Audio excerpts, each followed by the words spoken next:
Poshka also heading over as well. Maybe fight if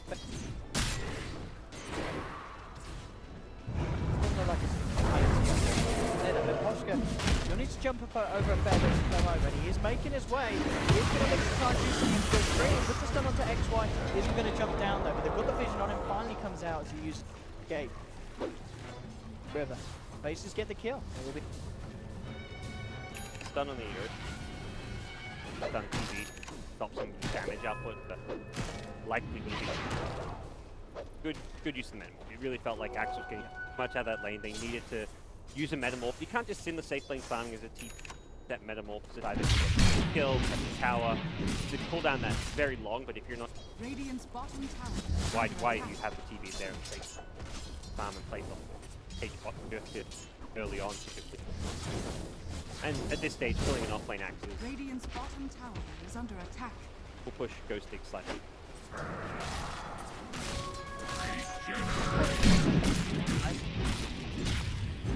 FN, jungle, incredibly high. The chance for Vet suffering in this. Creation of pot, but jumped into Monkey King. The early point in Thunder though, they may not be expecting this and slightly deep again. Yeah, Ghost is not good. Defense back. Black should have the chance to Sunder. He's going to look towards the iron there. It has coming out. They do have to follow through a call, but FL seem to have the numbers. In comes XY. Black falling incredibly low. Can Ghost Dig finish it off? He needs to zoom really. I didn't we'll actually get it with the battle. Take down the Axe for a turn, but they lose Black for it. Baseless, they'll looking for the Poshka. Head forward with the roll. They're up. Does Max life. Pyra okay with that exchange. It's still a free farming troll in the mid lane. Life still a free farming more or less 8th lane. I really like how FN is just so efficient lane. When he gets a regen route, he goes to farm the Ancient. Normally when you want to farm the Ancient early on is a troll because he takes too much damage and then you can't stay in the lane. Funny, I was Gonna wait. Grabbers himself, they'll look to dive across. Great stun from Size to hold back the two of them. From Poshka, he's still on the hunt for this. Chappie goes for the straight TP out. Poshka hiding in the tree line. They're seeing if they can find him. They didn't have the stun there to counter that TP. Poshka looks like he'll be A-okay, but under the poison. Ended up getting Chappie. Go for me. Incredibly low roll. TP's on quarter, but he can hop around.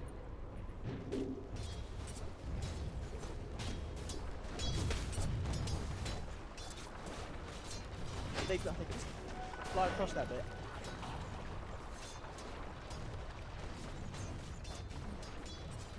They know it's for FN, he gets an in this time. Yeah, I was going to point out, like, getting a regen early on, farming the Ancients while you regen up, very efficient. Maximize farm advantage of the team. It's a good 1,000 net worth ahead, part of that due to the death on TV, of course, but even without that, he was phase and almost gashing now. I think kind of going on that. Having a hero that allows you to do this is pretty huge. Ancients, there's still a massive bit of ink down early. Half minutes in. Ghosting in trouble. Size comes in with rotation.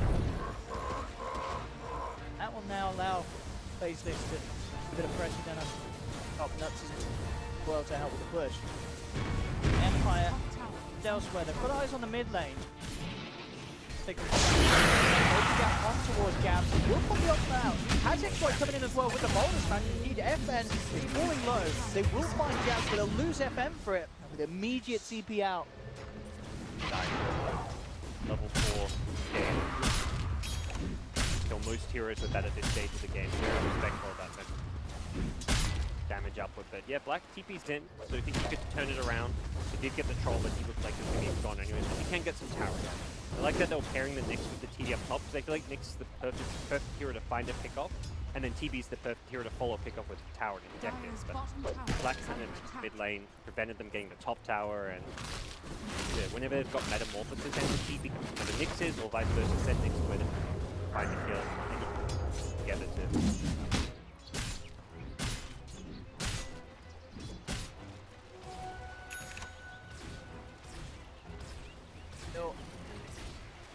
Dire's middle tower Up is there. under attack. Jabs really needs Spam all that faster. All the way with the Venom wards. Top ISIS, I see on top of this. Exactly where he base. gone. So they do have the full eyesight. So not through there. Looking to help him out with the ice bar. Catching down through him. Black with the rotation as well, but they don't down there. They've lost eyesight. So they do take down the posture.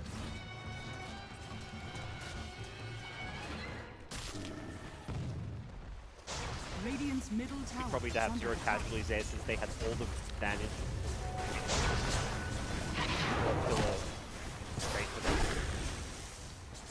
Dire's They get top the tower BM, but that's back up. And Beasley with the stump for the monkey into the bashes from FN. They'll get jabs Radiant's down. middle tower is under No attack. extra chance to do anything in retaliation. It's gonna kills him with his ult.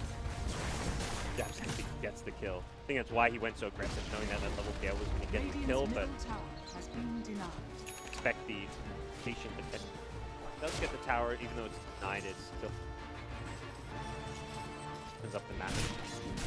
Mid, but quite the outcome. If Benno gets the kill there, gets a tower, and doesn't die, it's a very different state. He would be up near like 4K Dire's net middle worth. tower is under attack. Down onto FN, I mean on his own.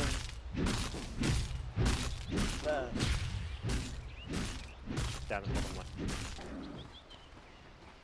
Medically rude. Black can get in range. If FN goes for this wave, Dire's top tower is under attack. Radiant's good bottom proactive tower is under Or attack. usage. King Iris goes in the potion gun. So that their cores are protected at top and mid.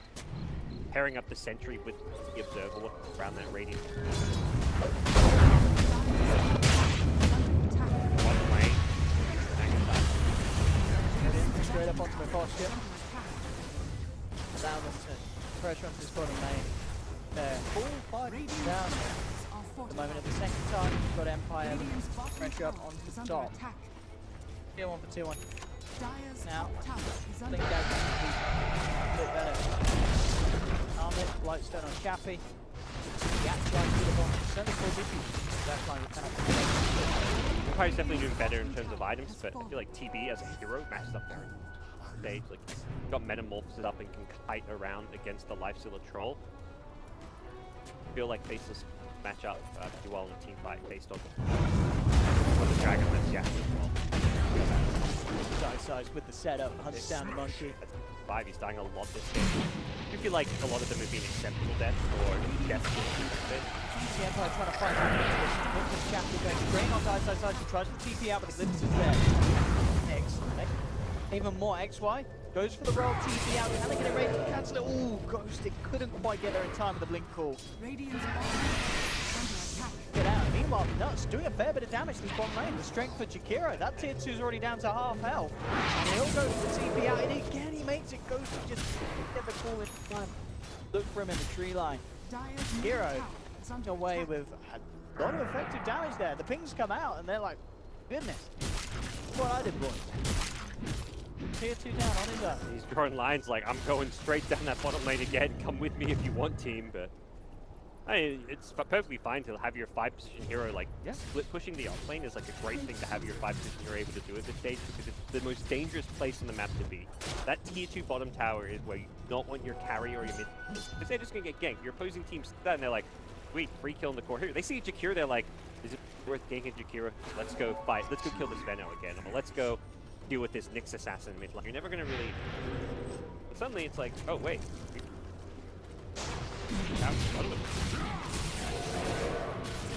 Maybe it goes to the vision with that blink. Got the glimpse back. Around the tier 2. Up with that move. Fine chap. Can it out though. Base this, they know that Empire are making the move.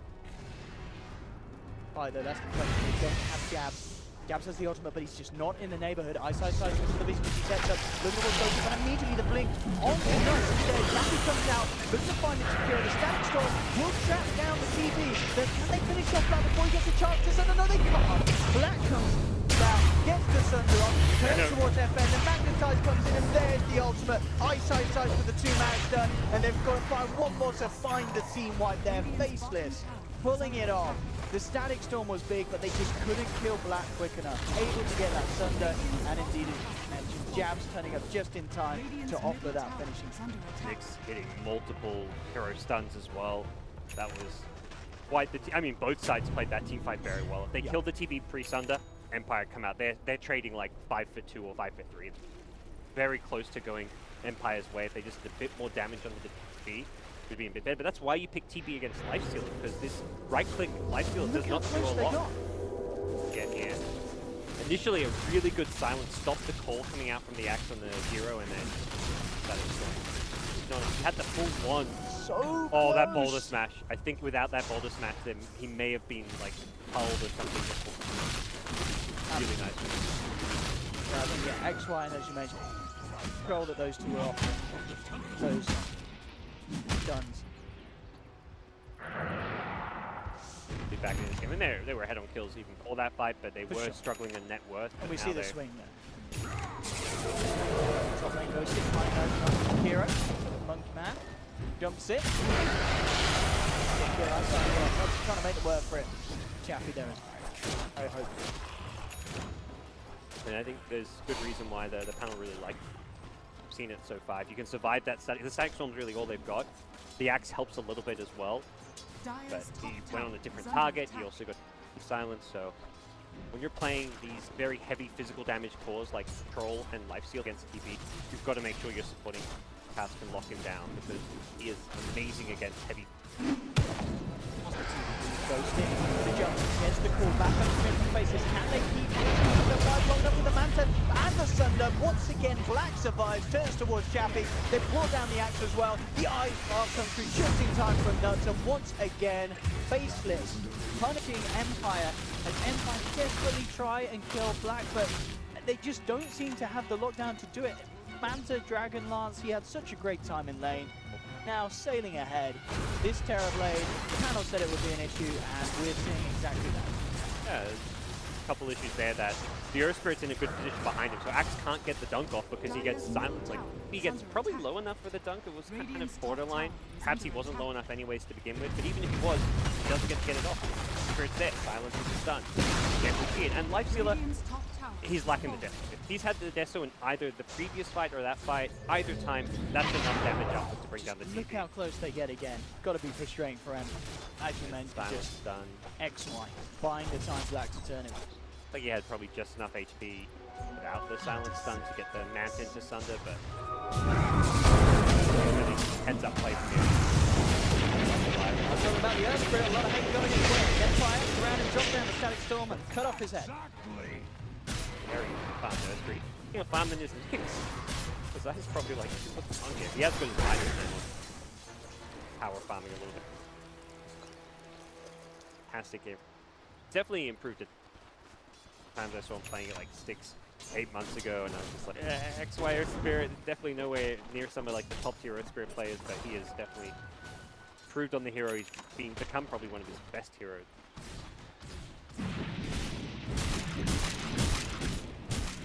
Very strong hand.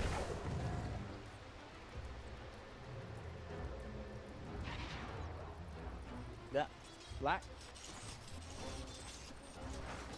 Guardian.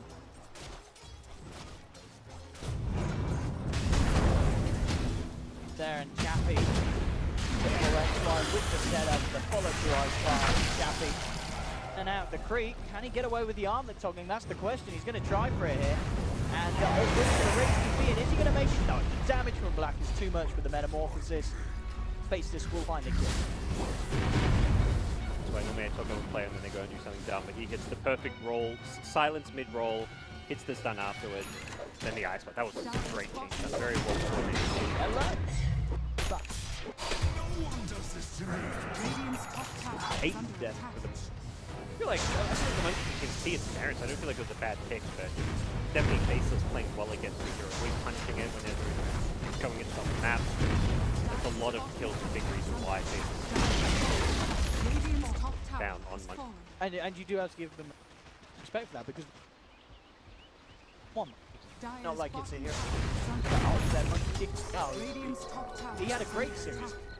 I feel like he's even played well this game. That's really where I give like a lot of credit to Faceless. They've managed to do well played one. He found the courier, he baited the Nyx top underneath the sentry. He's done a lot of really nice moves. Similarly, Faceless have all baited him out much like the Earth Spirit sitting behind.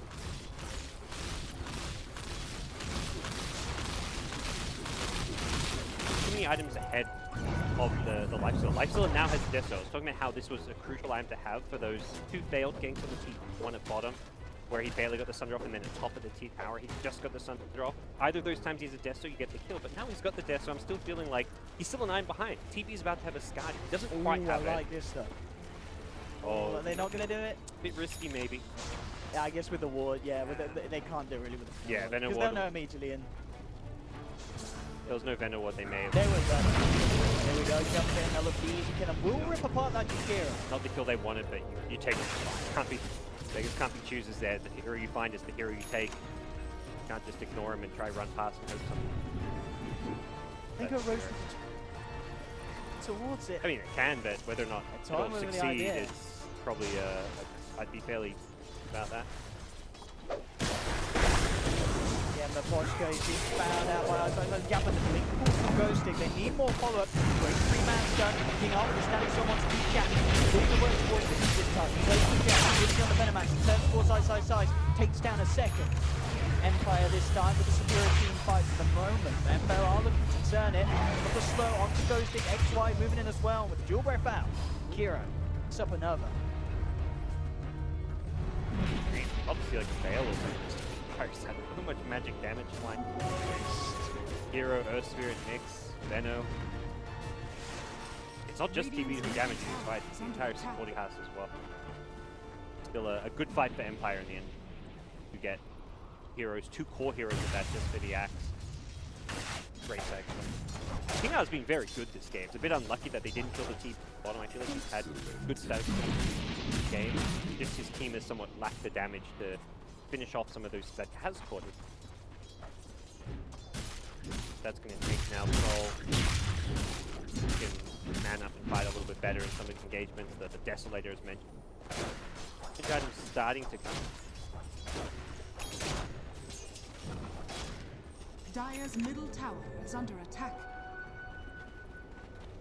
Dropped it. Looking towards.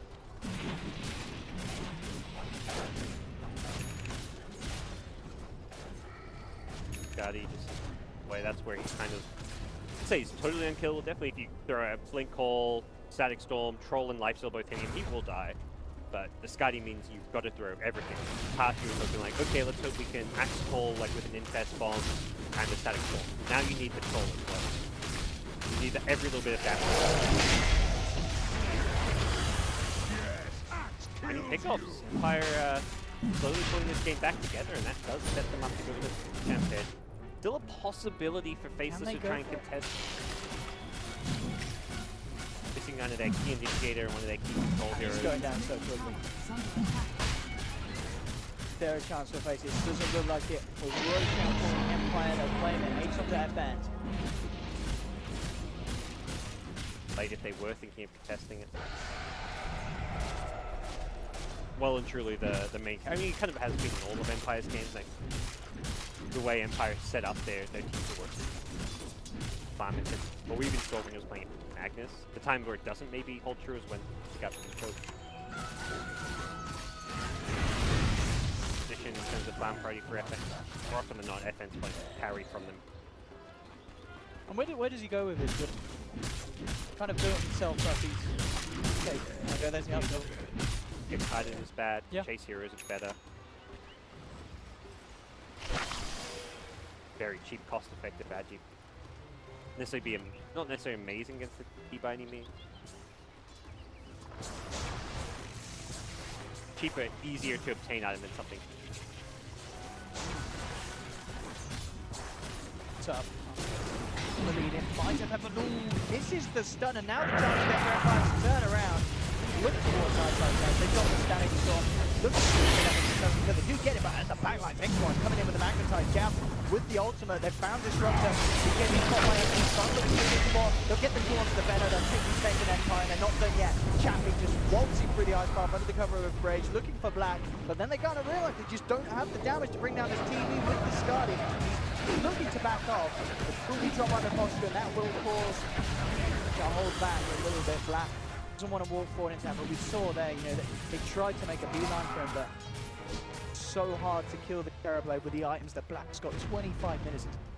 But they've definitely adapted. I feel like the earlier fights they were over-committing on the TB and getting punished. Now it's turned into, let's just kind of ignore the TB. Let's kill all these other heroes. Venom, Nyx. If we get a stun on the Nyx, he just dies. We've seen, I mean, that's how Nyx missed his stun, so making sense here. But even when Nyx is landing stuns, if you just jump on him with the axe fall, he is going to go down to a lifestealer rate. That's why they picked the lifestealers with better counter against him. So I feel like Empire have done a good job of adapting throughout this game, and they've learned this TB is a problem, but it becomes less of a problem if you don't fight into it. You just fight into the rest. Kill one of his teammates, and then run the hell away from that Scotty, slowing you down and cutting your friend. The damage output from TB is not at that point where he's instantly killing the front lines. Like Axe has a call up, Troll has a lot of armor, Lifesteal is soon going to have an AC, he already has the armor, so there's enough armor on the front line carries that the TB is. Fire, getting ready to make it go in the mid. FN on the front lines, backed up by King R.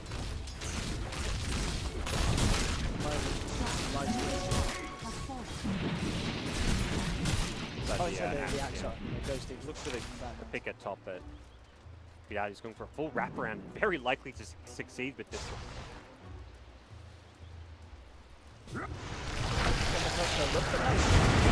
Jackie comes out with the rage, stun from the MK, they'll take down the Chikira. Great reaction. You can stop the axe, you can't stop the lifesteal, that's why. Great pick against this lineup. Bottom. Secondary yields up. Gonna be able to kite as much as. Very handy this game. Third Yules on the Earth grid. Yeah. I mean, it's so good against the axe. Yeah, you throw him up, even if he gets the call off, you just want to throw him up so he's not killing your TB with the blade mail. The axe string is here to hit your blade mail damage. Similarly, it's a destructive item for him to fight. Throw the life off in the air when he's not. Both heroes do have magic. You can also throw yourself up here and yourself, and then you can set up your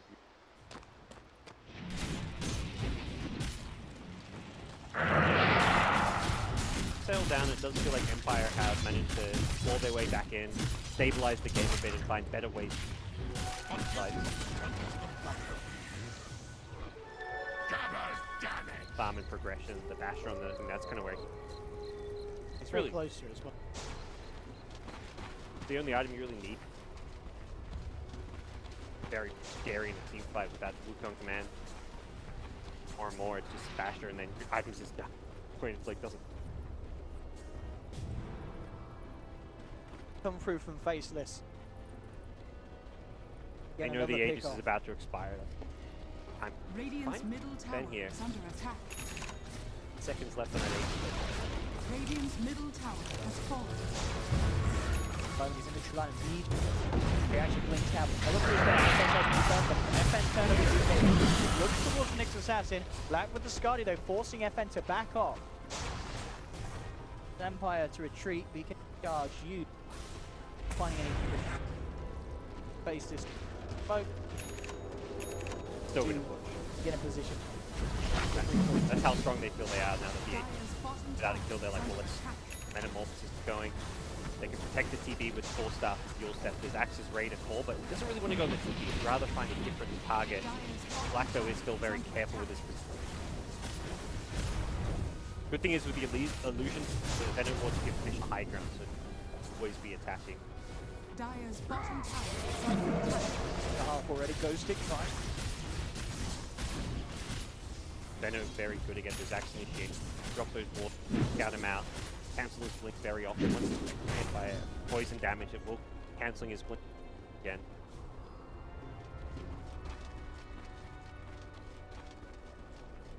Back off with Metam firing. Do what damage we can just with illusions. They got the tier 3 tower, it opens up. Might have the direct. They're also about to pick up 3 guys, he gets the bottom. I mean, FN is going for the MKB. Halfway there, so One of those items which, yeah, it's good against the counters and butterfly, but you still just have that credit problem. Like, it doesn't counter this. TP counters these heroes, so no matter what items FN gets or Jappy gets on the lifestealer, counter to those parry heroes. And counter is, but he's not getting the butterfly necessarily. Like, I mean, yeah, it's evasion against the right damage, but more so than anything, it's damage for his illusion.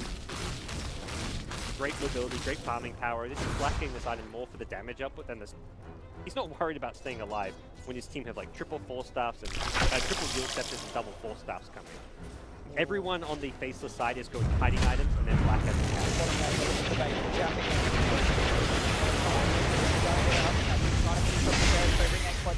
don't from Ghost, but there's the kill secure. Chappie into the creep.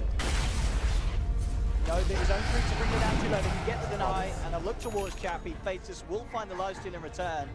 And they may get more ice. Again,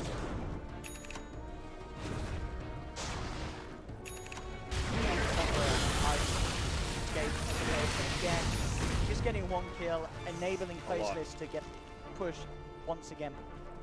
And PB has a butterfly for this push. He's got Metamorphosis back up. He didn't have to use it for that kill. Lifesteal without a buyback. Theoretically, Faceless may prioritize this tier 3 mid if they want to, like keep on.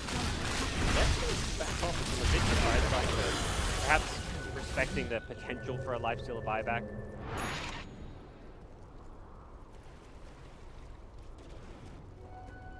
Few items still back at base that they haven't got. Nyx. Actually, the opposite go for a blink and changes his mind. Yeah, he's probably just like telling me, my hero is so good against their lineup, like active Russian in this. As much as it would be nice to take out that tier 3 tower, so that sets you up to just don't have that access. Imagine Faces. I mean, they don't let another Roach by. Exactly what Empire have there. Find a pick into Roach or possibly go straight Roach. Considering Lifesteal's infested, I want to say they.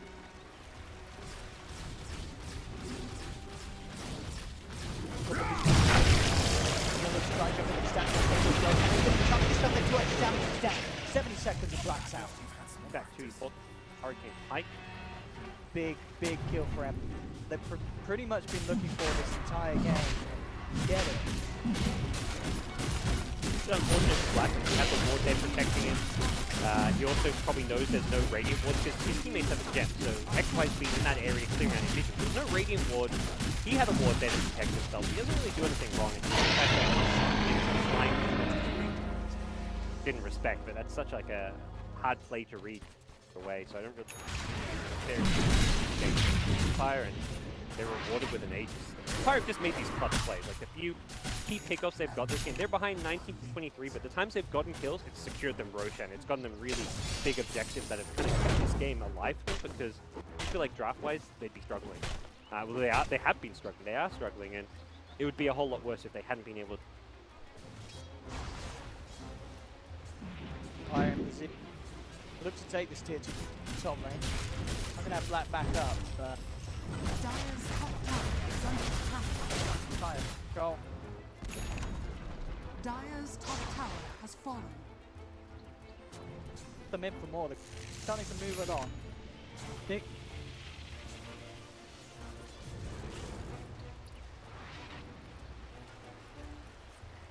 Wow. A gift from the Tempest of Battle. Very old troll. Expect that Aegis in his hand.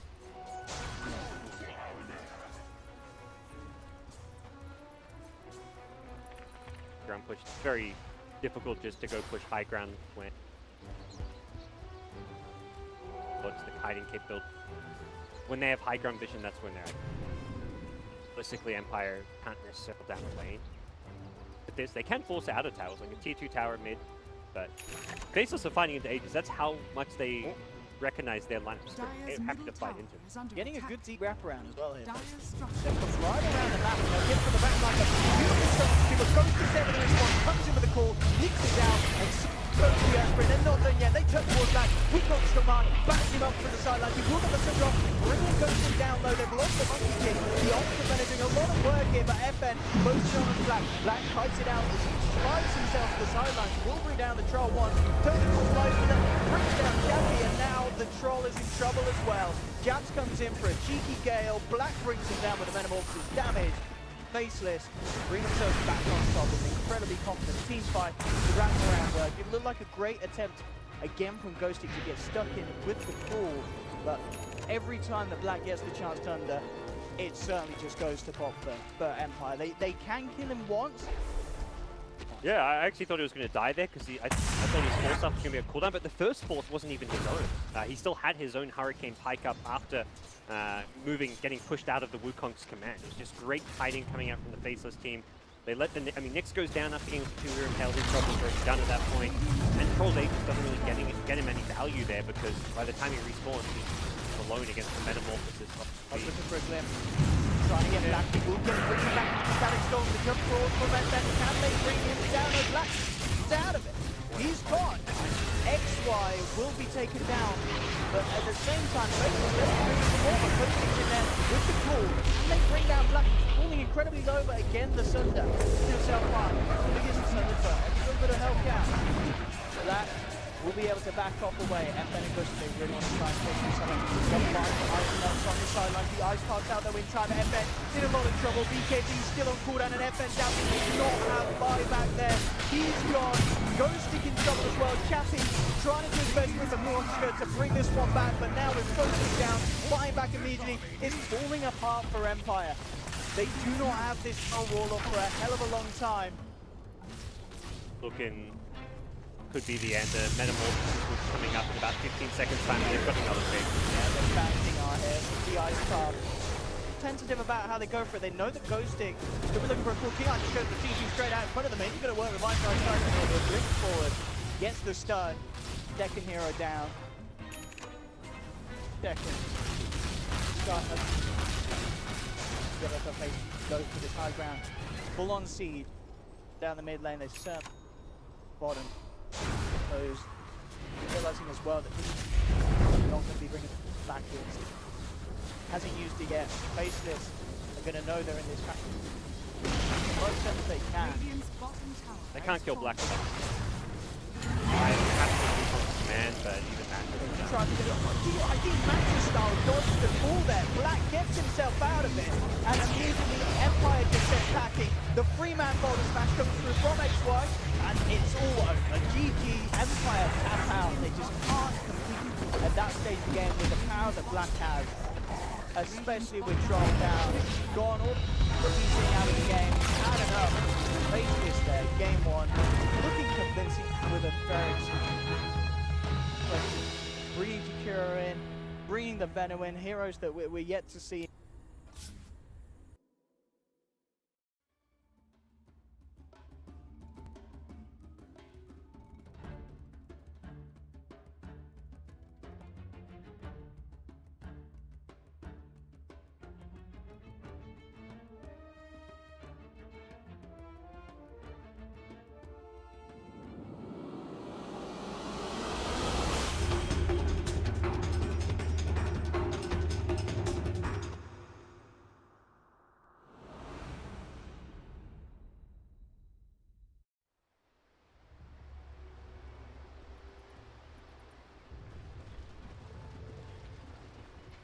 Prepare for battle.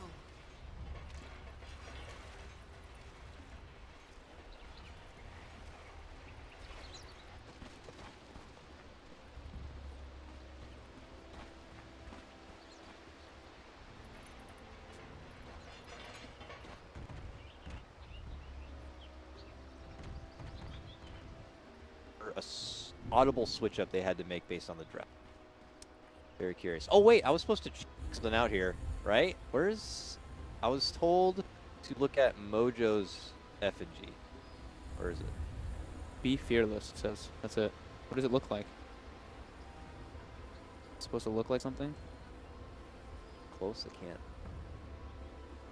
Really? Is this what you wanted me to see? 30 I don't know. seconds NP's to just whatever. Pay attention to the game. Go. What's going on here? Let's get into it. NP puts down 2 quick wards. They get one on the high ground, watching tier 1 bottom, and one watching the off lane. It looks like they got their ward down first, and they saw this ward planted by IG. They ping right on top of it, and look at how he's like, I'll gobble up that 100 gold.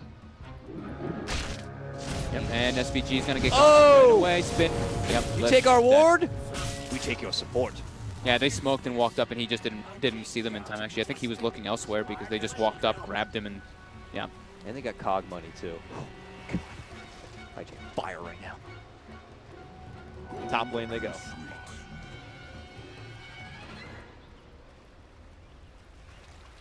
That the Bokuser. Cool. That's the newer one. All right. Like Yeah, I think black that's the newer one. mage It looks look. pretty sweet. So let's see what approach they do. Just like we thought. Yep. Baboka's gonna submit lane with OP, and they're gonna just put a lot of pressure on Envy from the start. But yep, 1437 gonna mirror the movement. And now we have 2 mid lanes. So we have the support mid lane and the core mid lane here. AUI maximizing right away. Instead of just farming, because he knows the Sentinel's going straight to jungle, and he sees that at the word, he is pulling the dire creeps into his jungle camp, and as you can see, he's going to be farming extra and pressuring the tower a bit with his own creep whip. So that's a very good move there from Aoi on the Ursa. Hey, efficiency with a full lane ahead of him to work. So keep eyes instead on what is now turning into the roaming Clockwork play here, as we see IG doing a chain pull. Clockwork's like, nope, it died. And now it turns into a single pull. An awkward situation for IG. Cess is happy to kind of seep in on the action here. 1437 has made the full rotation up to the top lane.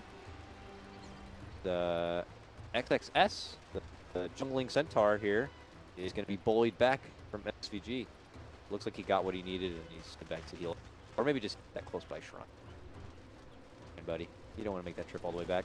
Okay, well, fair enough. Go all the way back. But Boka now being able to get this offlane experience is going to be very nice for him in the later stages. Yeah. He now makes his rotation down bottom with XSS after using that shrine in the base. And they're going to put a little bit of just annoyance onto Aoi. I got eyes mid lane too, because I got SPG looking to set something up onto OP. One casual cog bump forward into Envy could prove pretty promising, but does have to be careful with laser play. Looks like he'll be able to get the arcane rune for himself. Right back into got bumps back Q a bit. Burning some mana. Bit annoying. Fine.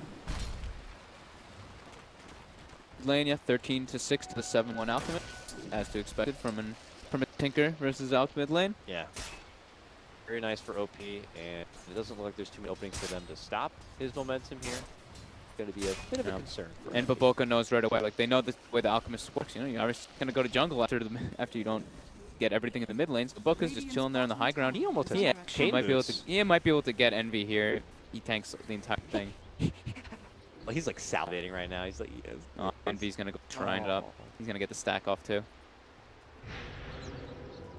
Well, Baboka seems to be okay with that. He's just like, free experience. Thanks. yeah, right.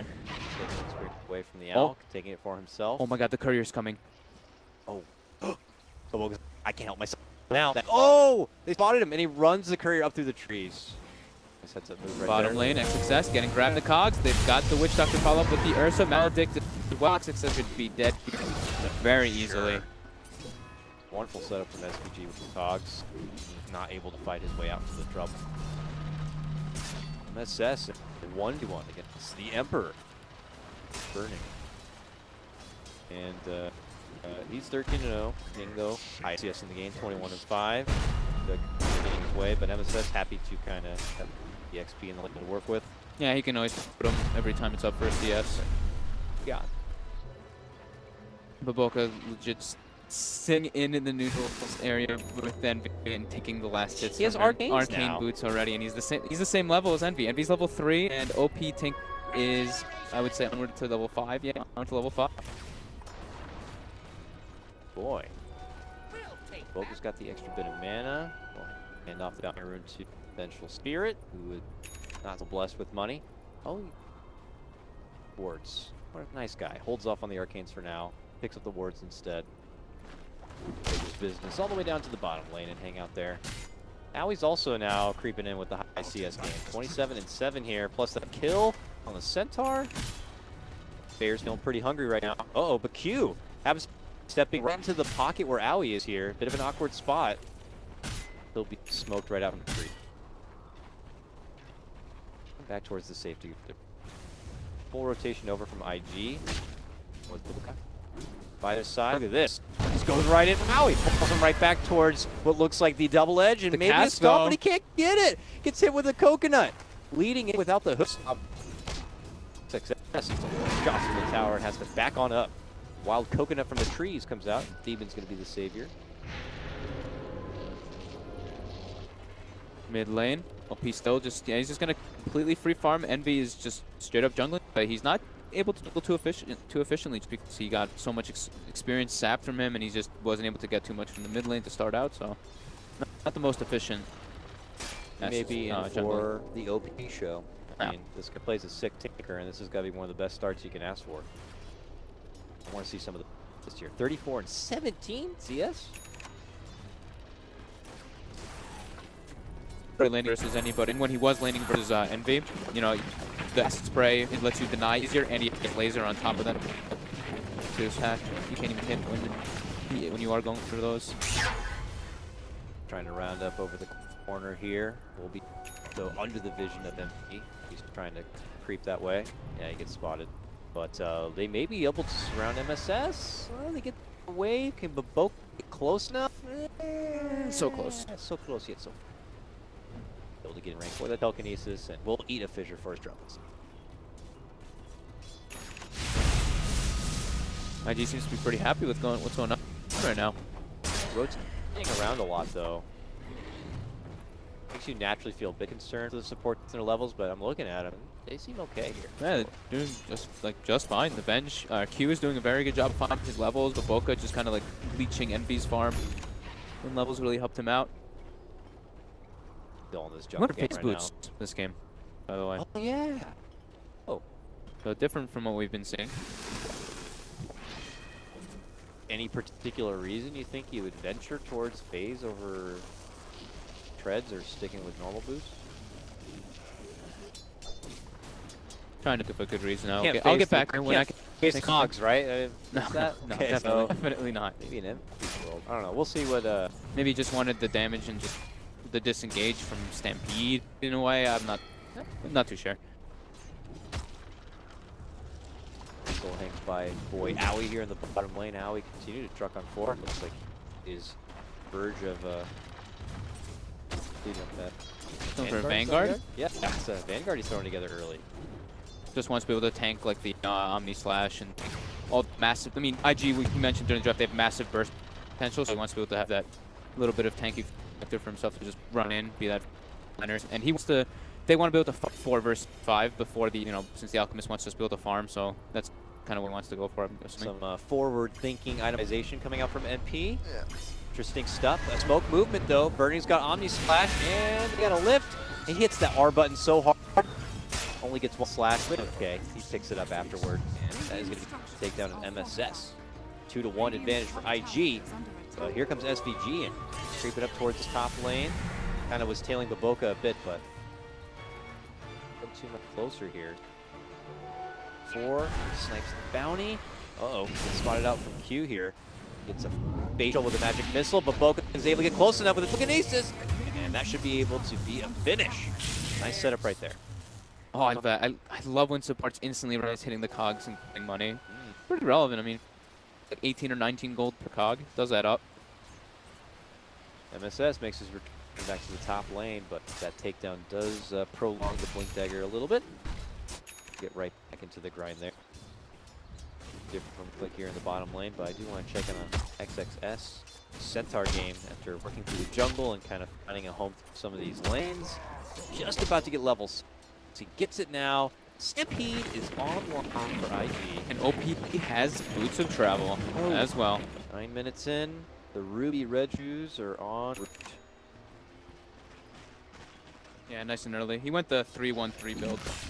he didn't really have any kill potential in the mid lane, so he's always wanting to just kind of go maximum efficiency farm. And he has been stacking for himself. I think he has at least one ancient stack. Yeah, so he's got that going for him. Back to mid lane. Q just behind, probably going to help build up even more stacks. It will accelerate himself towards that blink dagger next, I'd imagine. The IG actually getting some extra pressure onto this top tier 1. This has got to slow him down a bit, but he is but one match. It looks like Thievin has showed up. Pops off an early coconut, some softening damage onto burning, but he's got the cat ward out. Armlet 10 minutes, a little bit late for Envy. Obviously, kind of bullied out But not lane a bit. not too bad though. He's still like 800 ahead of the tank group. Maybe wanted to be set a little bit higher, but it's that's the nature of the match. It's very hard, and he's had straight jungle, and Boboka messing with him a bit. So you'd expect this to be where he's at. 40 minutes, he might be ready to fight. Still congregating around the top lane as if they were looking to hold for defense, but MSS is extremely farmed. 500 gold from Blink Dagger on Earthshaker as the offlane. Taking a look at the Centaur, it's pretty much, it's almost identical for them. oh yeah, it's a good recovery for XXS, like finding some breathing time through the jungle in that bottom lane.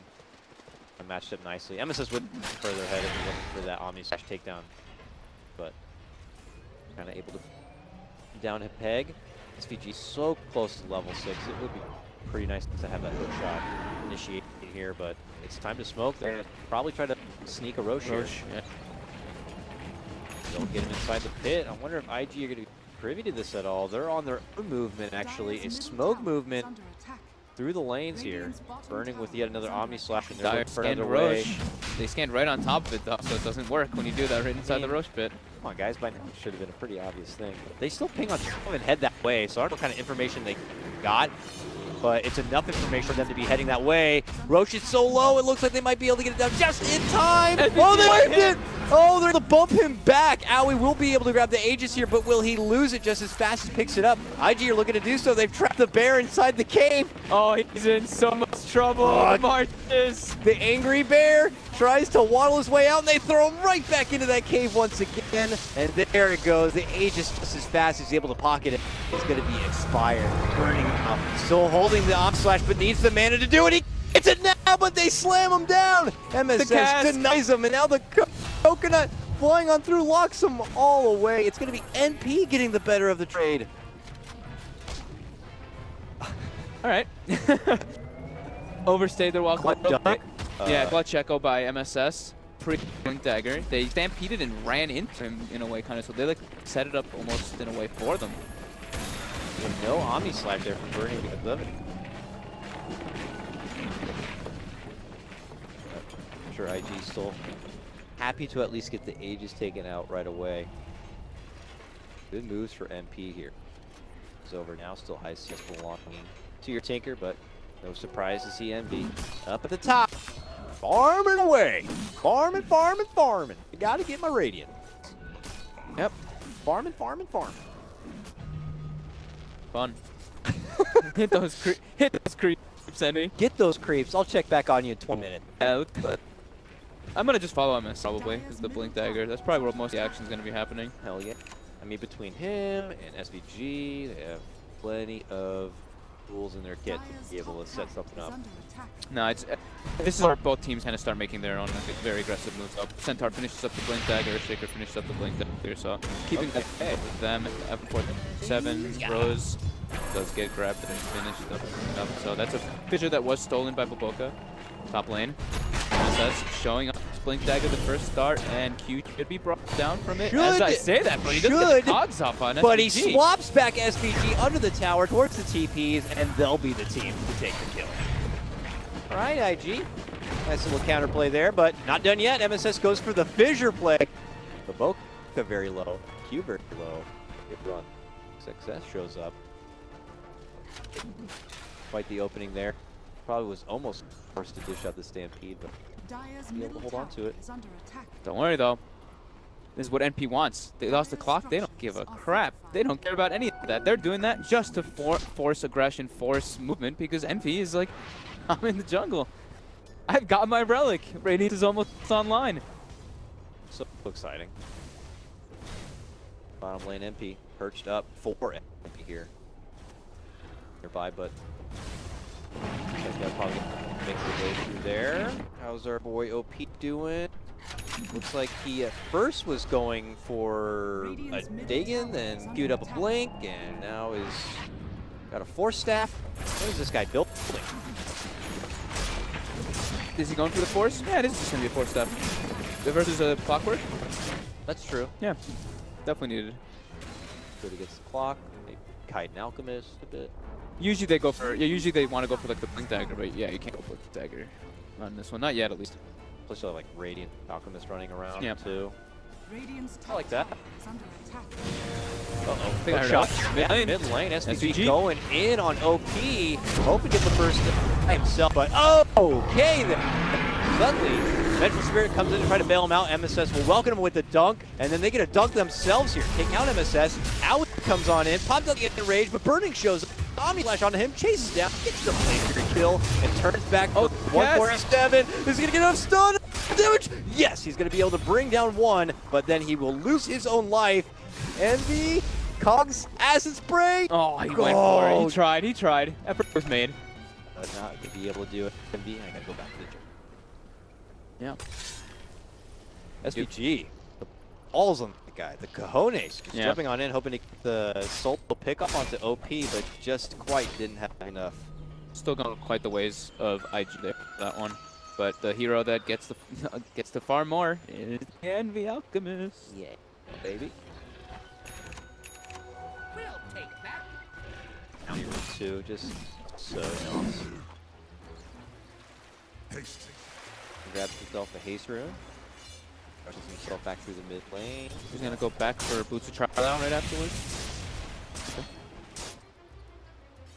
Oh yeah, after getting the phase. Yeah, after getting upgrading the phase, he goes back. That for must it. have been Yeah. a pure like farming choice right there to go the phase. It had being able to phase from camps and doing the extra damage. That must have just been it. Yeah. It's an Envy thing. All right, now we're on the mid lane. Oh, the Auction finisher. It's just done. done. Instantly burning, deleted from the game. Oh my God, IG gonna get hit hard. SPG the backlines here, looking to catch down OP. He's trapped inside. He doesn't have that Force Staff yet. He managed to muscle his way out. Looking to retreat with the rest of the team. Envy hits him with a good stun, and the follow-up rocket will be there, cleaning up more along the way. It's a 4-man takedown for NP. SPG always knows like which targets that he wants to go on. I mean, this game it's a little bit more obvious. He always wanted to go with the Tinker, but when he was in the Slaughter, there's ways he initiates into like the backline. He just always seems to find the guy that he wants to. Now let's just secure them. Tier 1 tower. Boost. Aoi also getting his hands dirty with that one. Blink Dagger on hand and looking to trade for the death. So more of a Aoi special, I guess. It's always over. I think they're the ones that kind of like started it around the summit time. We were asking them about it, and they were like, yeah, you know, you don't really have when you don't have an actual building hitter, which they don't. You want to ideally go for that Deso Earth build. And we other teams start to even copy it. We saw earlier. I don't remember. I think it was IG. Maybe it was IG or IGV played an Ursa, and he did the same thing too. His was into the desk later, and then into like Aghanim and stuff like that. All right, IG looking to kind of shake that one off here. Still only trailed by 1 kill, but with the massive buildup here of this Alchemist, the network continues to climb for MP quite a bit. Their siege is on here through the bottom lane. MP looking to avoid that altogether, it would seem. Hang through its middle and Wood North, farming his way what looks like through the IG jungle. Radiant's bottom tower is The next thing under up is attack. the Manta style for him. He's got the boost to travel and Yasha already too. Tower is under attack. Getting pretty decked. Bottom tower has fallen. Playing the Alchemist as he should. Smoke up here from IG. Looking to done, but he had to recognize they were just in that bottom lane. They have that ward down there. They're going to be seeing nobody come out from there. So they may think something a bit fishy.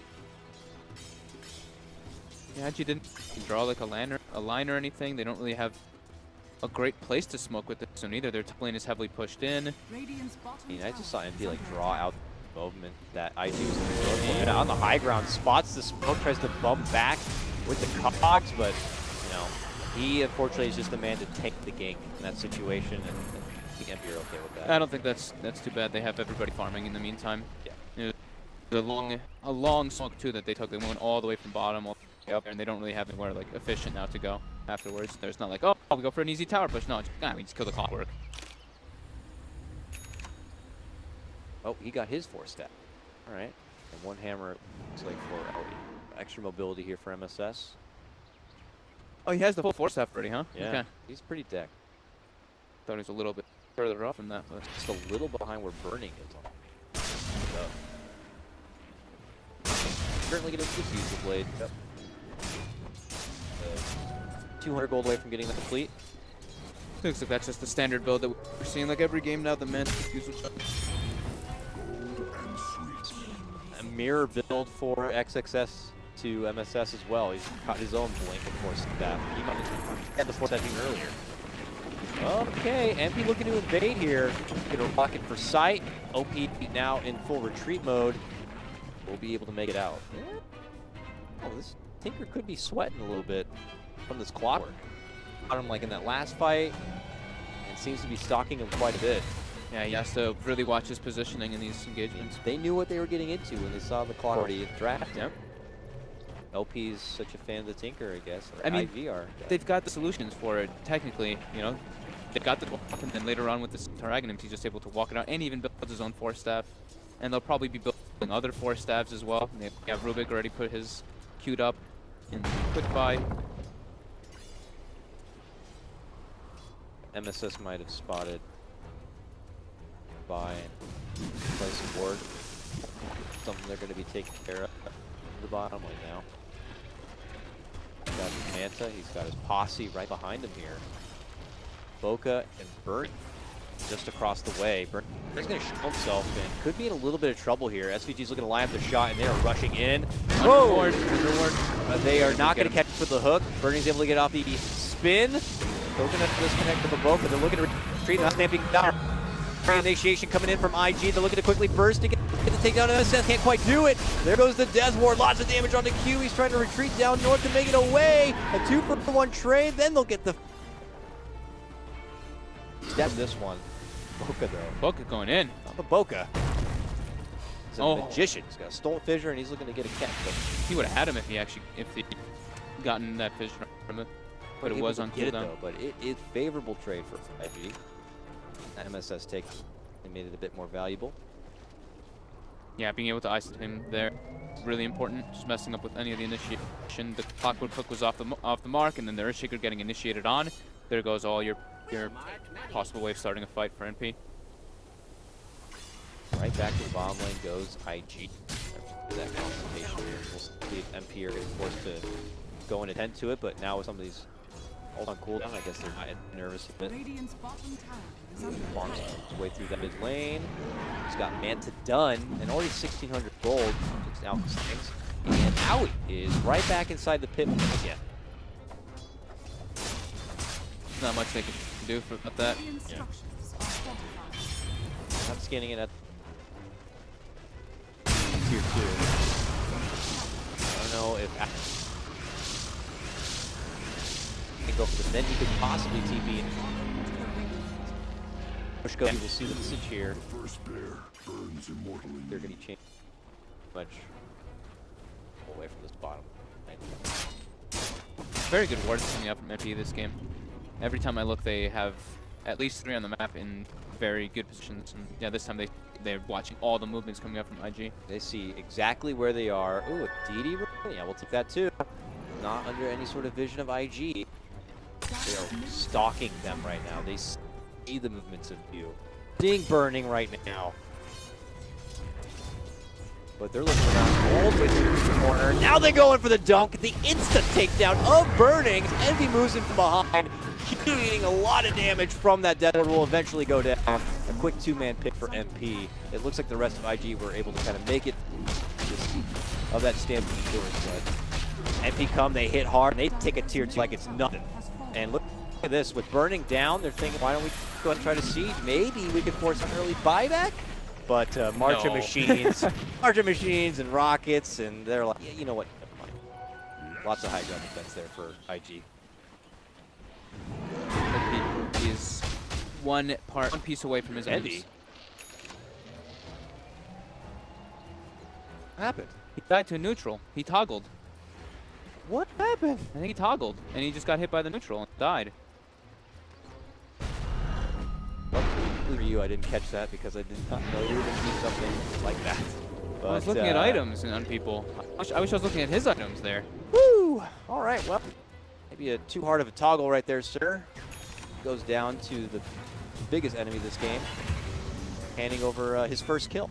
Yep, bottom SPG gets initiated on by XXS, and the So quick dumbfounded. rotation. But I know, trust me, me too. That's why I didn't even try to swap it over. I'm just, yeah, that happened. So dumbfounded. Okay, well, That IG happened.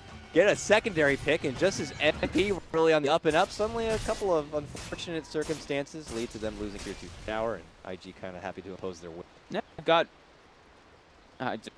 Yeah, I lost my train. See, that whole situation is just. I think yeah. MP is as tired as we are, Yeah, really. No, that is what it is. It does come down to a lot of exhaustion throughout the day. That could have just been what happened. Maybe he was microing his illusions and he just clicked it. Where do we stand at the moment?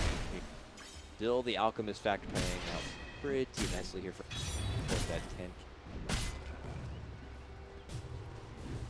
Sexy items begin to play, including your Magnum Centaur slowly forming together. He's got 2 components ready to go. Yep, Aghanim Centaur almost online. Aghanim's finished for the Tinker. How's our Jug doing on his way toward his mantle? Getting fairly close. But Buck already has that Blink Dagger finish, as we've seen a few times. And the really great thing for NP is that it doesn't really matter what these supports have. You know why? They've got an Alchemist to give them Aghanim. Or Moon Shards. apparently. or Moon Shards, apparently, but I don't know if we'll see that one. Hopefully not. That means the game's gone on just far too long at that point. Far too long. Well, this is going to be a long one. NP is definitely still going to struggle to break high ground versus Tinker. If Tinker's alive, it's extremely difficult to break. Okay, so he has his Ags. I don't know if you mentioned that yet or not. So does that mean you just bypass on the Aether Lens at that point, or do you think there's still value in getting that item? There's definitely still value in getting it. Okay. You do see a lot of people go back for it after the Aghanims, or after the Dagon even. IG smoked up, rotating all the way through this bottom lane, but it looks like NP are already on their way out. But they are a 5 and just across the river here, so we could be seeing a serious clash here in a few moments. Maybe, hopefully. Nope. Guys, please. They were looking Please at go it, and fight. then they saw the illusions, and they're like, all right, wait till they hit the tower. Let them fight under March. It's not like they have an objective to take on IG down at that part. If they take the fight right there, it's like, all right, now what? Fire on the scan. Oh. Q almost walked into it there. There's a dire scan. They were checking Oh, to see was if it? NP was wrapping Oh, I around saw on the them. cooldown on Yeah. NP side. Oh, they both must use scan. Okay. Yeah, yeah. I didn't see where the NP one was, but the one around the secret shop was. Yeah, I wish could somehow identify if it's radiant or dire scan. yeah, cause For if they both do, spectator. if they both do scan at the same time, you actually can't tell. That's true.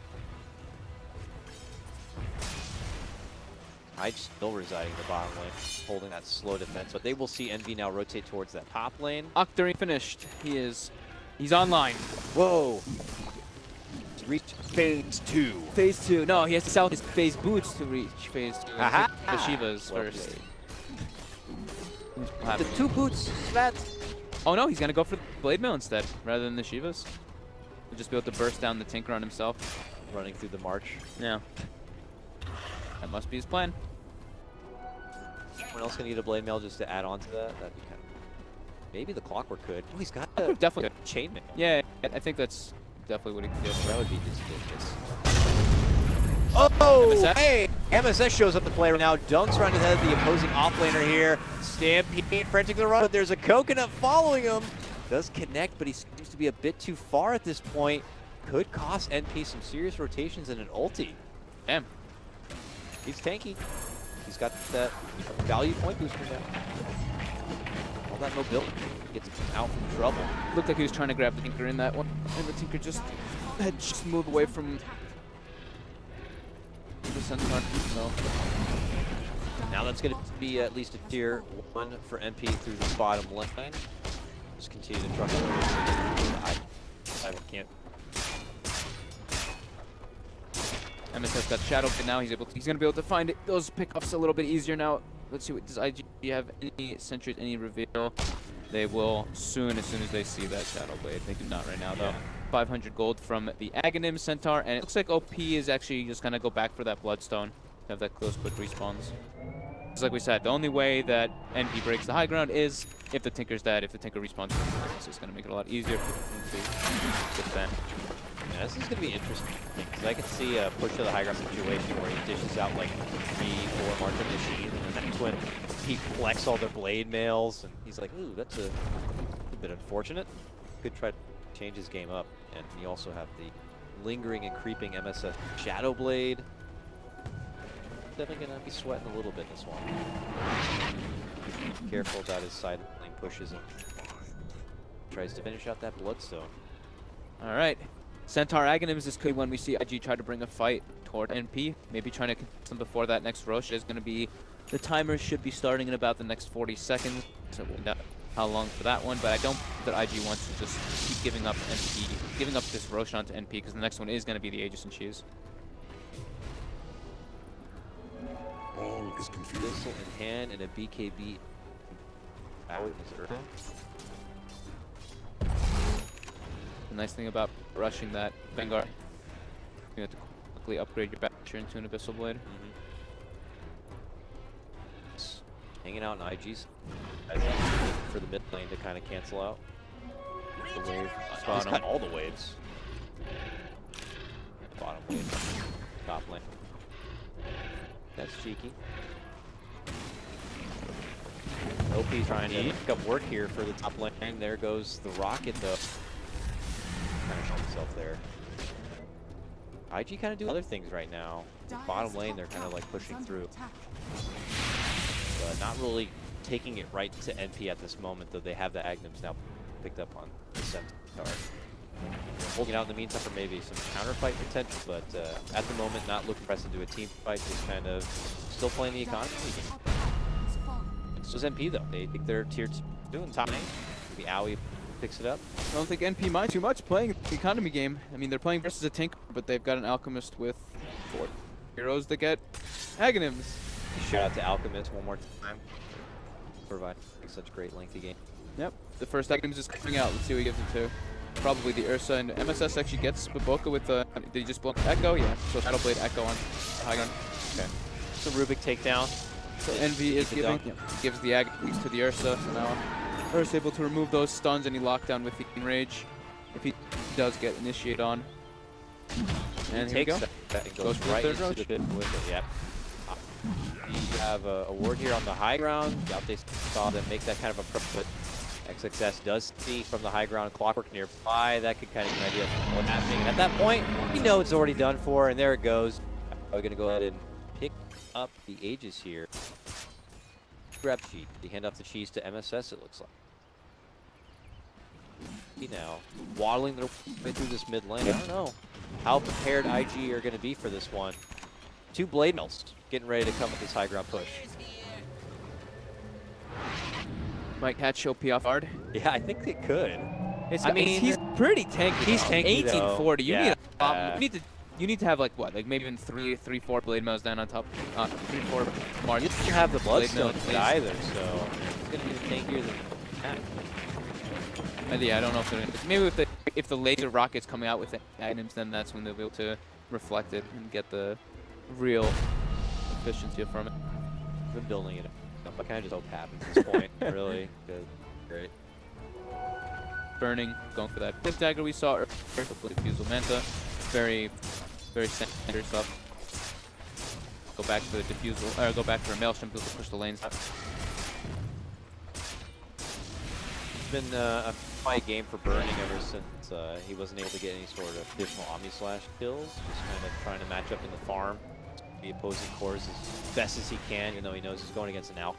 But relevant to get the Omni-Slash. Top lane! XXZ shows himself in lane and he's just as fast, man. Double jumps come in between both Owie and MSS and just make quick work of the man horse. He's out of there. No stampede was used. They still get to hold on to that one, but 40 seconds before Centaur will return to the playing field. Yeah, MSS draws a line. Looks like he's trying to set up something in the bottom lane, but yep, more of an advantage through it into NP's favor. Here we go. The booster travel too. They're looking they're trying to go for a pickup onto OP. They get the lockdown. They've got the blade mail. NP's running in. They've got the concoction, but nope, gets swapped out just in time by Q. Quick rockets into the blade mail. He will end up dropping, but SVG Jesus jumps right in to go back for OP once again, but somehow this man wiggles his way out with a 4-step, and he's going to be fine.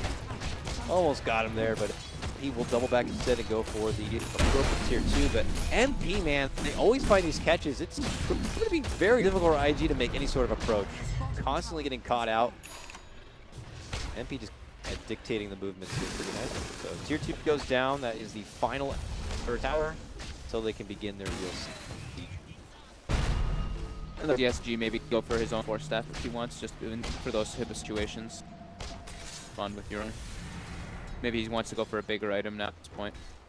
But he's going to be able to get pulled in Aghanims quite soon. Who were you talking about? Clockwork. Oh, I was thinking the same thing. But I wonder if we're beating X. Yeah, 4-step Aghanims on him would be quite nice. It's a tinker. I mean, you're not going to... I mean, Earthshaker eggs is cute and all, but sometimes it does actually mess with you. You having to double your enchant totem.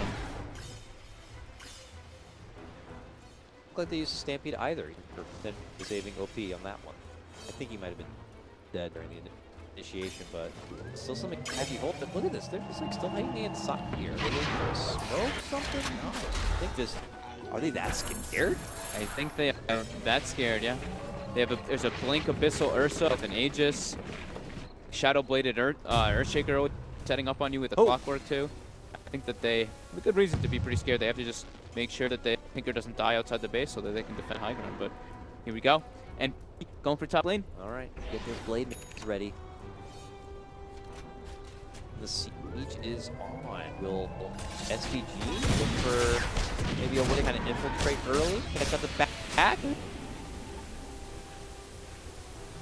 A lot of damage, but not enough to go for the finish. Burning wants to get it done, though. Working his through that blade. They will, but shoot down the behemoth, and they gobble up a serious net worth.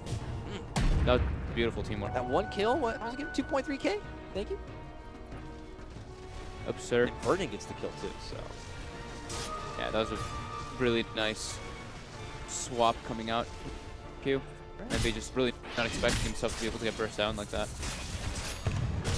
Lesson learned, I guess. What IG are planning on doing. Benefit here. Bloodstone was finished before that kill was obtained too, so he's got the 13 charge Bloodstone, and he is going to be skipping the Aether Lens and straight for this, the burst to death on the Tinker.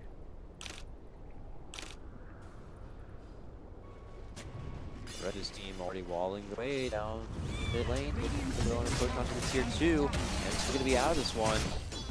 35 seconds. Let's see how much IG can do with that given time. Really quickly pursue the way with Burning, supporting Maelstrom here. SVG's in the back pocket with the hook. Yeah, it's probably just this tier 2. It looks like NP does want to try to go for something though on the retreat. Okay, as they move in, it's the hit mash. Swap comes out from Q though. Good bail. MSS swings in with a dunk, not able to get the biggest finish, and Holland losing his own life, getting blasted down from OP. IG looking to step off, but MP frantic trying to get a hold of anyone on the way out. They can't seem to do it. Here comes Envy back from dead, but can't get close enough for the stun. And IG made it out safely to lose nobody. Another swap, man. Q is stepping up. He's good. Swap on the EE, a good swap there, a good swap save earlier onto OP. An aggressive swap earlier too is when on the Clockwork in the top lane too. He's very quick on his decision making. On when he's gonna swap, he does it right away. No hesitation. Yeah. SVG is gonna have to start trying to find the venge in his crosshairs.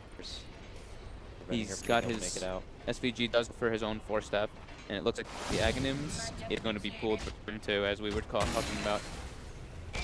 Gets to jump up in net worth quite a bit, and obviously gets the added benefit of being able to dig shot that hook shot much more often. Yeah, 12-second cooldown. It's pretty absurd to be able to find the Tinker. Our IG boys taking the 4 steps. don't know if Boca has had one for a while or not, but he's had his full stack. He's got his blink and a gem now in hand. Double damage. Got a good here. IP go throwing smoke again from the same place, and they're running all the way top to secure OP. Jungle, but they are not hit. Probably went right past that. Not reading the move this time. Maybe we're continuing their path up north there. Maybe cross paths. Come back and go mid lane. It's just going to be a lot of attention probably towards this next Roche here. It's going to be, well, we won't know officially for at least 30 seconds, but you can bet your sweet that both these teams are going to want a piece of it. Be able to kind of grab the Roches for the most part this game, but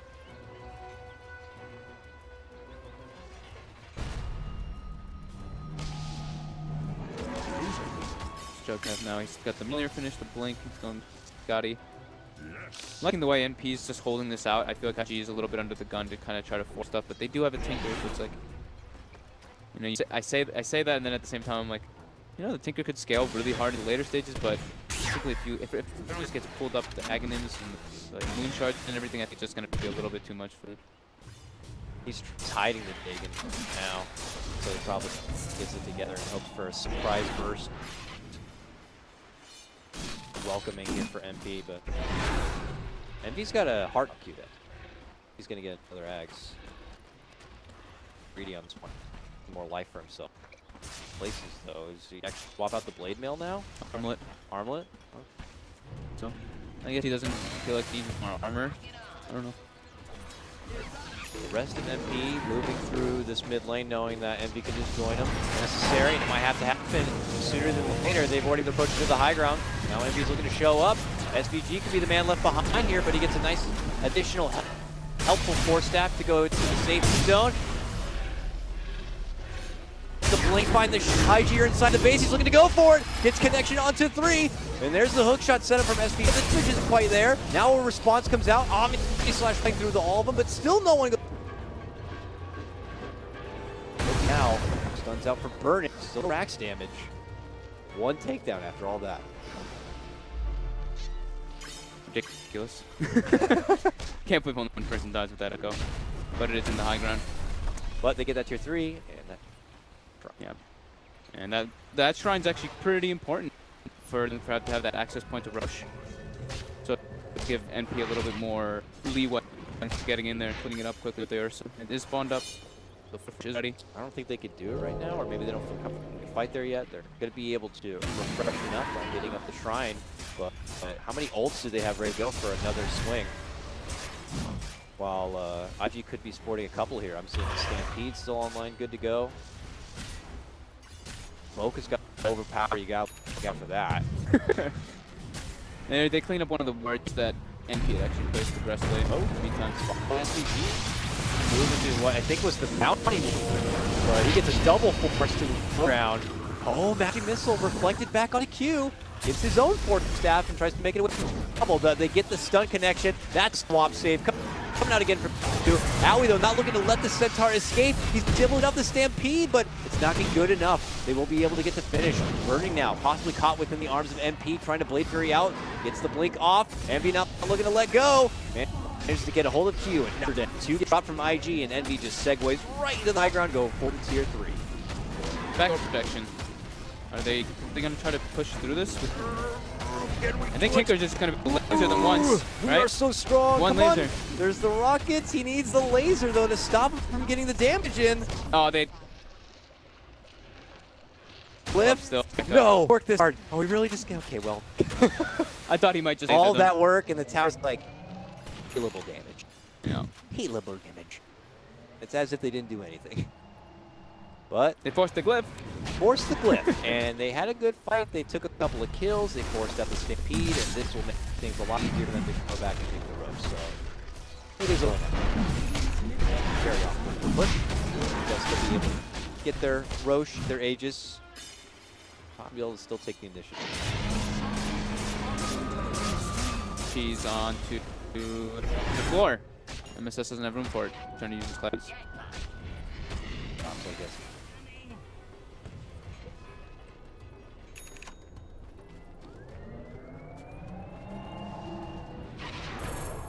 field. Yeah, he hasn't. I don't think they've seen it just yet. Had used. Yeah. I still don't feel like IG's gonna have enough to be able to bring down this Alchemist. I mean, they have the high burst potential, but with everybody just sitting behind, with now Pipe finished up onto Rose, with all these different defensive core staffs that are coming out from NP as well, it's really hard to isolate target to bring him down. Oh, weird. You know what? You said Rose. I didn't realize. Did he change his name back? Yeah, that's what I was saying. I had been calling him 437 because he said that, but I did remember that he does want to be called Rose, but oops. And we've been calling him all 3 names anyway. Yeah. You guys know him. Dagon was shown now. Did on creep wave top. That little bit of extra pepper is in the pocket of OP. I don't think that's too concerning. Yeah, at the moment. Oh, their heroes are getting to kind of that critical mass point now. Heart already in hand. It looks like more Agdams are in store here. I mean, who else needs an Agds? Like jumping, leapfrogging, Earth Spirit or Earthshaker. Yo, Witch Doctor Eggs is crazy good. Oh, yeah. That thing's actually incredibly good. Yeah, that's great. Still. So Axe to be handed out, still Moon Shards to be handed out. Fun. Alchemist. Alchemist, honestly. Such a great hero. Nice. Such a party dog.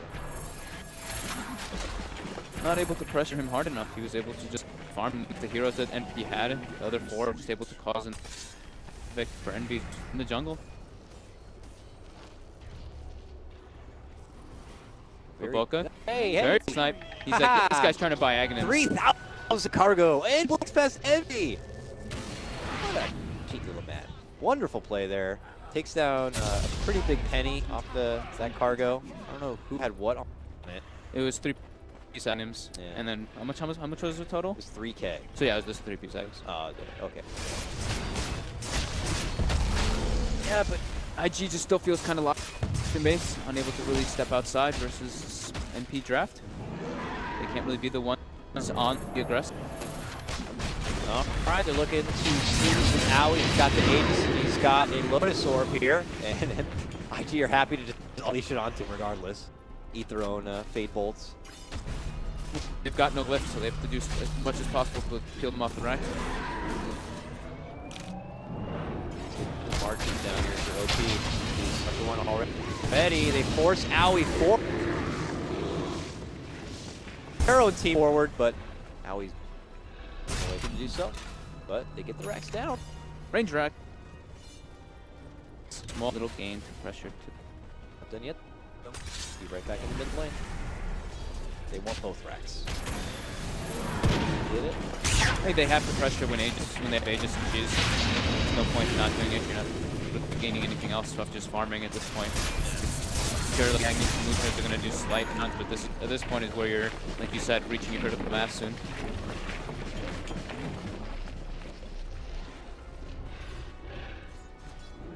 What's the difference here? Trying to see if we get some IP to hang towards this top lane and create an opening for MP to close things out in the mid lane, but here making it easy to burst their way through the creep wave.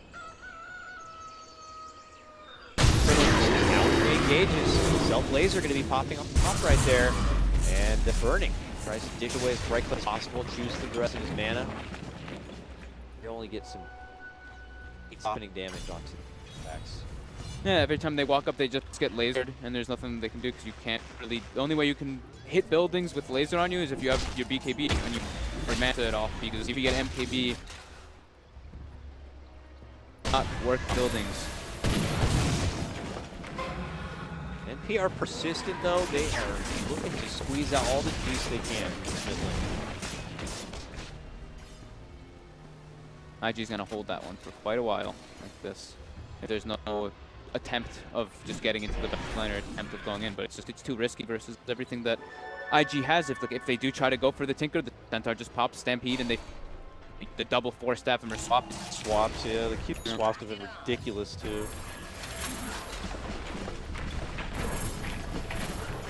Oh, do NP have it within them to formulate maybe a sort of game plan here to work through the tough iron shell of AG's high ground defense? I think that game plan might just be pick up the next Aghanim, God damn it. pick up the next 2 or 3 moon shards, wait for the next Roche. And intimidate them with their sheer net worth and how much money. Look all the riches we have. Just bow before us. It's too hard to. I mean, IG literally just like sitting in their base. Baboka's the one who's leading the base and pushing out the lanes. Everybody else is just sitting there, and then waves are just coming to them naturally. And he's like, aren't you sad being there all poor? Broke, you're all making money. Eventually, you're just going to have to throw in the towel, right? There we go. Yeah. Okay, there we go. First moon shard now being another Dragonims. Here we go. MS. Boots would travel too. So they're trying to go for Baboka, but nope. Okay, who did he said he got a moon shard? Yeah, he had it in his inventory. He hasn't eaten yet. Oh, he's He eating- gave the oh. S to the Earthship. Now he's going to eat the moon shard himself.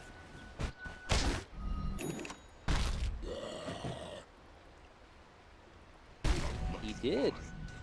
Invisibility. That could be a way to get into the... Maybe to get back Kind of there. see it coming, maybe. He was like flying. Flying. What the hell is that thing? That would be hilarious, though. I mean, you won't suspect it if you don't see that he gags. Maybe that's it. Maybe that's going to be looking to go for a little bit of element of surprise. Poor IG in the support, though. They just serious cabin fever. So yeah, they're all just... I mean, it's a really passive style that's happening right now. Like, it's not gonna change for a bit. I mean, there's really not a whole lot that we can actually say about it because IG feels they're not on the point they can smoke and try to make an engagement happen because NP is staying as a unit. And NP really go and make a smoke to go for a pick because if they want to go for a pick-off, they need to walk into IG's base. And then they're putting themselves into a horrible place because there's so many defensive potentials from IG's heroes. We need more money. We need to supplement how we can't finish this game out with more money. IG so disciplined, though. Not looking to hand this one over. Dagon 5 now up onto P. He's going to be going for that Ethereal Blade next. They're all everyone's getting their 6-slot potential and their level 25s. And sweet. It's a good time for auto assist camera. Yeah, I'm just peeking through at MP members, seeing, oh, what kind of new trinkets and toys have they been able to pick up for themselves? But they are hanging on their side of the river right now. This could be where Aki just might try to activate Agent 3154 here. There. I mean, he did it once. He did kill himself on his armlet once. Like, it's Don't jinx it. passive. XXS gonna be going for Refresher next. The Centaur. Spot. Oh, Baboka. Might be worth it. Baboka's going. This is ready for it. He's gonna. Oh, he's gonna. He should dunk him. Just dunk him. No, he doesn't. I mean, need anyone helping him. It's a gem on the ground. He's a bomber. That was a risky move. I don't know if you should have had your support who's going to go out and check the With lane, the have gem. the gem on Yeah. him, but... They didn't even grab it. They just left it there. What? What? Respect. All right, and with the next Aghanim's, is he going to use it on the Witch Doctor? Or? That's the Stampede. Come out with upright. Blaze will fly on through. He's been troublesome for MP. Looks like IG have been able to make it safe. Quickly delayed fireworks, but look who's working away in the top lane. It's Envy. They want to go stop Envy, but that's what happens in the bottom lane, so they're going to need extra help. Evoca just is out, but oh, they slice a bear instantly with the help of burning that one. Didn't even have to commit the... Now he's... Okay, I'm good. Up from the top lane and back to the fly. IG, can they do something with this though? That was Rubik buyback? Yeah, Rubik buyback. They do get a good chunk of gold for his Refresher. I mean, that's what we were talking about, is if when NP does go for these aggressive moves, that's what's going to happen for such defensive heroes that IG has. They have the Stampede, they have the Swap. That's what's going to happen. Does burning hit that hard? Like, I always made a paper. I mean, Wave of Terror with Medallion, with the Laser, with the Rocket, with the Dagon, everything does start to add up. ENG move themselves into the pit here, but close by are NP. They want one for themselves, even though Aoi, not present at the moment, could always buy back to get himself into the fight, and he does so now. Looking to swing on in is going to be SP looking to set up the cogs. Doesn't get the best shot here. MP looking to settle. Go for nearby. The Axe They Death won't Ward. get it. And it's going to drop the other side, that Axe Death Ward. Oh, they just run up. The hell out IG just been through the Pathfinder. Emissary released it. Okay, well. Does come back to get out. Get OP for it. They will be able to get the Aegis though. Yep. They're gonna the stacks. Jesus. SS has one of the cheese. They only have one. They've used the other one. MKB finished up on Aoi. I thought it was finished up a bit earlier, but so now he's actually releasing people and he's lasered up. Not building still though. He moved the laser with Enrich though, and with his BKB.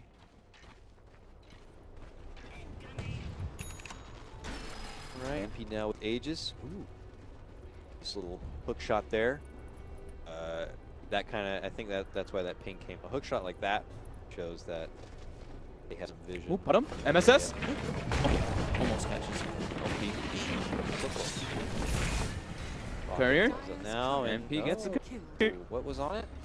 A lot of money, apparently. I think that was the MKB. Nope, it was not the MKB. That was... I don't know. Mid lane. Find out. Hook shot. Quick swap back there to save Burning. And good thing Q got salted right away. I think it had most of the pieces of the refresher from XXS, and it was going to pick up the MKB for Burning. I believe that's what it was. Ooh. Well, that's not good. Double stampede. Yeah, because he was sitting at about 5k gold, so I think that's what had to have been on it. And we did see Burning having MKB queued up. He didn't buy the purchase the 2 javelins, but maybe he was trying to get the Demon Edge. What was the pause, and was it? Do I have to look to see if it was from MP? It was MP. Is it cold? Sound Sound issue. issue. 56 minutes into it, Fogged. The last heat of the day. Just game number 1 of this best of 2. But no. It was the Centaurs Shivas. Thank you, chat. Guys, get that? Man, That's a nice convenient thing. Yeah, the hockey for us isn't working because we're all kind of sharing counts, so we don't have all the hockeys working. Yeah, everything, they have it so I set cannot select the where courier. they have it set up where it's like, you know, goes through all the.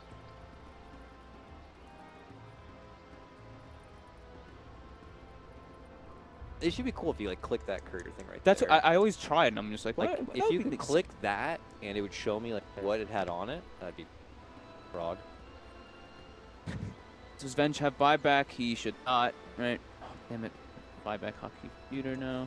Yeah, he does not have buyback on the bench, 300 short. No, it's also, you can also tell by looking at the Yeah, number. yeah, I know. Brain.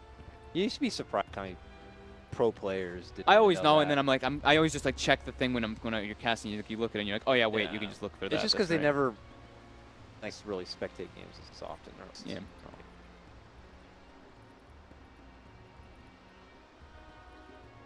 What else has been picked up? I mean, items are just like luxury all over the place now.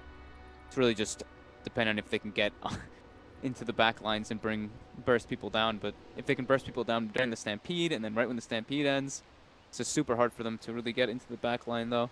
Burning's becoming quite a problem. All right, Ugh, come on, I need to Woo! stretch I'm my trying legs to- a little bit. I'm sitting on the chair right now. I am trying to keep the hype going, Fogged. He is actually standing on the chair right now. I am trying to just keep the hype alive in this game right now. Let's go. It's a slow siege. It's like water torture right now, right? Slowly picking them apart inside the base, but looks like we're ready. Alright, let's go. Let's go. Let's go. Okay. All the wrong buttons right now. All right, here we go. Envy walking in toward bottom. That guy. Just kidding. Draw the line toward top. Want to get all 3 lanes. And the rest of MP is. Snap pause. Bottom tower Wow. is under attack. Who'd have thunk? Yeah. MP. Look at They this. wrap their way into the Ooh. top lane. Wow. Wow, my God, it's like almost had a moment to think about this game plan. Oh well, it seems to be working out nicely. They just jump right through the rack as it's nothing, and you're like, well, That doesn't seem like it's actually okay that they can pause and then create a game plan during a pause like that. I don't think you should pause. I don't know. But whatever. We're just masters. Hook shot, misfire there, burning, spinning, winning, trying to do his best, but obviously not able to do a whole lot. Then dunk onto 2, and suddenly this is looking like an MP game right now. They will quickly finish off a poke on that one. Burning under the gun right now. Is he going down? Does it buy back in before to use it right here and there. OP also. Flash messes NB Company right now. I guess that's what they needed to close this one. Oh, Get a all pause they to get the needed was idea. one sound issue. That must have been a hell of a. I mean, maybe here's the play. Son.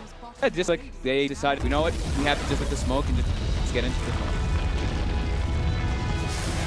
That closed up really quickly after that pause. Should be happy the pause happened then to begin with, but okay. I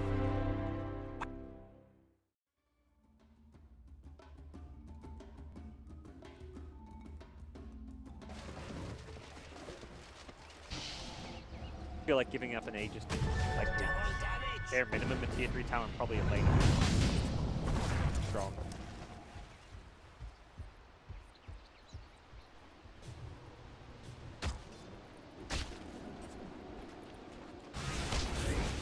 Any now. They want to find a big minutes. So Black even has a DD. The Empire, well, realizing the time, poking up. Black's revealed himself in the mid lane. Scan and miss each other for now. Black working a bit of a bait at the moment. The Empire jumping in, get the last one on next thing. Oh, the absolutely. That's the bind time in the split to hit the time that's out. And going up, the telekinesis was there too quickly. KingCharlie gets the grab. Empire take down Black, and they're looking for more. Jab's in trouble, and he's out as well. He kill off 2 on the backlines there with the Witch Doctor and his death. Overall, they found the 2 cores and they're not done yet. The Poshka looking for the chase down onto XY. FN to slide forward with the Hurricane Pipe. Tough indeed. Boy, will survive. Still, it's Empire getting those 2 cores. And it's key point. Roshan's back up. They can head into the pit, taking down incredibly quick. Now that's what matters.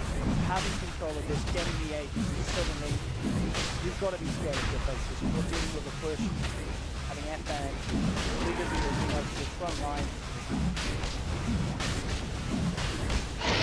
Yeah, the kill crate was not really won by either team, but in terms of objectives, getting erosion at this point. To close out a game, having an A is safest way. Start sieging. Likely this top lane, they've already done most of the damage to the tier tower, and generally a lot easier to high ground side lanes rather than mid lane, a lot harder to initiate. They are limited by the borders. Side lane just down, spread hard. Towards that top lane now. It's still down bottom, but he'll have the travel over.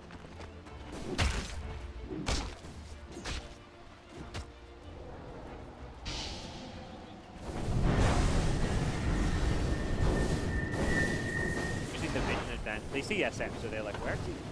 Push out this lane. SM's not here right now, so advantage of that little bit of knowledge. Top here. This is on the front lines, but he Stun it down. Centaur stun cast is like okay, but it's only long enough stun. Same for the fire blast. The damage output isn't.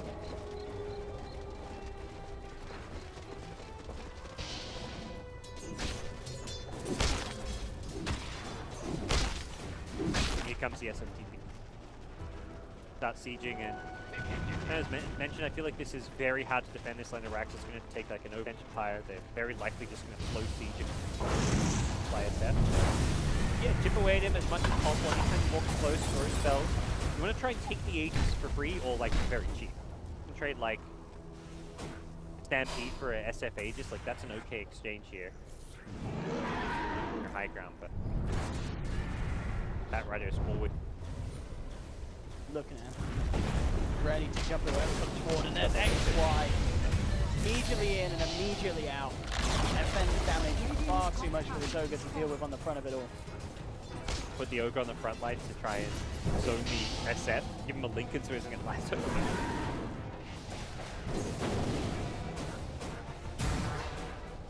Forcing Jabs to back away, which is so hard to face about this. They've got the Deso and the Maelstrom on Black. Double boulder smash back to trouble. Stampede comes out, the defensive Astral as well. Will buy time for him. FN so timing though, and he gets it perfectly. FN on the SF, taking the Weaver out for a full minute. No buyback is available on Black. So Empire at the least, they'll be able to clean up this top set of racks. All the tier 2's already down, they might be able to get more here. Radiant's top base. Very strong. Now, even if they're uncertain of Weaver's buyback, you want to force it out. You've got an Aegis. There's no reason for FN to get it. Will do some in return. Can't get the death ward out as Witch Doctor. Jams is falling low. He will Astral himself, but they've lost Ice does have buyback available, so does Jam. They will get themselves back in. The Witch Doctor doesn't, but he's only down for 15. He'll be back very shortly. They may be able to hold on to this bit at the end of it all. Jams will take out the Aegis. There's your buyback from Ice. They really want to hold on to this mid set of Brad. Coming in again, but the boulder smash onto 2. The silence as well from Eponja. He rolls straight in onto Ice. He's going to make it. Chappie's looking for Jam. The fire blast is there. Maledict's on him as well, but he pops the cheese. Chappie's all right for the time being. They'll look to continue to chase. Nuts for 35 seconds, of course. Managed to push them back. He drops the sanities. Not enough to get the kill though. Chappie's out. FN as well. One of the kills on the Reaper. Not getting kills as the Weaver respawns on the retreating Empire is not really a whole for. Yeah, they're buyback with the Savior mid lane of Rax. It's like Empire are going to be even. They are going to be even further ahead in terms of farm and item progression. They're even going to find themselves, if they want to, able to just wait for the next Roshan, Aegis, cheese again, and with how underfarmed like the other face of the side at this point, buyback on Jabs. Weaver committed to a Maelstrom, but is ultimately very underfarmed as well. They're about the base. The items ahead, a couple of items ahead. Batrider's got a BKB. As farmed as your Weaver.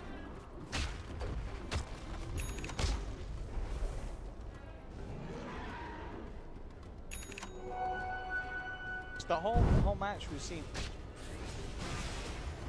really struggle to keep up with the pace. Defense really emerges. Big star mid players in the CAS region. Play some of like the old guard players like stuff kind of fallen off a bit, and FN's coming. Young, promised players.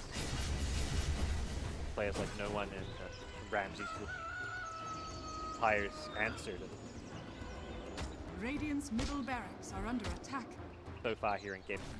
This is, I mean, the win. This win I feel like more important for Stacey because getting the 3 points for the win is big for Empire. It's like, you got to draw, you get 1 point, but you want to stop Faceless game.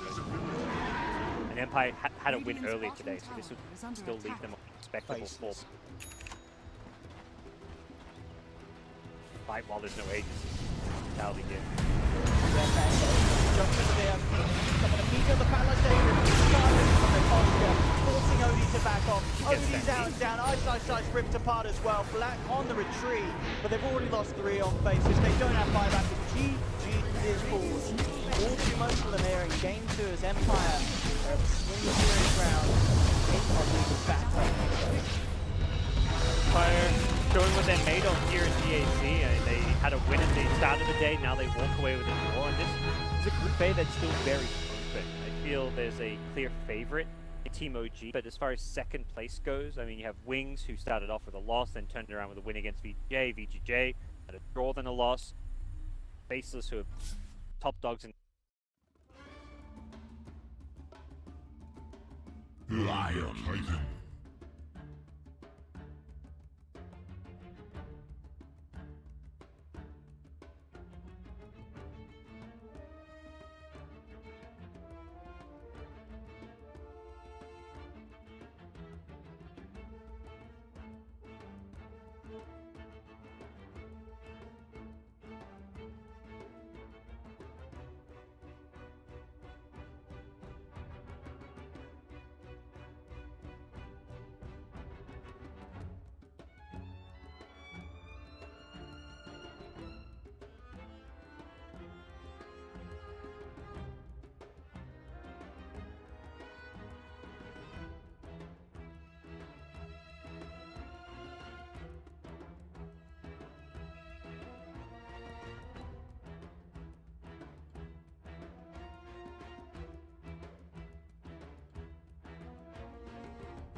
Prepare for battle.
"30 seconds to battle."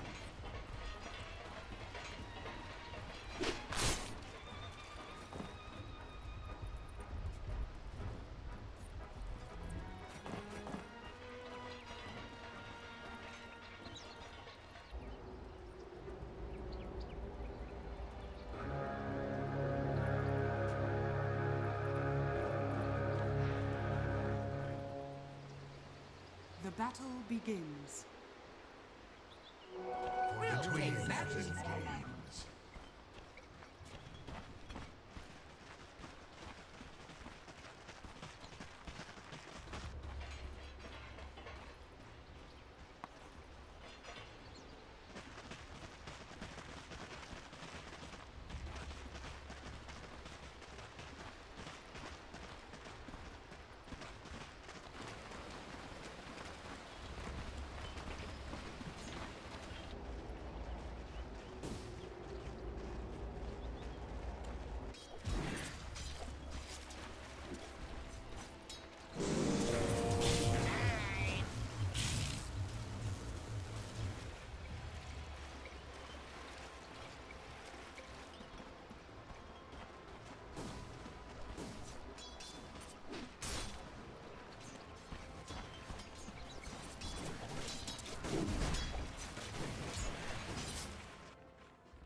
Radiant team ban.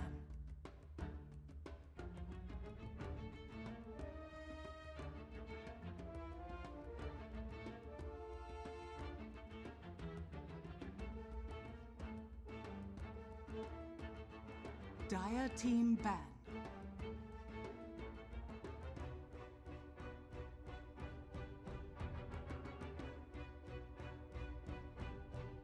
Radiant team ban.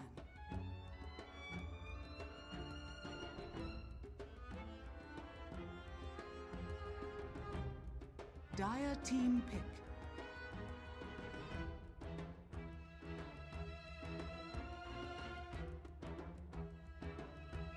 Radiant team pick.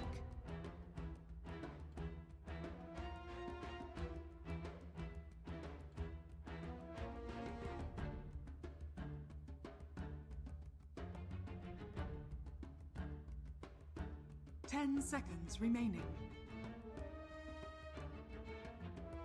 5 seconds remaining. Reserve time.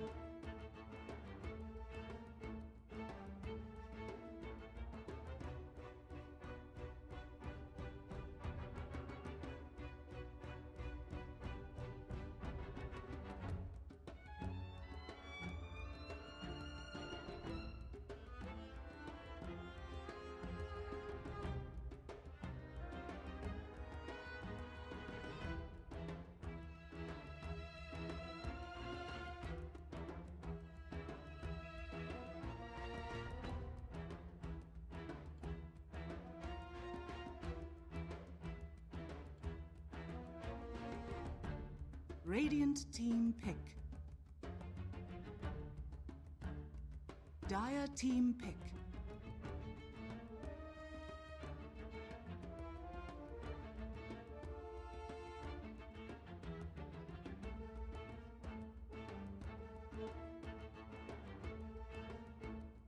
Ten seconds remaining. Radiant team ban.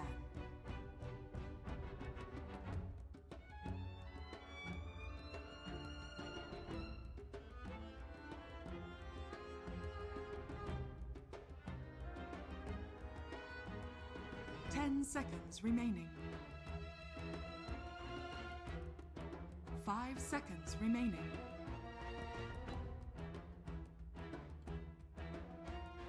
Reserve time.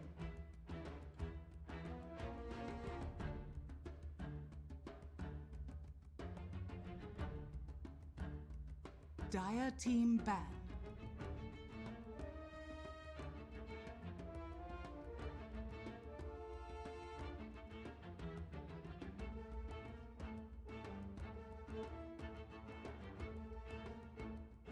Ten seconds remaining.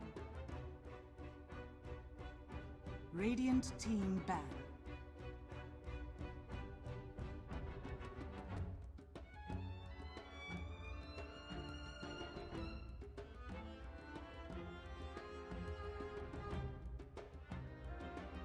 Ten seconds remaining. 5 seconds remaining.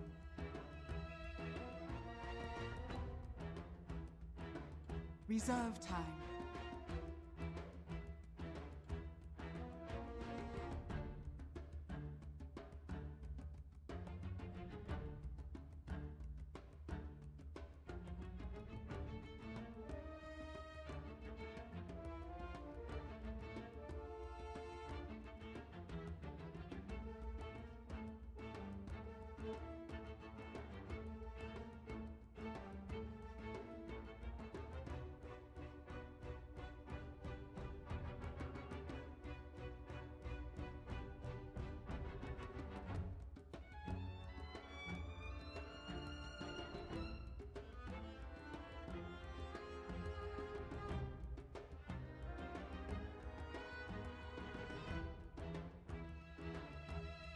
Dire team ban.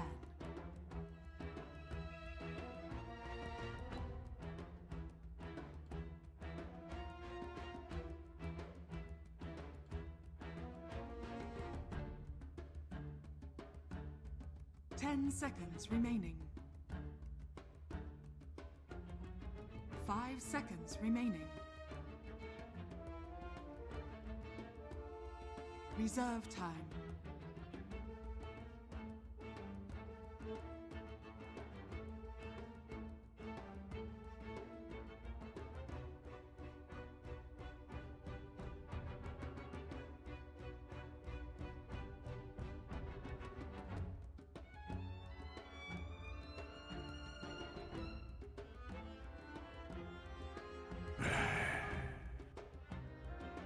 Radiant team pick.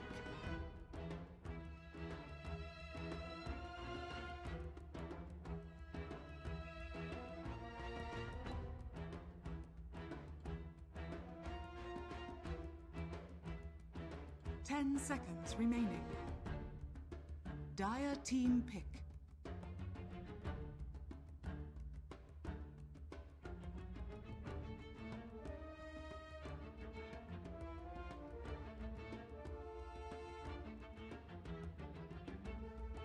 Ten seconds remaining. 5 seconds remaining.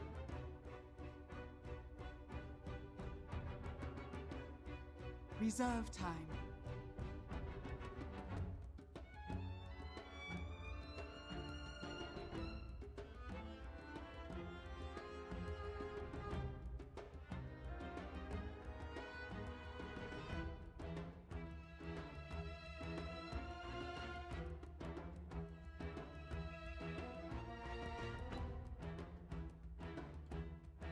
Radiant team pick.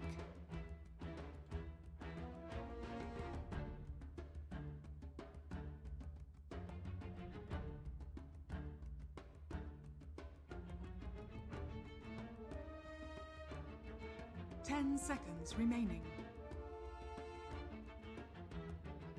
5 seconds remaining.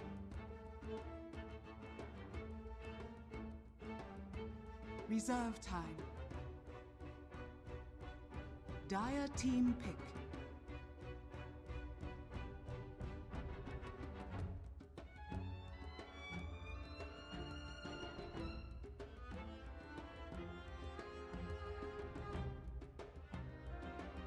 Ten seconds remaining.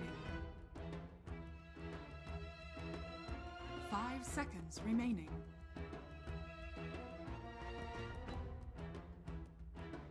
Reserve time.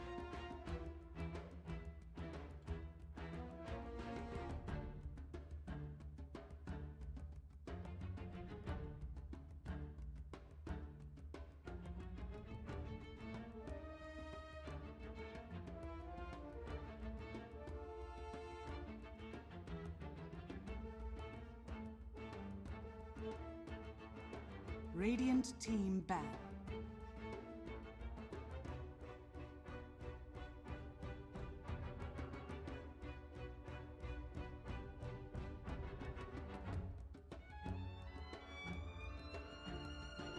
Ten seconds remaining. 5 seconds remaining. Reserve time.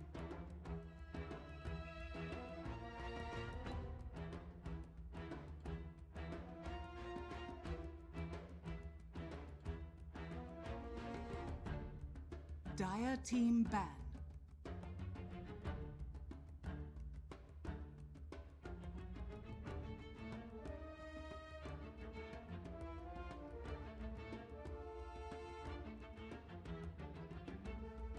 Ten seconds remaining. 5 seconds remaining. Reserve time.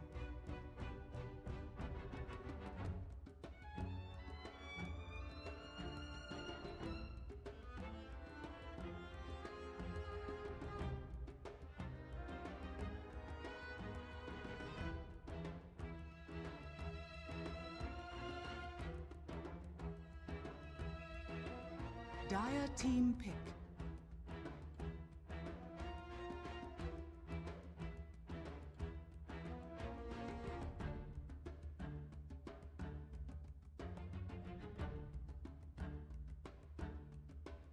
10 seconds remaining. 5 seconds remaining.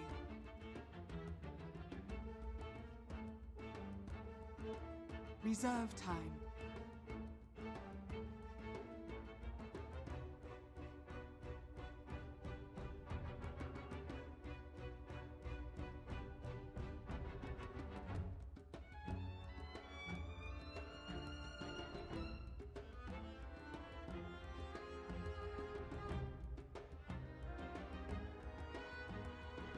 Ten seconds remaining. 5 seconds remaining. Radiant team pick.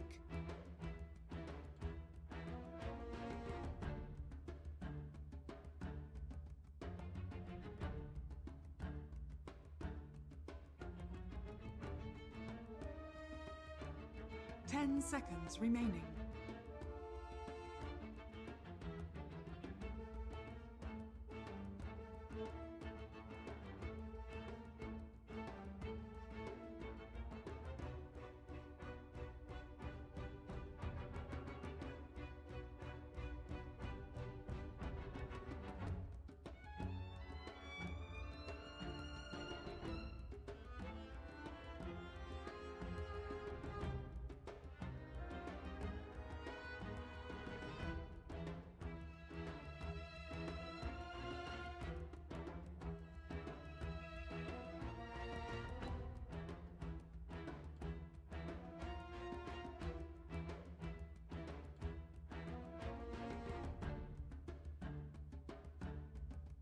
Ten seconds remaining. 5 seconds remaining.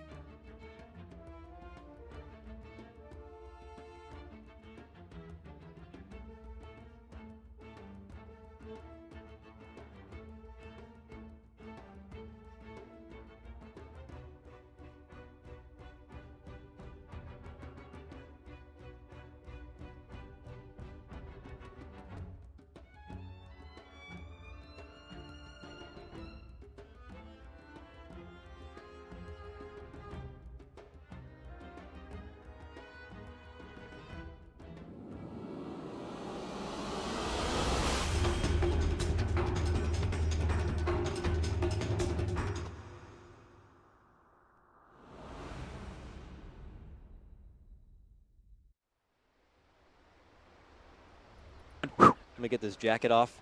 All right. Prepare These, for I'll battle. hit these buttons and we'll get underway. The early smoke Double already coming TP. out from NP. Double TP with the smoke, getting those early wards down. Very important to do that versus the monkey guy. Being able to read his movements right NP away. are just like early birds. They get up, they pop their smoke, they quickly head out to the lanes, and you know, IG are just like slowly I rolling can't out actually. of bed. I can't see Baboka's name on the Monkey King when I actually mouse over him. I'm not sure if you can. Oh, you can. Okay. Oh, now I can. Interesting. Took until he jumped into the tree wave for me to actually see. He's here. Oh, they did see him jumping. SVG spotted him out. I think he's gonna know there's a ward there now. If they ping him enough, he'll fall out of the tree. Jumping his way all the way up and across here, and it's like Yeah, they're we're in pinging. Yeah, trouble. they look like they know that the ward's gonna be placed there. Yeah. Look at that. What's up? You have a sentry on Envy. Oh, they just gave him the sentry, Yep. so when he goes to the mid lane, he'll plant it, get the free 100 gold. And the double regen value.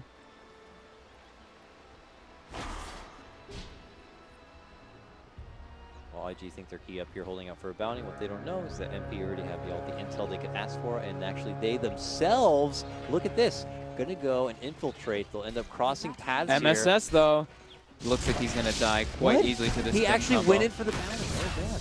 Yeah. Gets punished for it. Quick and easy kill, and first blood goes the way of IG. The IG claiming 3 of the bounty runes, I think?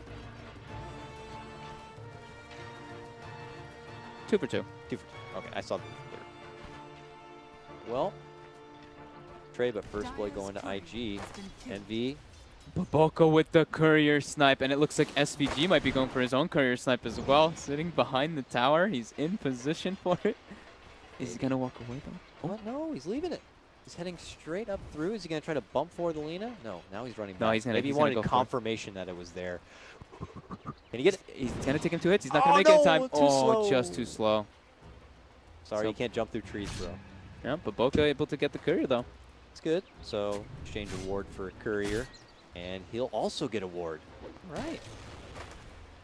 Probably be able to take that one down here. Shabby. Yeah, so here we are in store for the safe lane ABBA. And I don't know how well practiced IGR against this. Well, safe lane ABBA, you know, carry ABBA. Carry. He is in the off lane. But Yeah, yeah. Oh, yeah. He's the one. he's the one, yeah. Well, one. SVG mid lane getting some battery assault onto OP, sending him back to the tower. OP should be just fine though. That's some good damage, though. Definitely force him to chew through some of the stuff.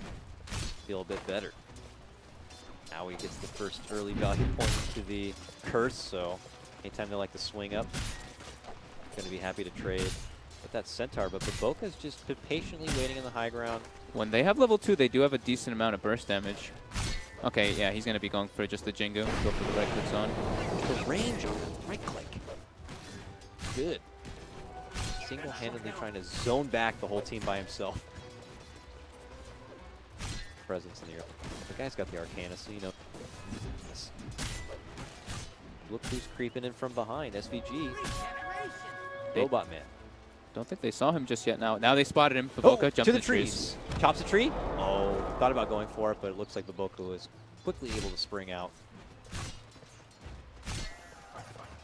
Back and forth here. Bomb lane. Spots up Baboka. Starts hitting him up with the battery assault. Gets trapped within the creeps, but that is going to be enough to hopefully create a bit of space. And now they look to turn their attention onto SVG himself. Up, springing down. Gets a few shots in, but So got my Jingu. I can run around now. But it doesn't last forever now. yeah. Still lasts enough time. It does for him to last take it to quite a lane. long time, yeah. The shrine. They can make a play with that with the Lina stun, but OP does not have it skilled up yet. He went for the 2 in Dragon Slave and 1 in Fiery Soul.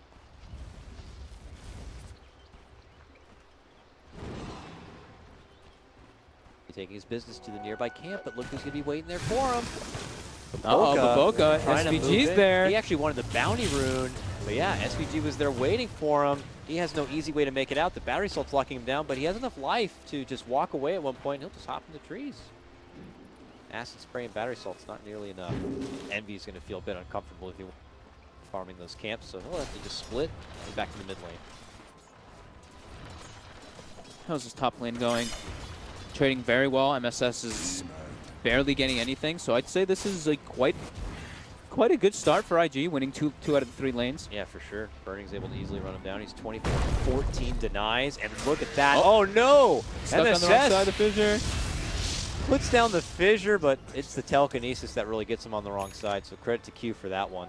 MSS was simply trying to help out a comrade, but they end up using the fissure against him.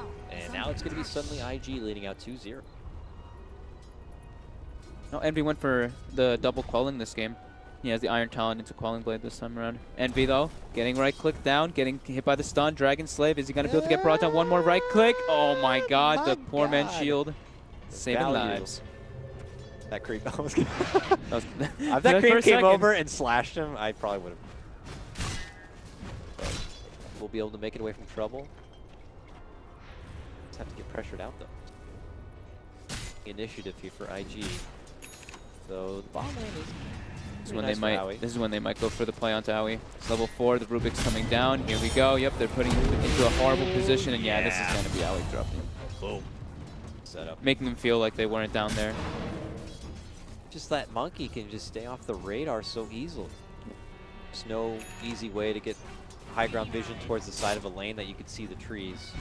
You have to specifically get the right hero to kind of tough. Dire's middle tower I think they have a good idea with the rockets and stuff, but here Baboka already up in the business of Envy right now, leeching away on some of that XP. Puts a ward down as well now to block those camps because he knows Envy's just going to straight jungle. Since he's versus Lina, he can't lane and versus he him. could just get away with just dropping it there in front of him, and Envy would not be the wiser. And he's gonna. It looks like Envy's gonna go for that similar build, the phase boot into Armlet. value. But as you said, probably just high-intensity because, farm. yeah, high-intensity farm, just being able to run between the camps faster. Top lane, Burning still finding his way here. 1437 will pop him a bit with a coconut, but they don't really have the firepower to really do anything with this jug quite yet. And getting close to that level 6, and you might have to see MSS kind of backpedal a bit at that point. There will be some kill potential. Dire's middle tower is under attack. Oh, Burning actually, was he trying to cancel out the stack? 437 is trying to make a bit of a stack build up there in that top lane. Burning's by himself up there, and he's Ooh. kind of putting pressure on the Yeah. runway. Now he's level 6. Got the Omni Slash finished up. Maybe he's going to be able to look for Envy here. Envy's very low, 170 HP. He's got the Shrine up, though. Omni Slash. Oh, looks like he's trying to go gonna for the see wraparound. the He's assets. full Oh, HP. Courier? Oh, Courier? I'll take that One more. instead. Got Gets it. it down, but at the same time, there is kill action. It looks like Q also gets another takedown or assisted takedown onto Owie. Courier and Owie kill for IG.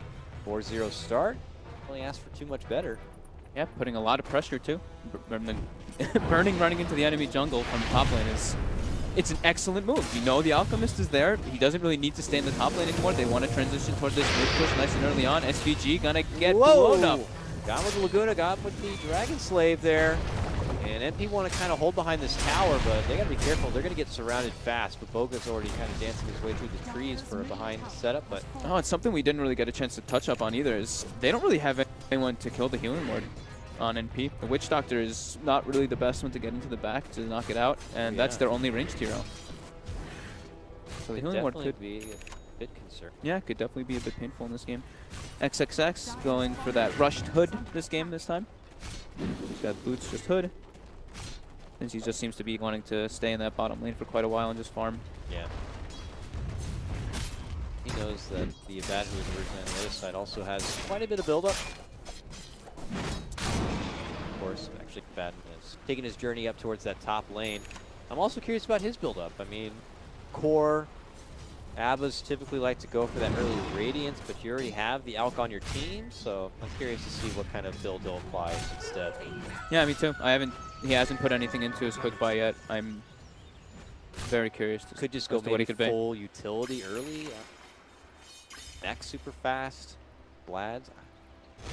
I feel like if he wanted to go mech, he would have probably gone Arcanes though, right? That's true. The Vlads, I think, could probably be more likely. Maybe he goes for a drum. We did see a lot of them coming out earlier, even though we didn't really think we'd see too many drums. Yeah, we'll see what he opts to go for. Smart boy. Bottom lane, as the siege continues here from IG onto this tier 1. They'll try their best to slow him down on MP. Figure will start it off, but still not level 6 to kind of commit in with any sort of big dunk. He also just sporting his level 5. Tower's down, man. Pushes are on here for IG, and it feels like they are going to be constricting the farm of Envy a lot sooner than anything we saw in the previous game. Exactly what I was about to say. Wouldn't be surprised to see if... Okay, as I'm saying, Burning is going to... I was about to say if they make... Wouldn't be surprised to see them make the rotation toward the top lane, claim that last tier 1, and then they get even more access toward the NP jungle. They already have 2 great offensive wards in that side, so they already have the potential to watch the movement as well. IG will take this lane. Both will scout things from behind here and allow Owie to try and slow them down from taking it. Try to... Oh, well, the creep stop chasing it in north like that, I guess. Be able to kind of change up the aggro. Dancing around with Owie here, drawing his attention that way while Burning continues to siege away. That tier 1 is done for. That's 3 back-to-back tier 1s, all going to IG. The supports are probably very happy about it. They're bulking up quite a bit of extra money. As long as they're able to keep up that pressure. AY gets his level 6, uses the borrowed time, but he gets lifted up right afterwards, and he should be brought down really easily after this. Real easy. Abba getting down pretty convincingly there. And getting all these tier 1s as well as enhancing Centaur's timing onto his Blink Dagger. Like we mentioned, he went for the Hood first, and then they claimed those 3 tier 1s and a couple frags as well. Looking very good for him, 600 gold away. Take a look at this net worth already difference. 7,500 going in the way of IG already. Looking like their lane positioning, winning like 2 out of 3 of the lanes quite heavily. Maybe even 3 out of 3 lanes, you could say. MP have smoked up though. Gunners here, MP. As Howie makes a turn, maybe hoping to bait him in the lane itself. Hook shot. Off the mark. Not going to get the catch. Boca within the trees. There goes the Centaur Stampede, though. They are going to get the finish on the Q. MSS rolls in, trying to go for the dunk. The most effective. IG are going to be able to separate themselves and avoid any additional collision. They heavy MP rotation for that kill. Really as satisfying as I'm sure hoping to get. Fortunate misfire with that hook. At least able to peel any attention off of Envy. It's always good. Space created is getting the muscles way towards the Radiance hold. Looks like. And Midas build up for Owie. Anticipating the longer game. That's a good anticipation. Safe as something. Dire's bottom tower is under attack. What's Boca blue? I think that's the two different styles of the set, but wasn't he a different color before? Yeah, Whatever. he was a different color. I Whatever. guess you could just change it on the fly. Why not? Heading up and over here. They know he's in the tree line here. But He's on the low he ground also trees. knows He gets they are there. rocketed. Quickly tries to get He's off. out. He also have their own vision. They can spot this out. The Envy will truck away towards this ancient camp. Pinged a little bit here. I don't know what they're going to be able to do to really contest it. Boca back towards the tree. IG, here we go. Time to shine. Centaur Blink Dagger finished up. They're smoking right away into the enemy jungle. Boca's got eyes on them. SVG going to be gone on by burning, and he's going to be brought down quite easily there. Are they able to get anything else? No, but he does steal the Aphotic Shield. Nice little steal. Yep. By the way, he's changing colors because apparently as the ulti levels up, or as he uses ulti, I guess he gets the ulti, he'll start changing colors. You know, whatever. These hats these days do all sorts of crazy things. Okay, behind, pull back telekinesis onto Owie. They instantly force out the borrowed time, and he's going to have to hustle back into the base. All right then. IG's putting the pressure on. Very different from the last game versus an Alchemist. You look, they have 3 heroes neck and neck with him.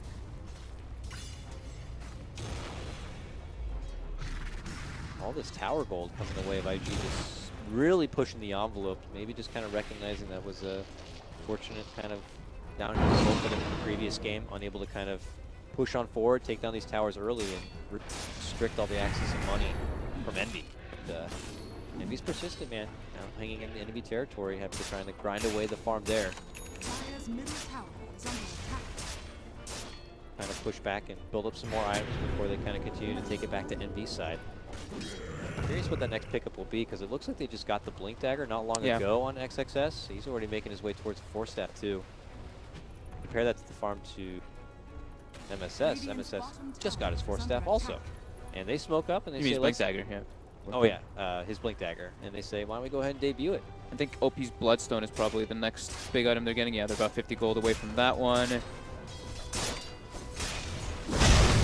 Burning. Oh, he gets the spin off. My God, he's got the reactions of an absolute monster. Triggers out the Blade Fury as the dunk comes in and just dodges out all the damage. Oh my God. It's like split-second timing to get that one. Wow. I think like maybe the Witch Doctor just stepped slightly into the range of it as he was going for the echo, but still super fast reactions by burning. OP. Whoa. It's not off the mark from SVG. Yeah, but he just runs into him, so he's able to avoid the LSA and uses the hook shot to make it out and away from trouble. But Q's already up in the ropes. Looking to go for a little bit of trouble now, though. Oh, he is in a world of hurt. SVG looks like he might go down too. Yep. Oh my God, the fissure comes out from MSS trying to slow them down, but they already get what they need. It's going to be XXS and Q claiming a couple of lives of MP. They pull up even further ahead now, 10-1. Really making MP regret trying to come at him again with the Alchemist lineup. Yeah, that was kind of like a bit of a unfortunate scenario for Envy. Like Envy was just like chilling there farming, and he's like, wait, what? They're coming after me now. SVG, don't bring them here. And he gets killed, unfortunately, by that. Stampede brings them able to get on top of him. Yeah, clean him up. And he's not, doesn't even have his relic yet, so it's going to be much slower than the usual timings that we do see because of just the way that IG's putting the pressure on taking all these towers and limiting his potential to go farm jungle. Dire's middle tower One tier has 2 fallen. down. Another tier 2 down. Do they dare go coast to coast? All the way up to the top lane tier 2? They'd have to go all the way back to the one to kind of get back in order here, but Radiant's top Looks like that might be what they're going to do, though. Boca is got eyes on SVG, hits him over that casual poor man's vision. But SVG will be able to bump him back. Midas finished up now. It is how he gets it finished. He has a TP up. They're kind of on the prowl for him right now. But he only had Midas. A lot of people say Midas is at its worst right when you get it. SVG hook-shotting in, is able to get the COG connection onto OP, but he dishes out his own Laguna firepower, and he's just going to be forced to self-suicide. Instantly, though. Respawns, of course, because that level 10 talent is just so cool. And he has the Bloodstone, yeah, so he's back in action. And you go right back towards his top lane. You want to hook shot me? I'll respawn before it's even close to being up. Obviously, hookshot is down for this Jack one. was telling me about how a joke actually that Wings were saying that, you know, the counter to Lifestealer is Lina and Lion because they respawn before his, like, as his rage is coming off of cooldown and they're able to burst him down again. I was like, that's, I guess maybe it translates a little bit different, but it was really funny the way he was telling it to me. And I mean, now we're seeing it come into fruition. Not the Lion, but the Lina core is definitely becoming super prominent in this tournament so far. Fortunately, I haven't seen it. Lina's certainly getting her airtime as they do get all three of those tier 2 towers. Radiant's bottom tower is And under pay attack. right now for IG against an out. Damn swell. Trying to crawl their way forward here. They still have a ways to build up. The next order for Owie is going to be that Vlad's grab. Got a little bit of a journey ahead of him. Basher finished up on Boca already. But So that's actually pretty scary. Their team fight potential is quite ridiculous. They just need to watch their positioning for the clump versus the Earthshaker. about going for the Shadow Blade next. I don't know if that's to build into the Silver Edge, have it against the Abba, but you normally would see like Echo Saber maybe pick up. Yeah, I like the Silver Edge versus Abaddon. Always works really well being able to get into like the back lines with the Shadow Blade. It's good to take out the supports. And what is it like? You get hit by the Silver Edge, and you have to remember to manually trigger your borrow time. Yeah. Always a smart guy. Quickly realize. It can get you off guard though. It will. Because yeah. what you can do is you Silver Edge hit them and then you instantly stun him, and then you burst him down. Definitely a burst. Guna after all. As long as they can do it pretty much like instantly as he does it. Ward here, but did have their own bit of defensive vision. Might have seen that. Oop, SPG. We get spotted here. Actually miss on the hoof stomp, but Boca will slam his own stun and help IG kind of get himself into a better position. But now they'll make the call. Stampede looking to run on They forward. found MSS. Yep, Burning runs in, looks to Omni through the both of them and gets the double kill. 1437 tries to go for an ambitious death ward, but he will quickly lose his own life. It looks like they will be able to get at least one responding kill, but Envy's nearby in the neighborhood, and they quickly swarm onto him, and it's going to be a sweet takedown at that. A 1-for-4 trade going the way of IG. This game number 2 is very heavy-handed in their favor. This is a 6-0 Burning Jug. It's almost getting toward that 15,000 gold lead for IG. Seems like they do have an idea of what they wanted to do versus this Alchemist, and it's working really well. I think it's just really hard for MP to fight with their 4 heroes versus what IG has right now. Like they need to have the Alchemist getting involved, but he can't. That's not what they picked it for. They needed to just get that farm up, delay the game. Yeah, they are not prime fighting shape at the point in time. You look at Alchemist, he's got some sweet items, but it's all Alchemist right now. Yeah, and they're getting multiple Shadow Blades and Silver Edges. Even the, I think this is just the common build now that we've seen on the Corlinas is just the Shadow Blade bots, Bloodstone. Always able to just move around and look for your own solo pickoffs in a way, but now he will be able to have Baboka maybe going for that. But no, Baboka switches up toward a Desolator, as you know, we did see him having this Silver Edge before queued up. Yeah. Okay. Switch around, someone will take care of that silver. in the death, so... Oh my god. Someone is a Seedra. Are they going to be stacked up? Boom! Oop. Stomp, early borrowed time to get away from him. Baboka dishes out the ulti, waiting within the trees. Q rolls on in, quickly moves on forward. They're going to get the blast takedown onto Envy. Just like that, Aoi looking to try to retreat. He'll have no borrowed time. He's going to be taken down. IG is on the super aggression here. I mean, instantly put down the ward. They predicted MP's kind of movements. MP just unable to really fight in any way with their I don't want to say it's GG territory, but this is tough for MP. IG needs to watch their positioning still. Remember, the Blink Echo could be quite a big factor to turning around. That's true. The healing ward is down. They've got an Aegis as well on Burning. They have good positioning on IG. They have Lina way behind on the low ground, happy to siege him there. He goes for the skadoosh, but only able to get minor connection onto 2, and will quickly lose his own life. And there's your trump card of a defense, and it's not going to be working so good. They'll be forced to fight back, but they're still at risk. They lose the Rax.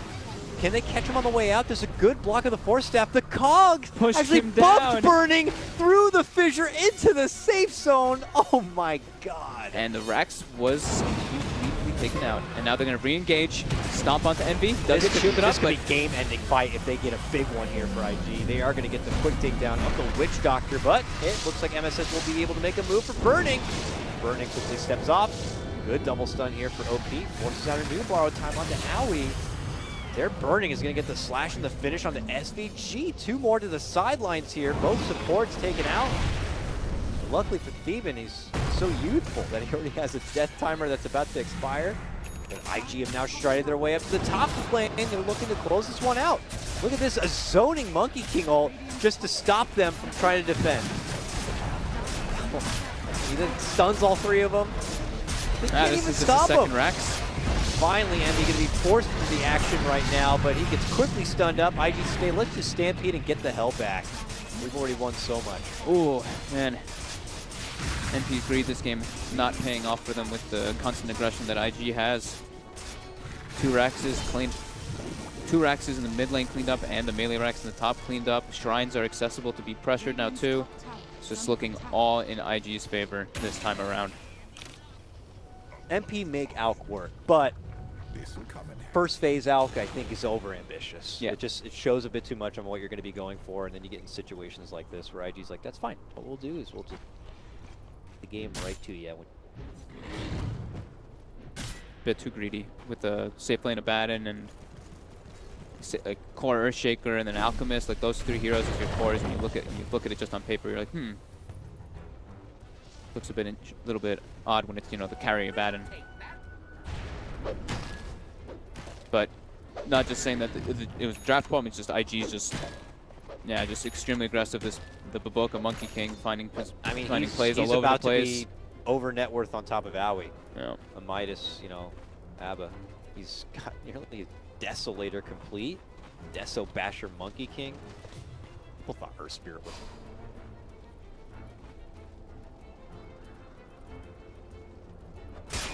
So now they're going to make their last move, take out the bottom shrine, push out the other two waves will naturally push in, and then they go for this bottom Rax. Don't even know if they want to wait for the Roche. The safest play is to wait for it, but we'll see if that's what they want to do. They already have almost Heart finished up on the Centaur. Ags, Lina going to be finished up any moment now. They've got the burst potential. They've got pretty much everything that they do need to close this game out. I don't know how much they really want to delay it. Feel like a 180 from the previous game here in a moment where it's NP stuck indoors. IG the sharks in the water here. Sieging in with these Manta illusions. They're just going to take out both shrines just across the world. Money. Age is getting reclaimed in 1 second. And reclaimed. Respawns in 5 minutes, so long respawn. Almost at 30k net worth. Wow. Lead. Is that crazy?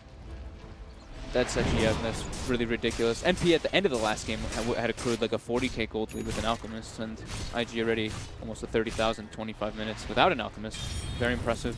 This had to be the most emphatic turnaround from the team. Like going from a situation where you feel like you're just being starved out and slowly passing away into this game where you're like, you know, we're just going to come out and we're just going to cheap shot him right in the face with a Baboka Monkey King and then not allow them to have any breathing room. We're just going to totally rush them into the corner, not let them to play a greedy game. You're not going to be rolled over so easily. But they're playing just still calculated. Safe as possible. I think it's fine to do this for IG. Just once they get that rush, that's where it's going to be very easy for them to just no risk push that bottom lane. Heart finished up. Here where IG currently stand. Nope, looks in like the they might actually just smoke right now. Yep, they're just gonna go for it right now. The two side lanes are pushing in already. This is a good moment to make the play. Maybe they can just enter through the mid lane and just go for that rather than just going for a Rax. Just get some kills instead and then just end the game. Yeah, it could be a game-ending fight right here. Here we go. IG can get it all the way up and over here. Moving in, quick stomp. No pause necessary for this strategic setup here as they're going to get the pullback onto Envy with the Laguna. He gets blasted down and taken out. And another Monkey King ult there and allowing them to kind of get the finish onto the Rax.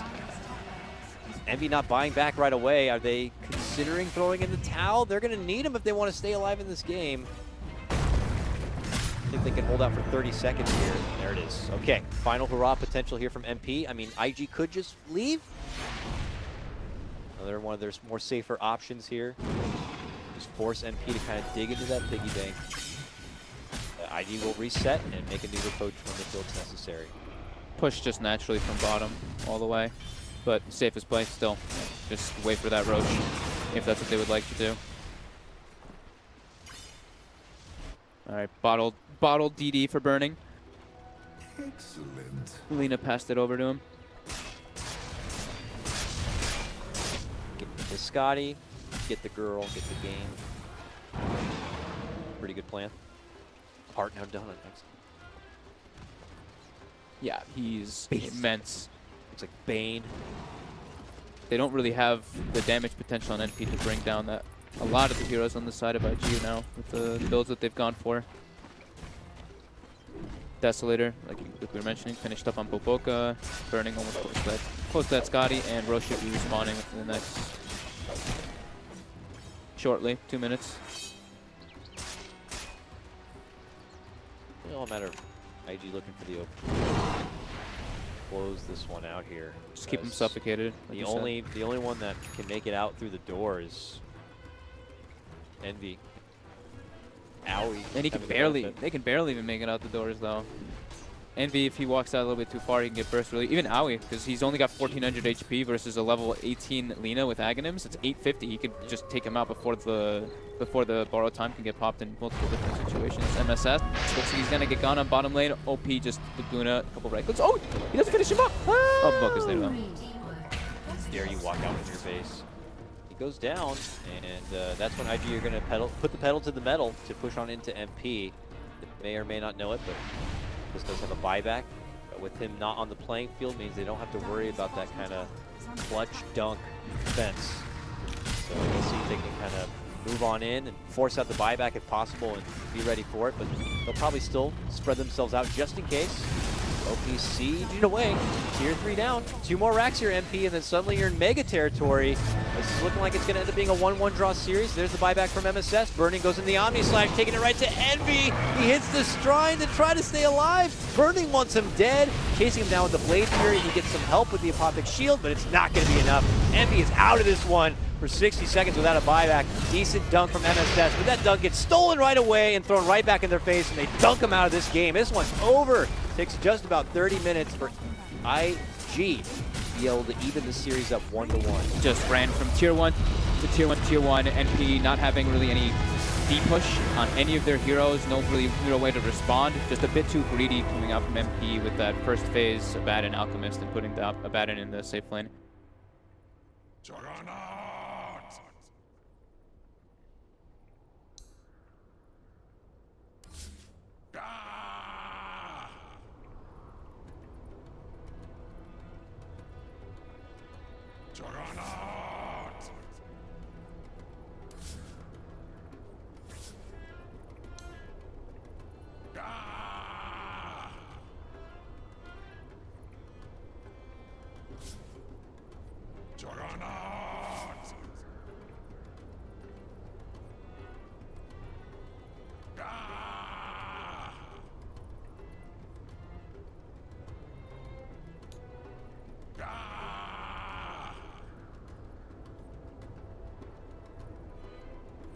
Juggernaut!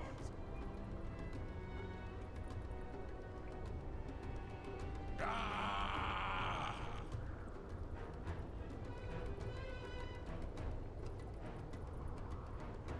Juggernaut! Juggernaut!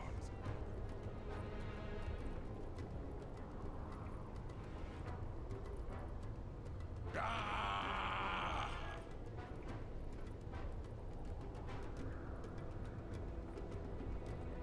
Juggernaut!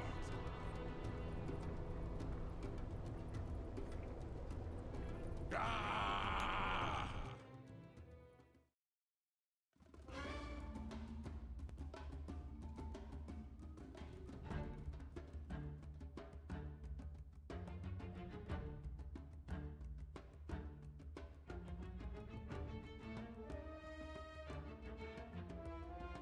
Liquid's turn to ban.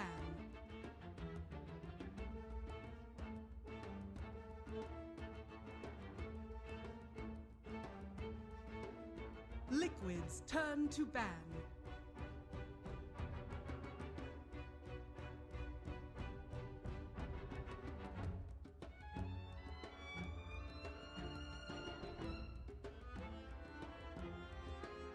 Ten seconds remaining.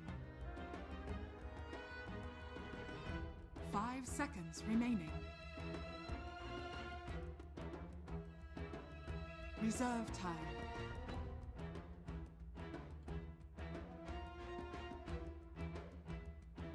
Newbies turn to ban.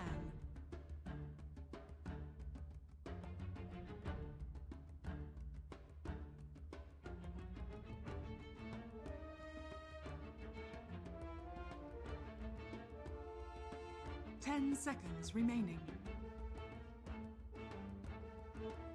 5 seconds remaining. Reserve time.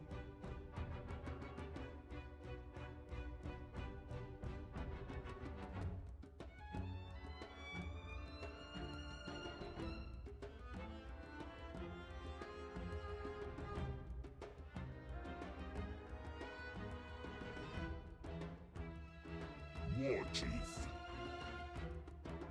Newbies turn to pick.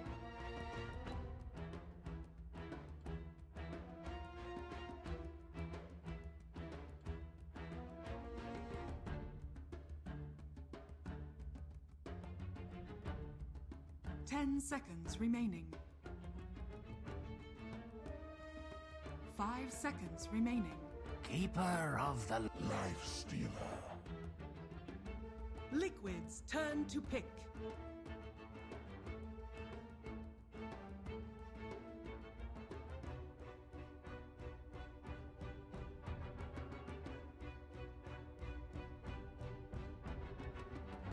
Ten seconds remaining. 5 seconds remaining. Reserve time.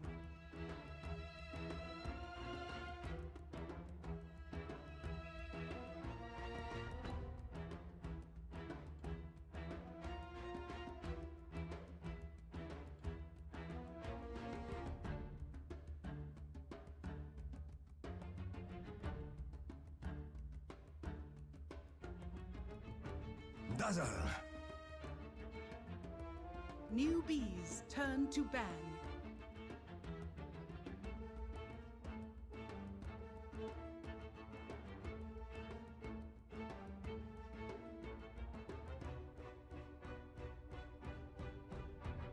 Ten seconds remaining.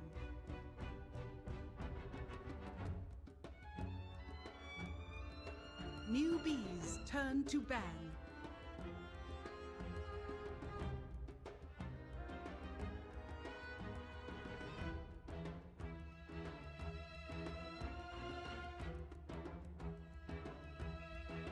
Ten seconds remaining. 5 seconds remaining. Reserve time.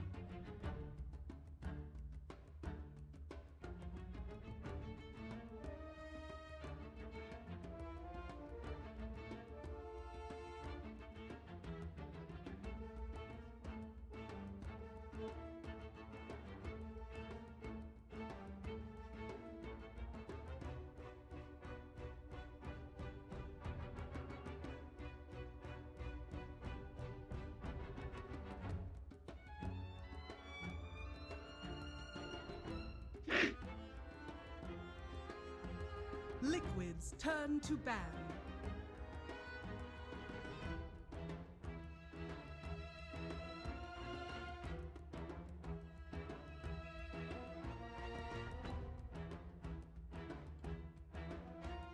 Ten seconds remaining.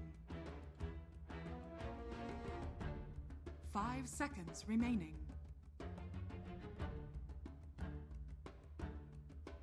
Reserve time.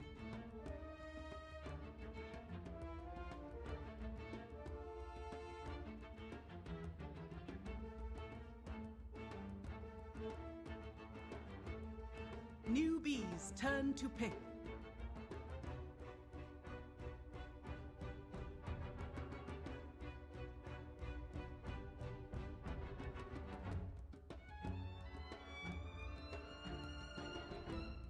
Ten seconds remaining. 5 seconds remaining.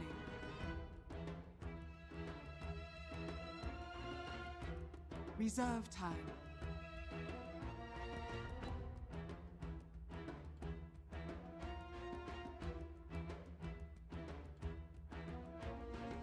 Sand King. Liquids turn to pick.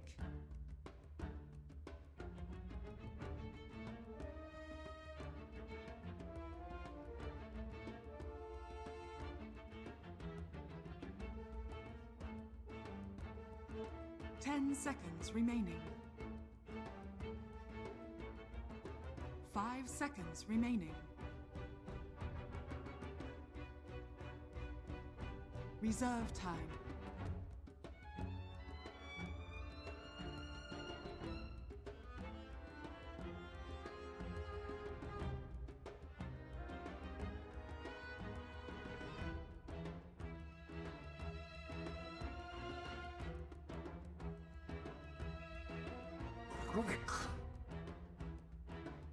Newbies turn to pick.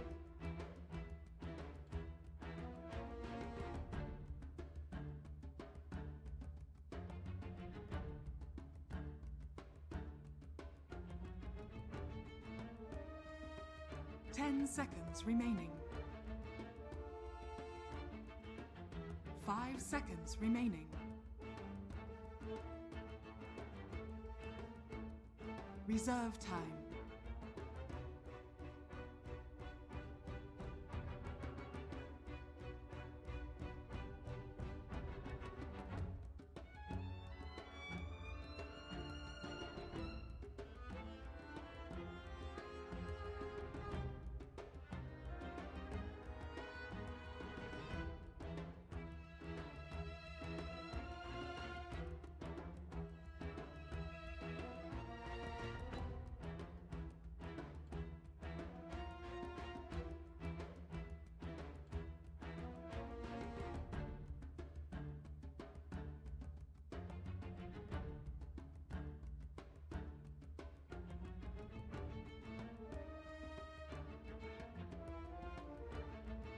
Slada. Liquids turn to pick.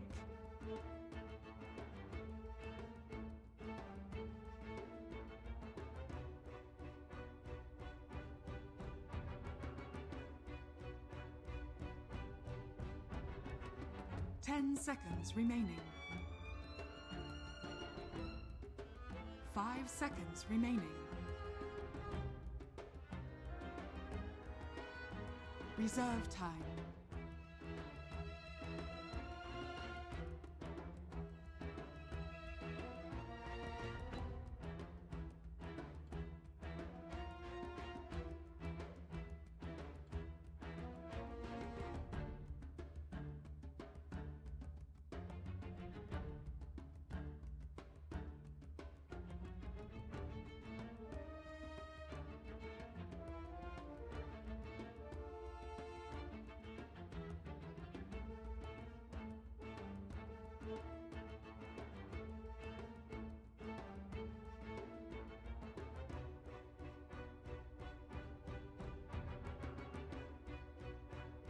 Alchemist. Newbies turn to ban.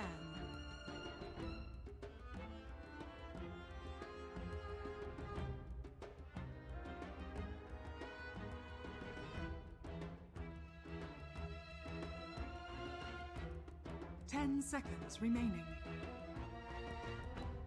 Liquids turn to ban.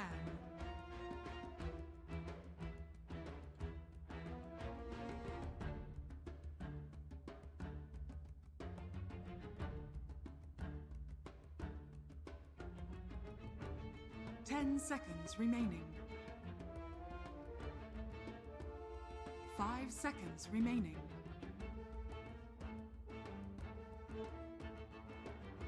Reserve time.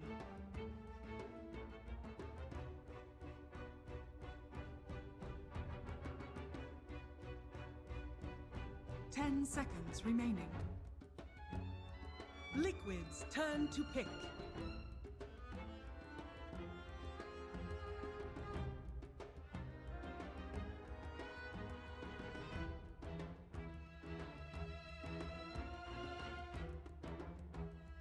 Ten seconds remaining. 5 Juggernaut. seconds remaining. Newbies turn to pick.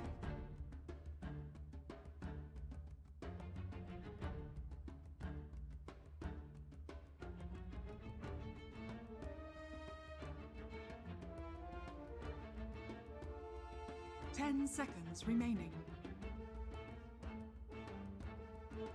5 seconds remaining.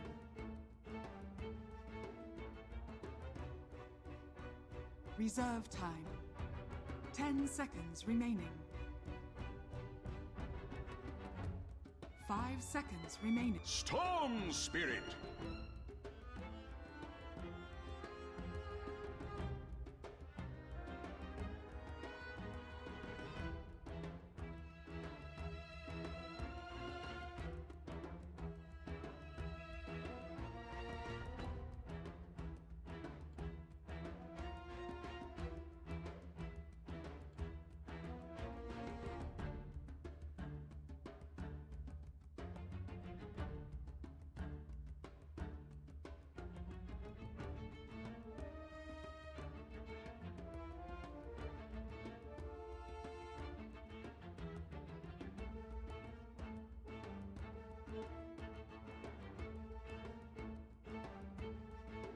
Ten seconds remaining. 5 seconds remaining.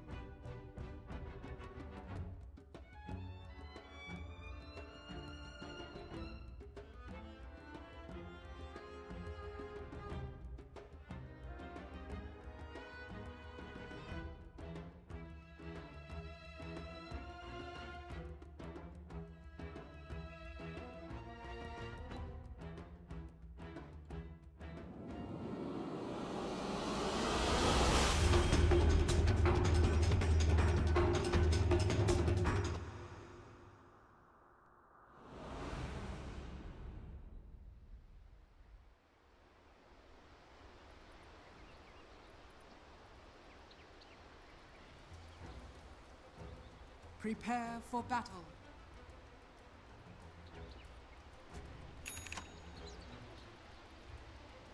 Already But yeah, a little rushing bit, right up. little bit different though. Yeah, you know the Matu Alchemist. I don't really see that too often with the Yeah, Miracle Jug. I usually okay. see it swapped around. Let's see if they're going for some. So yeah, they have. Looks like they're gonna try to give the Centaur a good start and leave the Juggernaut probably alone in the start. We got that ward down early for the Scent. It looks around the corner towards that early bounty rune. We have an early smoke coming out from Newbie. Look at this. They're taking it up north here. Right under the vision of Liquid, right under their nose. Kaka's playing the Sand King. He is creeping So- in behind. 4 Sand King and the offlane Slardar. Yeah, that was definitely a hell of a change up than what we were expecting too. Just kind of just shows the continued versatility of these teams, players, and the heroes in this meta. All over the place, but looks like Newbie are not going to get themselves into any sort of confrontation early. Well, I say that, but they're still hanging around that bounty room top. And what they may or may not know is just around the corner, we got Mind Control Centaur with both the Rubik and Kuro's Dazzle, and here they make their approach. Or no, when they see the full numbers here. Yeah, they just back off from the Centaur. He's got Poor Man's Shield and everything. That free money for him. So 3 and runes for Liquid. 3 bounties. the game. Statistically. See how it works out for him. KP to the off lane, no surprise there. SCD there will have his matchup against Matama Man in the mid lane.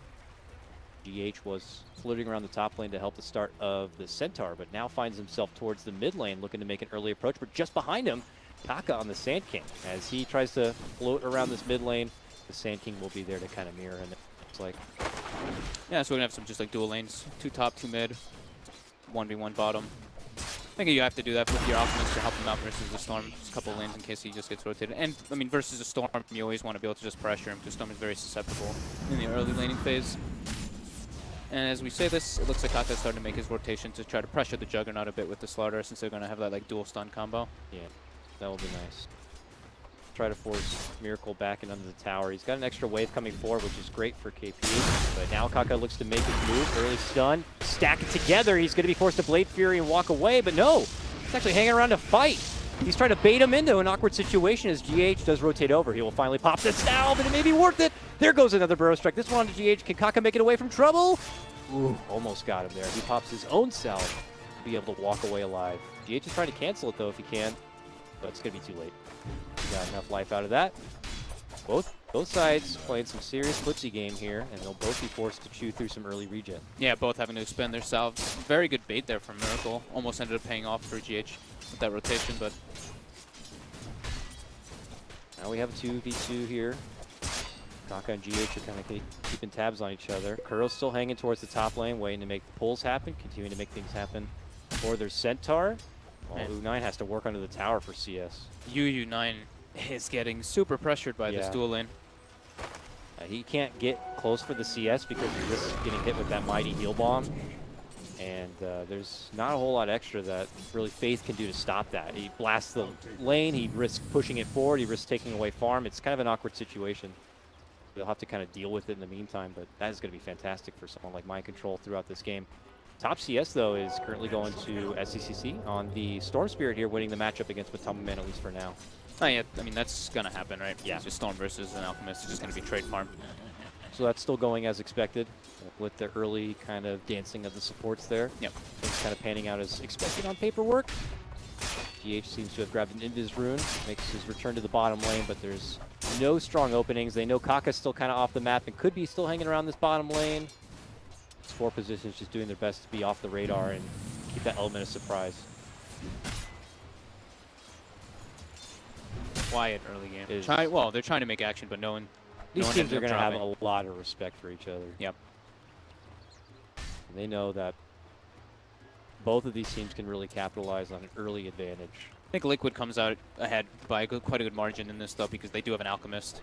So not only are they pressuring the Lifestealer, but they also have an Alchemist free farming, and Jug is a hero that he can always just farm on his own. Even if he's pressured, he's always able to catch up and be that presence. While Lifestealer, you kind of need your first like your armlet, you're pretty good timing to actually be a relevant factor. They do have what feels like quite a bit of time for a newbie to be able to kind of hit that power spike to take it back and start, taking advantage of the bounty lead that the Alchemist is going to have. It might be not until Slardar gets that Blink Dagger, and as you mentioned, Lifestealer's armlet here.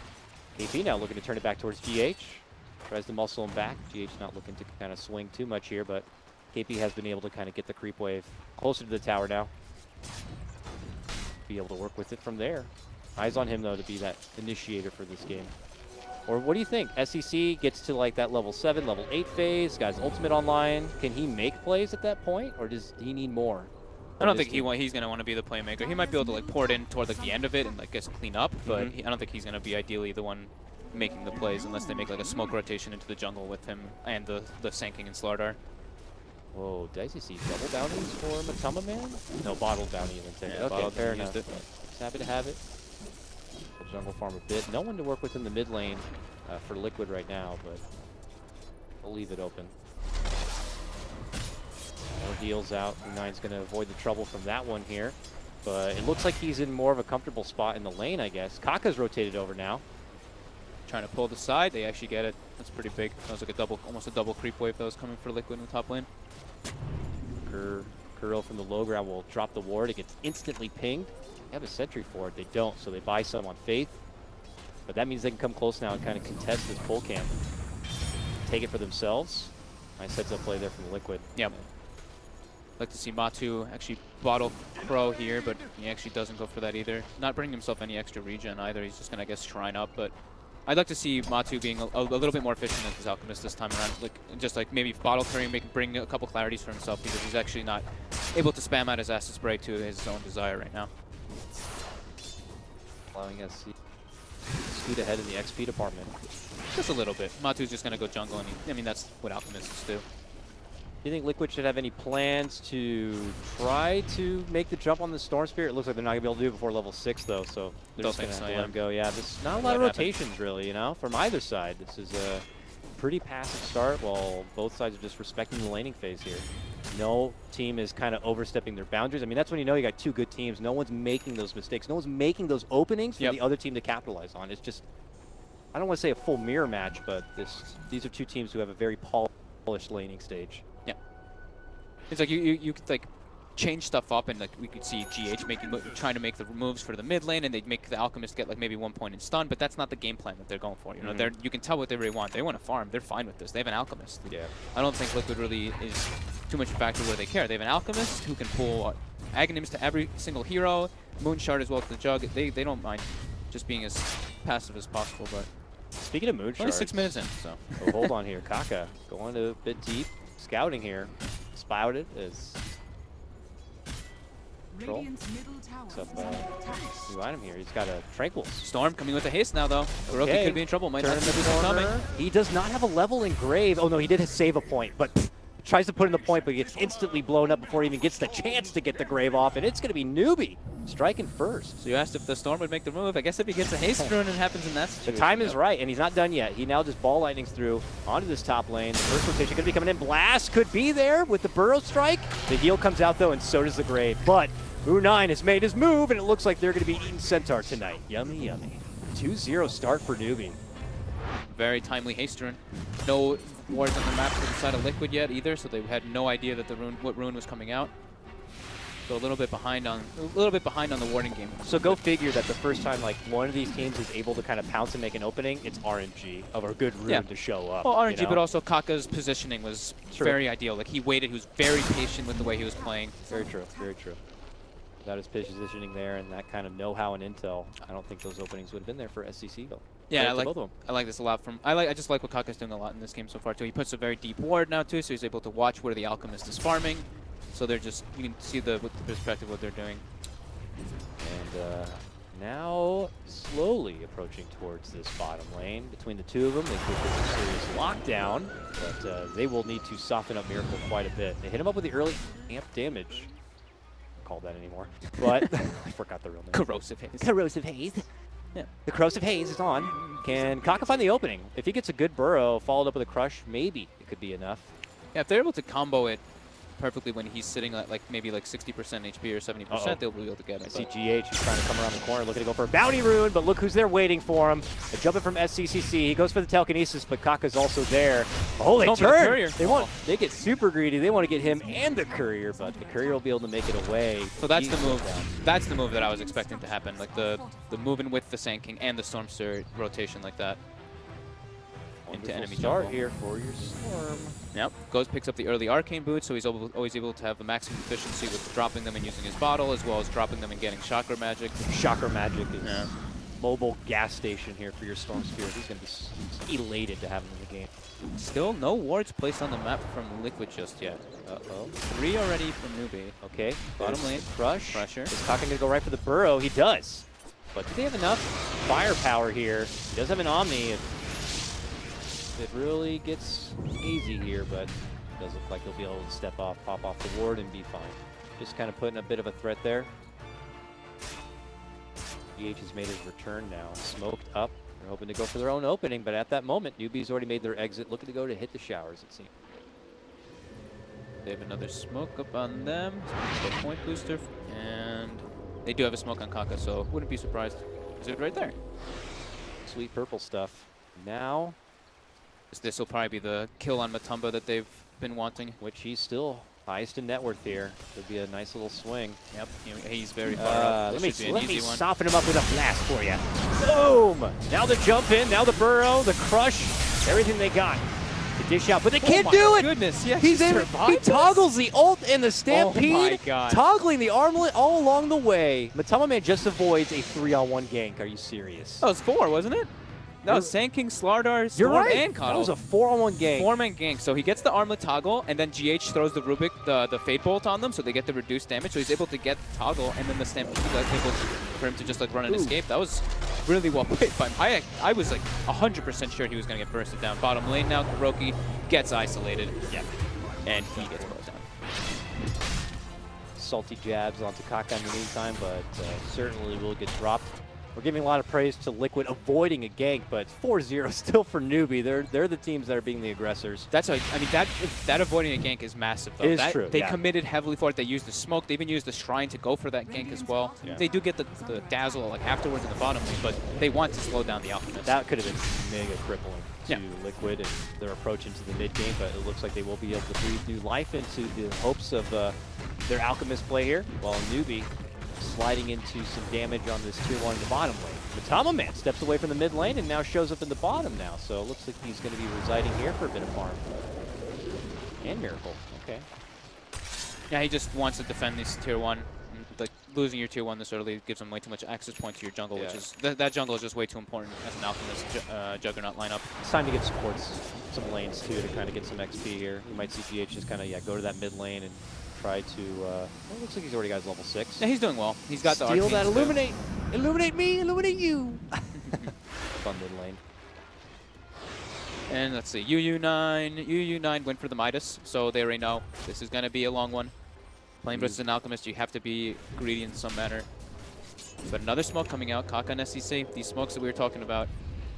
Mind Control does have Stampede up. He has a full hood finished up too, so he's extremely tanky. Yeah, but he's going to get spotted here from Moon9 and they'll converge. Now, can he shrug off this trouble? Well, there's no trouble to be had. They'll just cross each other's paths. Now SC's like, no, I'll commit half my mana pool to jump in for Mind Control here, who will easily pop the hood.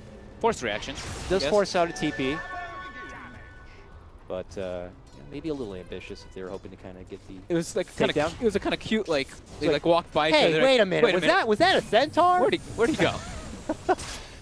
Maybe we'll miss the boat on that one. Mid lane, Burrow harassment with a blinding, with the illuminate there. We'll do a little bit of work, but pasty. Very. So Faith is going to go right for the Agnum Scepter.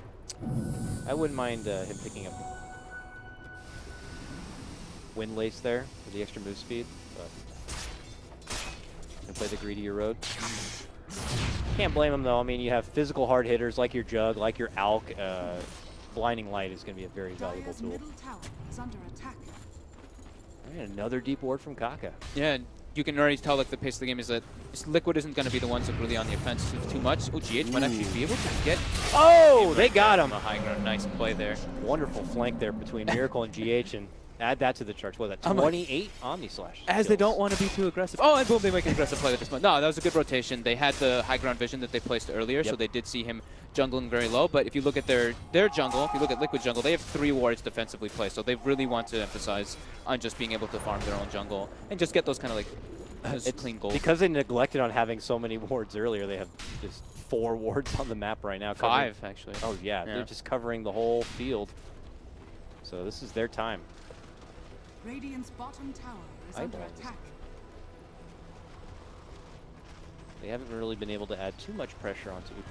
Second in net worth right now, of course, to the gross lead of your Matama Alchemist, but he is finding his way towards an armlet. He's almost got. He's about to have Radiance. And we have a Blink Dagger on Slardar now too, so they'll probably looking to make that debut soon enough, and it's going to be towards the top lane here. Nine could jump in the back of him once, but he doesn't have that armlet though, like we mentioned. Like you want your armlet to be able to do that like massive burst. He only has the Midas. Might just kind of hide in the dark here until that time is good to go. But it looks like Liquid have pulled away from that top lane altogether and are making their approach elsewhere here. And back to the grind of farm here. So Miracle has the bottom lane to work with. SCC. Right to the Bloodstone. Yeah, he's pretty close to it. So is this like one of your Bloodstone, then Orchid kind of pickup games? Or should he venture elsewhere after the Bloodstone pickup? I don't know if like you're going against a Jug and Alk that maybe an Orchid isn't as relevant and you'd like to get something else? It's too good versus the Dazzle and the Centaur, though, right? To get in the back true. lines and stop That's the true. Stampede or the Grave. You can stop like both if you see them, if you have position of them. Jump in, silence Dazzle, or Yeah, another target. exactly. Yeah. I think it's probably just the standard, you know, Bloodstone Orchid. Cookie cutter. I'm keeping an eye on Faith because he's farming incredibly well. Yeah. Halfway to that Aghanims already, and this is I mean, the 5 Coddle, quote unquote. I mean, Kaka's kind of been playing as the 5 this game, but he's not buying the wards. If you have an Ag by 20 minutes, like I feel like you're having a great game. Yeah. But if he gets it sooner, mind that's control, even better. get spotted. Top lane. Lead in, crush. There's that blink showing, and he was going to be surrounded quickly by 3. He's able to pop the hood, but SCC has showed up and is going to be able to kind of finish things off. EH will be able to make it away, but that's a Stampede down 2. 4-man rotation for that one. We will pull ahead 5-1. Radiance online for Maku, and GH does steal that Burrow Strike from earlier, so it's like probably the best spell that he can steal almost out of any spells. What is that? Oh, they pop in the back of KP and go right to the bottom lane. They're not stopping there. Oh, they saw Kuro drop the heal bomb. They're going in on him. And he is gone. Man, Tier coast to coast kills from Yeah. Newbie. I love it. And they're going to be moving right in for the tier 1. So efficient, taking advantage of this power peak. As soon as he gets the armlet, yeah, he'll go for that fight with Dagger Slaughter.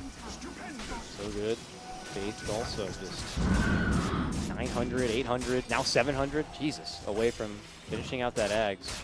He's actually, wow, he's that close. That's Yeah, I mean, passed on that win pretty list, and I guess he wasn't, you know, well, the ward bitch, really, this game. It was Kaka. well, so, he was buying them, and he's been handing them to Kaka. So I guess but just, like him not having to run around and place them does let him just like kind of That's sit true. and be able to farm. that's true. Kaka's just kind of the playmaker with SCC. See? And Liquid's attention have been mostly into the northern jungle of Newbie, so he's been kind of hanging out in the other side of the map, farming all through there, and then the lower half of the jungle. So he had a safe spot to kind of build that farm too. Here we have towers taken down from both sides. Faith will look to finish out that set Ag here in the top lane. Mind control, muscling forward, trying to get into that blink dagger. Certainly help. An initiation tool here for Liquid. But otherwise, it's still building up this monster here. Radiant's done. Boss done. Next. Yeah. Ever-growing beast. We are going to have to acknowledge at some point. Yeah, that's exactly what I'm thinking about right now, is acknowledging the Alchemist. Are they going to be able to burst him down properly through this very defensive draft from Liquid? Yeah. Once they feel like they're in fighting or pushing shape on Liquid, I don't imagine they're going to be letting him be on his own so much. He has been on himself. But he will probably be hanging by his allies here. Stampede is that top lane?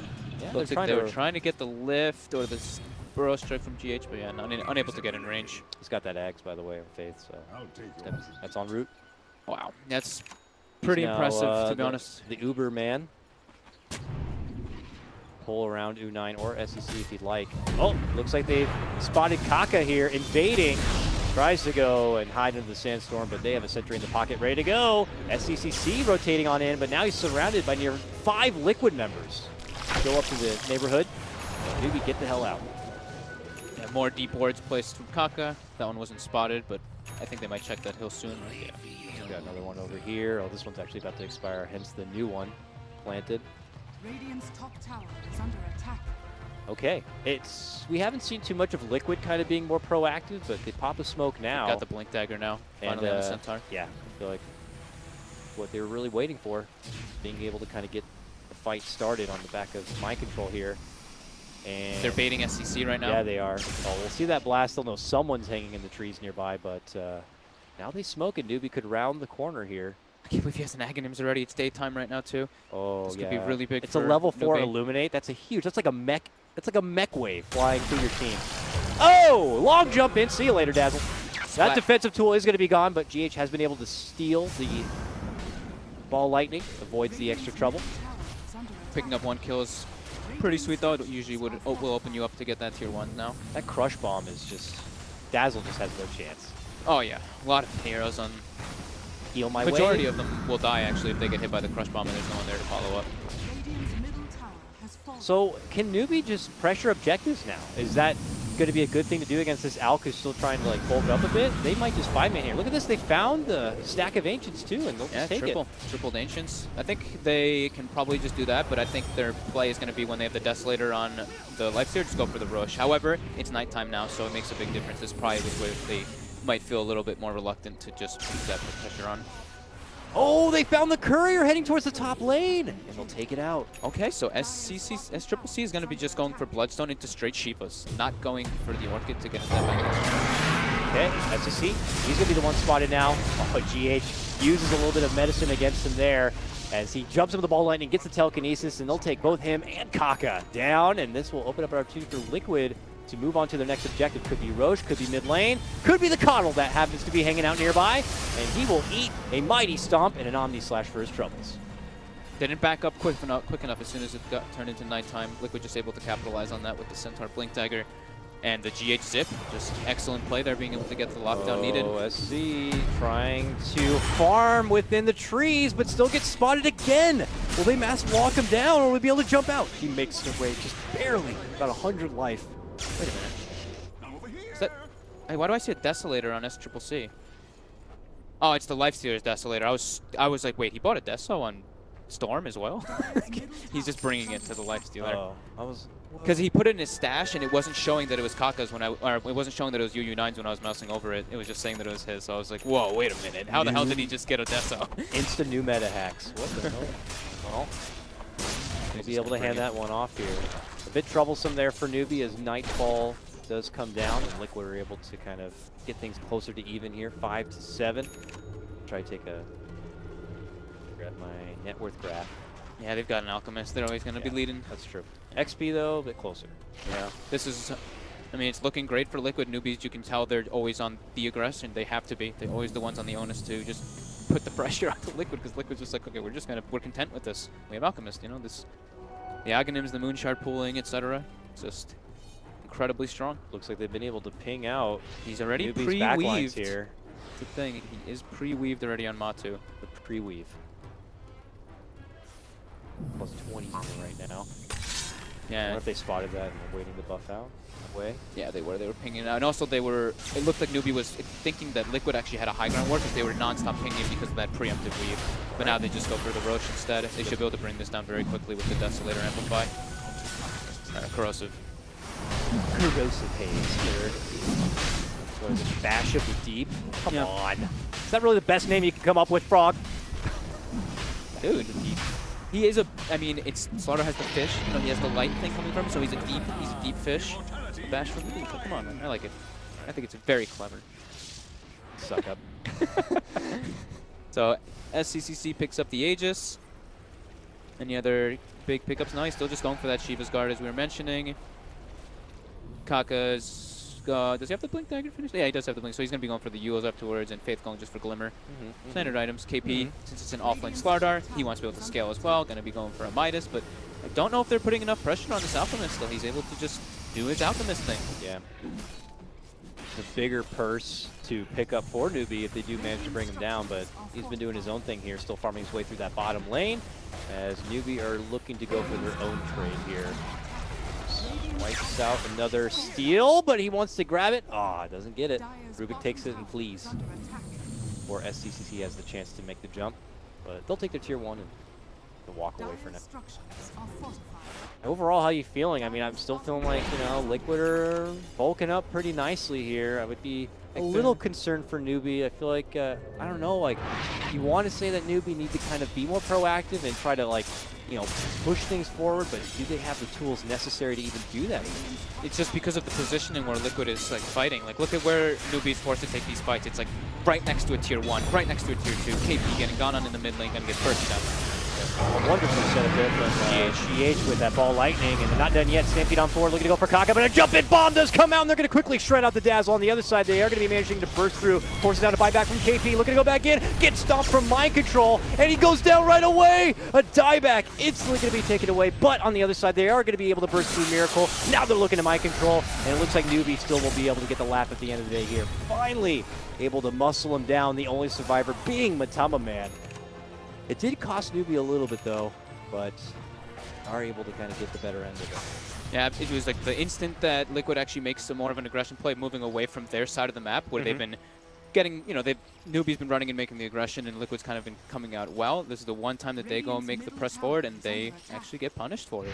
Nice little buyback from KP. I mean, he didn't really actually do anything with his buyback except for dying, but he forced people to use spells on him into the back line. So he forced Mind Control to jump onto him and use everything he had, which means at that point, Mind Control had nothing. So I'm sure KP's okay with that. It's very hard. It's a very hard game for KuroKy to be able to stand in the right position, because he's not able to get really any farm in this game, so he doesn't have anything like a Glimmer to save himself, nothing like that. So as soon as he steps up, he's just going to get gone on right into the back lines until there's like, you know, the Centaur Aghanims to be able to at least try to help him.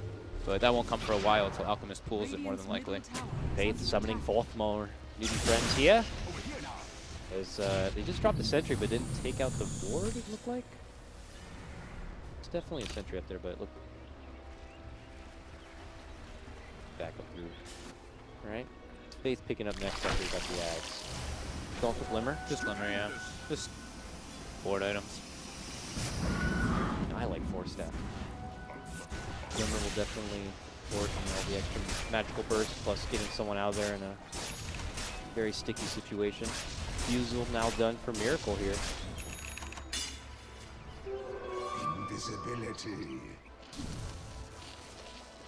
Farm, farm, farm. And GH has got his blink dagger. I don't know how old that is, but He's got it like a couple minutes. Uh-oh. Oh, here we go. This could be a big payday. Wow. Big payday for Kaka with newbie. positioning. Oh man, they had not been able to take it out, but if that's a 3-kill streak plus, you know, the ridiculous net worth. That was all went to 9. patience too. He was sitting there like waiting. The Rubik was right. GH was right next to Matumba for a while. As soon as GH starts moving up, Kaka starts channeling. Good for newbie here. It puts him on the up and up, and it's a hard hit for Matumba Man.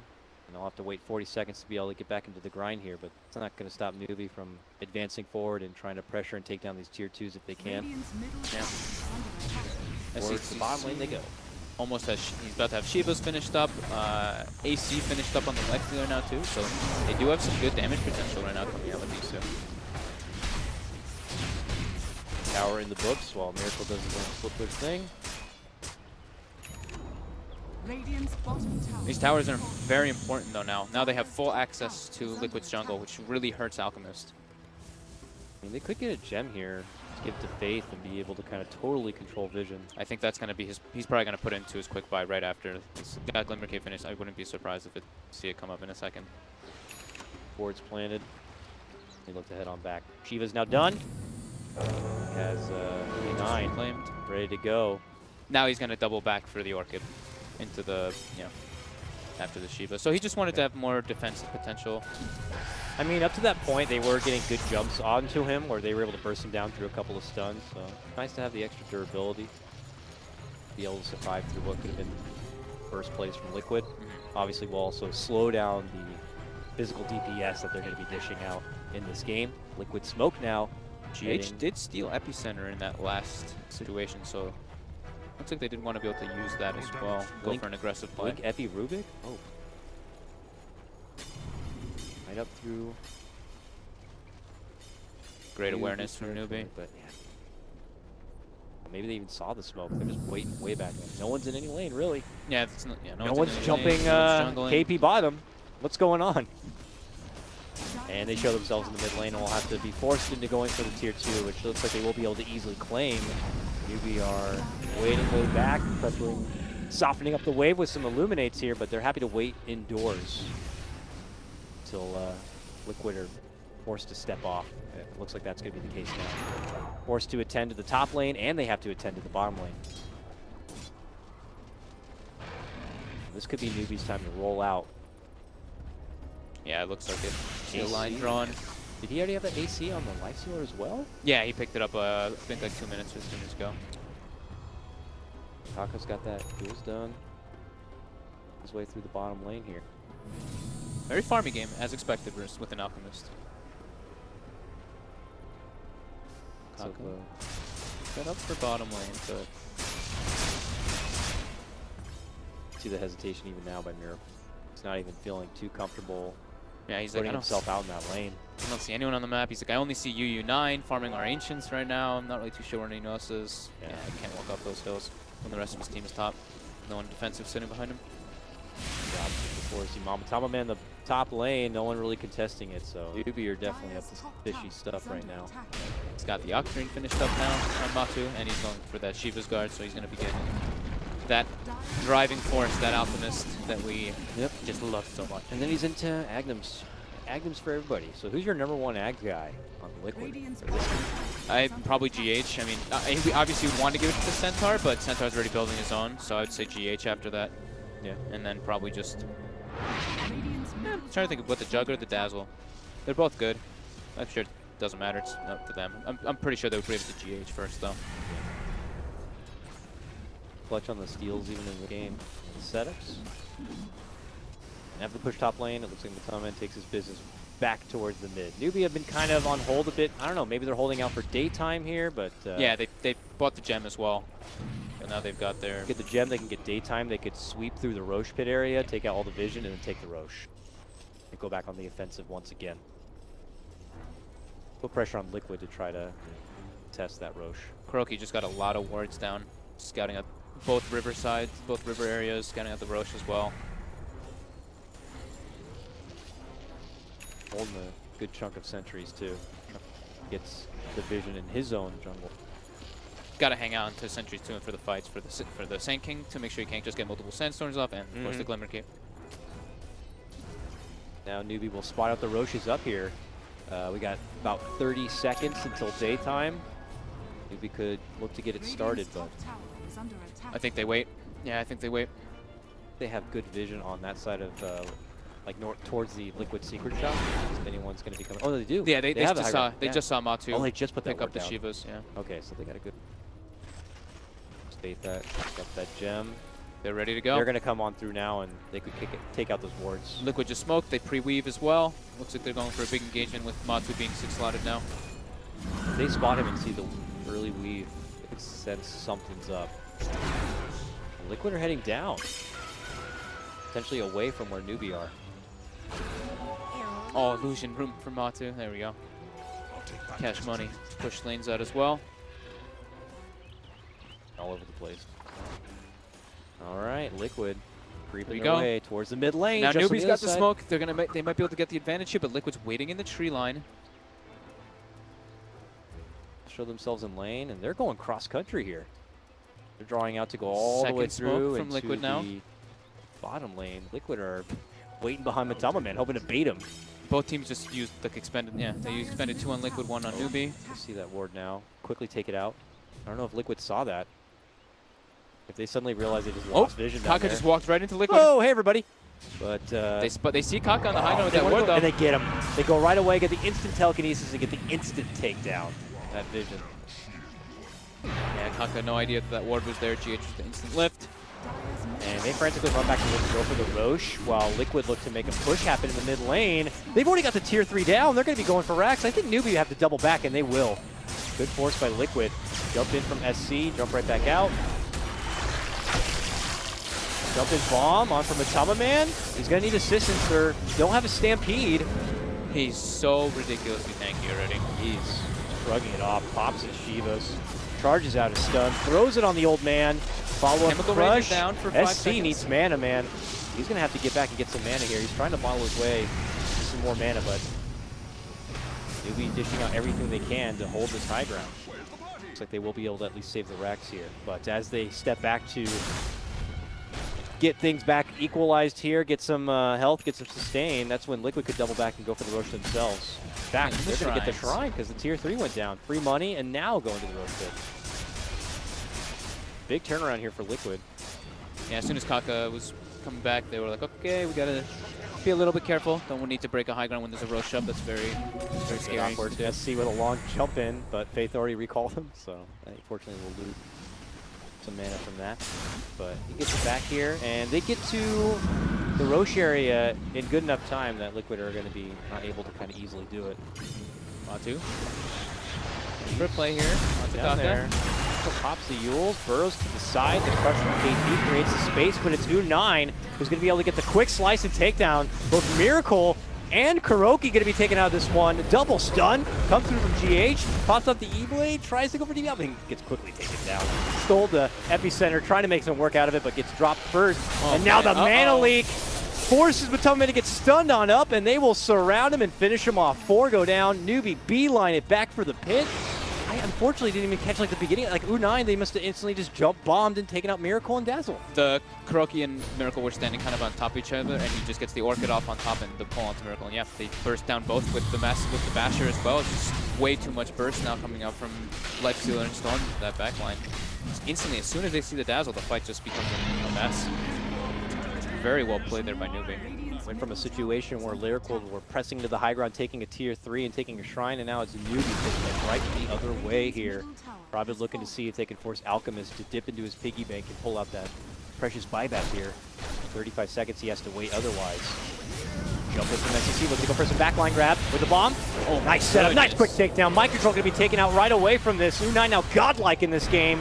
SC jumps on back, but Tamaman does do the buyback, but gets blasted away from that blinding light. Newbie came in and they got what they wanted.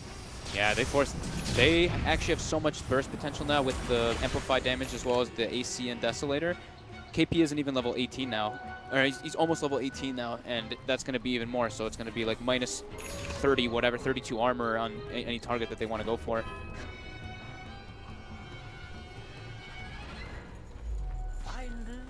Going to be a tough pill to swallow here for Liquid. Now Abyssal Blade now finished for the Lifesteal too, so even more lockdown. And he still has another item slot to be able to replace. Yep. Still, he went for that Midas, so if he wants to go for like the MKB, if he really feels like it's necessary versus the Miss, he can. Whatever he opts for, maybe even a Bloodthorn himself, who knows.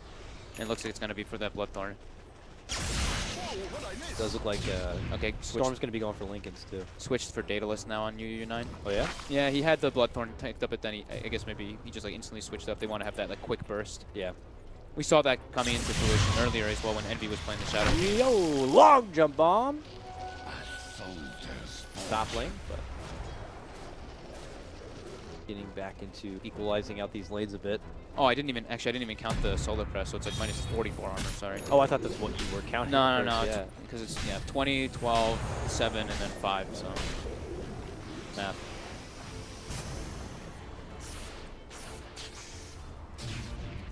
One's starting to get pretty loaded up here for Newbie as farm goes. Yeah.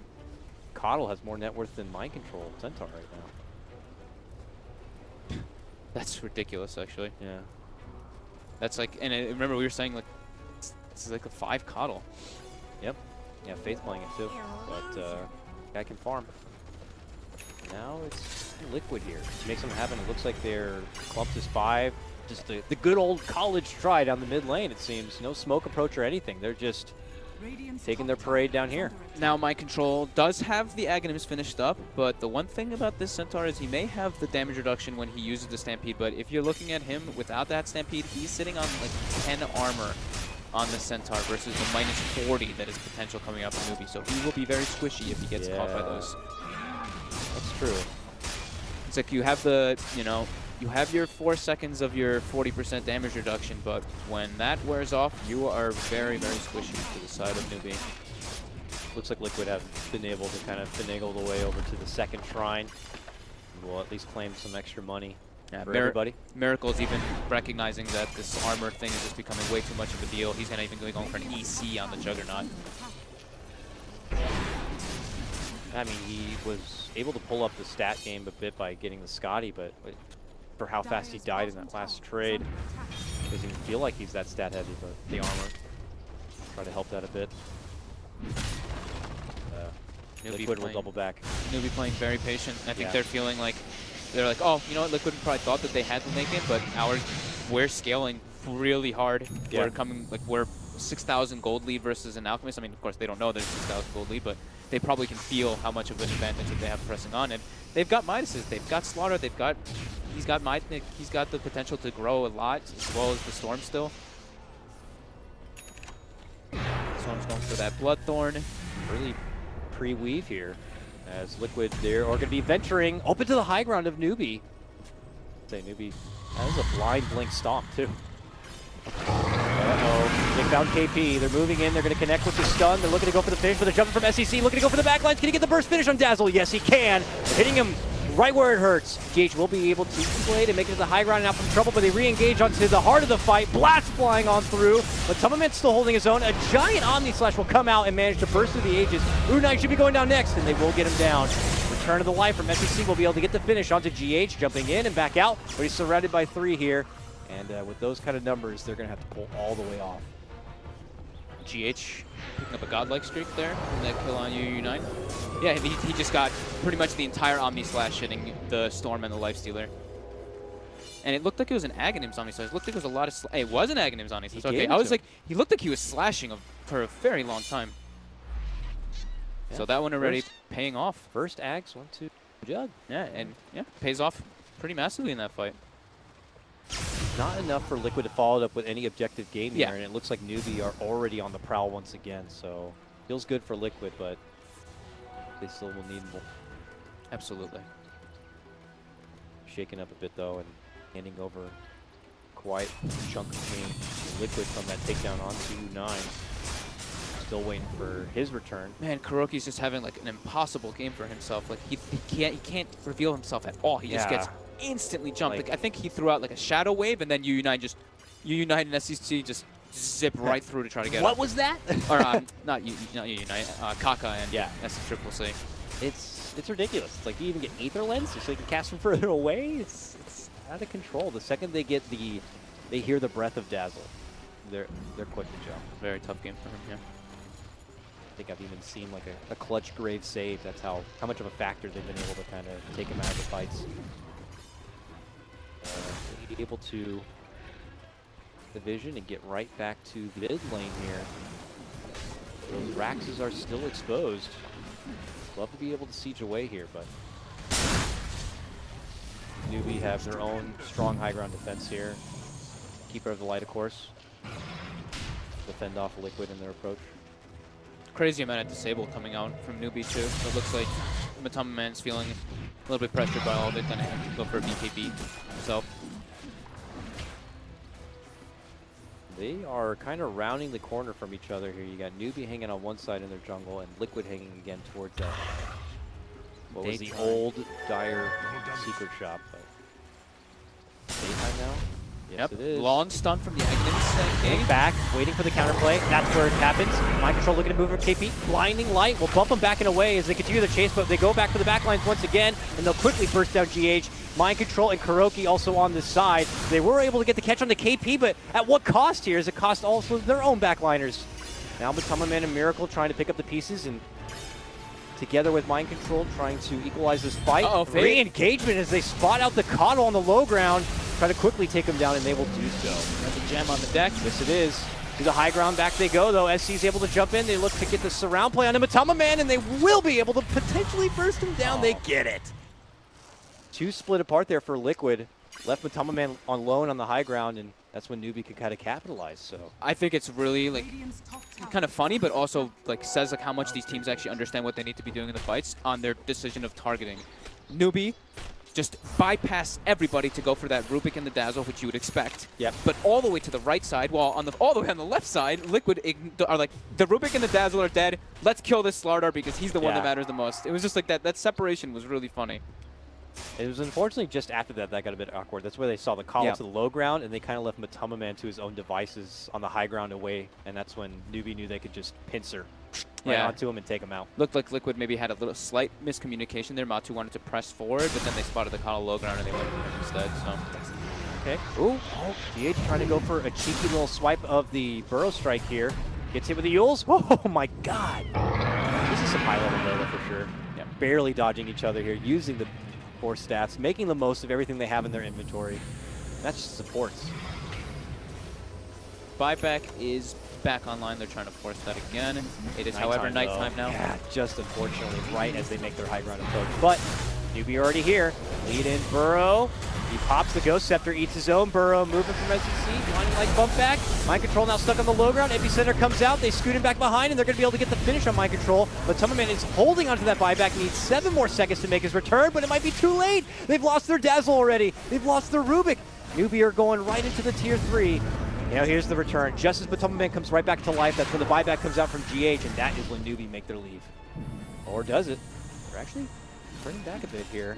Maybe Liquid are assuming Newbie are running away, but they're not. They jump back in, they're looking to go for the quick pick on Batomaman, but can they get him down? They look to pull him in, but he gets forced out to safety. But Mind Control looks to re-engage, gets hit with the stun, and they're going to be losing KP on the side of Newbie. But they could be losing more. Burrow locked down, and they will burst down and finish out U9. Unfortunately, this re-engagement will not work out for Newbie. Yeah, they had the high ground vision there. They tried to go for the Alchemist, but with the Manta, they actually only got the illusions, and then the, double 4-step coming out from this, double 4-step or single 4-step? It looked like a double. It was definitely at least one. It was one, okay. It was just one. So the Rubik being able to 4-step Alchemist away from the Life Stealer pretty much saves his life because Matu was Bloodthorn there. He was going to start getting chunked down very quickly. Yeah. It was a it was a gamble, a bit of a greedy play with that kill. That was a bit of mid lane racks. Yeah, potentially a second set. Now a buyback going to be forced out from KP. Liquid kind of reposition here. They pull out the weave and they're saying we're going in. We're not looking to walk away unless we get this racks first. SC jumps in. That's when the Blade Fury comes out. And they look to kind of get the finish at least for the ranged racks if possible. Jump in from Mind Control. Gets out on the stun. SEC kind of locked in the horns here. We'll be able to finally jump back and away. Goes all the way to the fountain to kind of re-heal up. The buyback is going to be forced out from U9. Tries to get into action here. Liquid still not looking to fully pull out here. They have been unable to finish off even one racks yet. But they have been able to kind of force Newbie to go into the piggy bank here. Dish out at least a buyback. Yeah, KP's have been buying back, I don't know how many times this game actually. I think that's like the third or something. Yeah. About, because he's been sitting on the same items for a very long time. He's not really scaling on this Slardar. Yeah. Obviously forcing out the U9 buyback is also pretty juicy for him. And now they're looking to head out. Look who's going for a re-engagement. Now it's going to be Liquid already waiting on the high ground. Brilliant setup, but a monster Burrow strike comes out from KP as a response. And that's going to allow them to kind of get the setup as they go for the back line, take out the Dazzle right away. They look to get the setup. The Rubik's also going to be going down. A jumping from Kakai is going to be able to get the mighty monster epicenter. Now they look to go for Miracle. They hit him with the Abyssal Blade. They're looking to lock him down, but Mind Control with the stomp follow play is going to be able to clear the space to get him into the Blade Fury and head to the low ground here. KP trying to TP, will be able to make it out just in time. On the high ground though, it's U9 muscling down and finishing out Mind Control here. And now Liquid, they have to run off. As Triple C's respawning, they've got the recall for him too if they want to. A Fate's bringing him in. They're bringing him. Get that guy here. They're he's looking go for the Miracle. Jump. Miracle's got a spin TP out, and he's going to be able to get it off here. He's gone, and they'll have to sell the Roche. Yeah.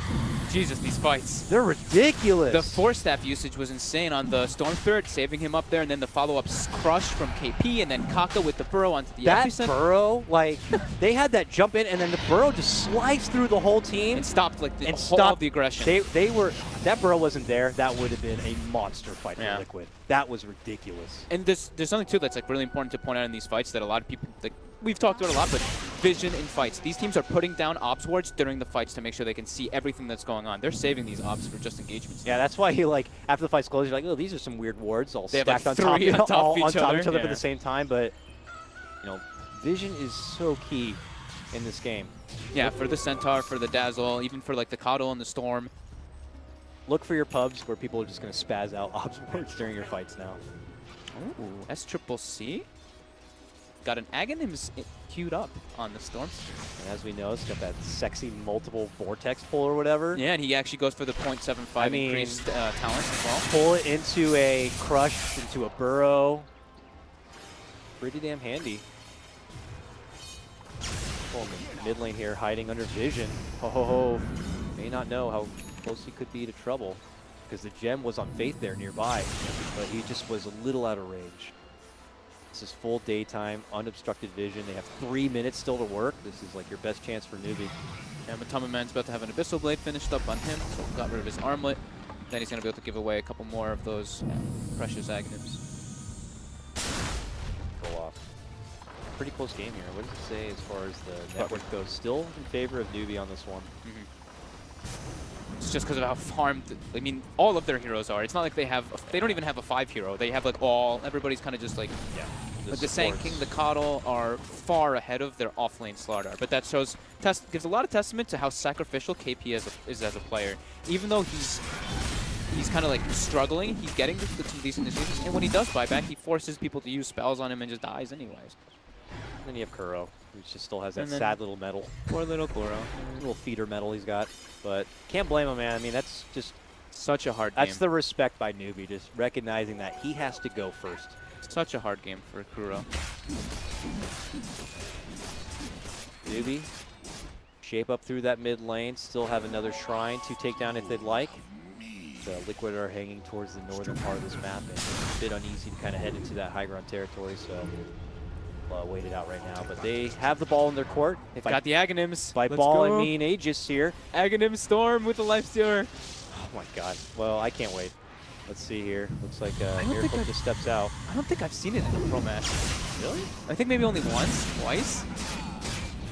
Not often in Aghanim Storm, that's for sure. It just auto-triggers once you use Electric Vortex, right? It's not a separate skill, it looks like. So No, I no, guess no. It just grabs everything Yeah, in it the grabs area. everything around you.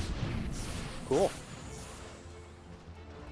We'll see what kind of use they can make out of it. What's the range of how far I wonder it could grab You people? can mouse over it. It's the same as okay. yeah, it's 475. All right, now it's time to get that other shrine down. And, back the other way we go. It's going to be Newbie looking to make their advancement. They have one more minute of daytime. Not be a whole lot, but just enough if they want to at least get the finish on what looks like this tier 2. UU9 did finish up that MKB as well. Still has that armlet he could swap in for the Aegis here.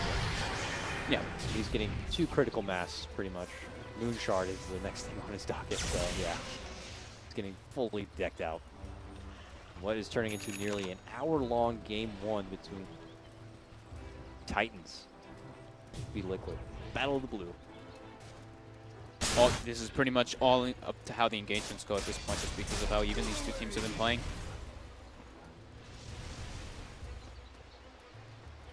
Really going to being a broken record to say that obviously a Liquid dropping those first 2 games against IG makes it more precious for them to walk away from this series with 2 wins, hopefully. I mean, Yeah. only the top 2 from each group going to be making it into that upper bracket here. And Liquid were coming into this feeling like probably one of the favorites, winning Star Series just under a month ago. And feeling like strong competitors here, but we'll be giving them a run for their money. These Chinese teams giving them a run for their money. Absolutely, yeah. Kuroki now finishing up his, he's got his Solar Crest. He's got not just a medallion now. Got an item. Oh yeah. 9 in the mid lane seems a bit too easy. So obviously a bait attempt. The Lotus Orb now. You can hit him up with, uh-oh, they jump into SCC here. They'll see Matama Man like, you want to bait? We'll bait our guy in the mid lane. How about that? He's gonna make the jump. Look at this standoff right now. Aegis just got reclaimed. I don't think Newbie are definitely not running into that high ground here. Yeah, If Radiant Liquid scan. are watching the timer, they'll know that Aegis is down. Yeah, Liquid just got a nice scan, knowing that Newbie's all over there. Or at least a couple of them are over there. Newbie will pull off. The illusion to it looks like, so Newbie will round back the corner, possibly take their business towards the bottom lane. Unite continues to wait into the backpack of SCCC for now.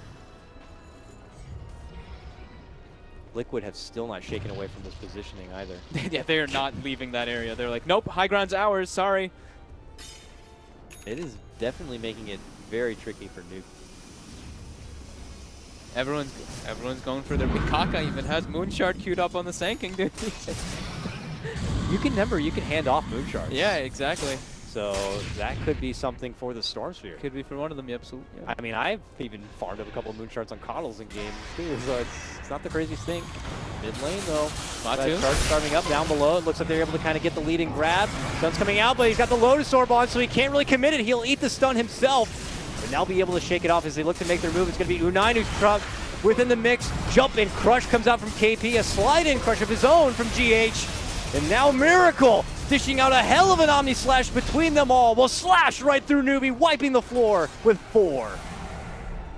And it's only Faith, the lone old man, trying to make it away on the back of a freaking Glimmer Cape here. Oh my god, that follow-up stun from GH was actually so perfect. Mind Control gets like a 2 or 3 man stun. GH slides in, gets a 3-man stun on top with the Omni Slash just coming through. Yep. And this Juggernaut is 6-slotted, so that Omni Slash with the Aghanims as well just brings them down so quickly. I didn't even see if there was a weave thrown on top either. They just died so fast. There are buybacks available on everybody but KP this time.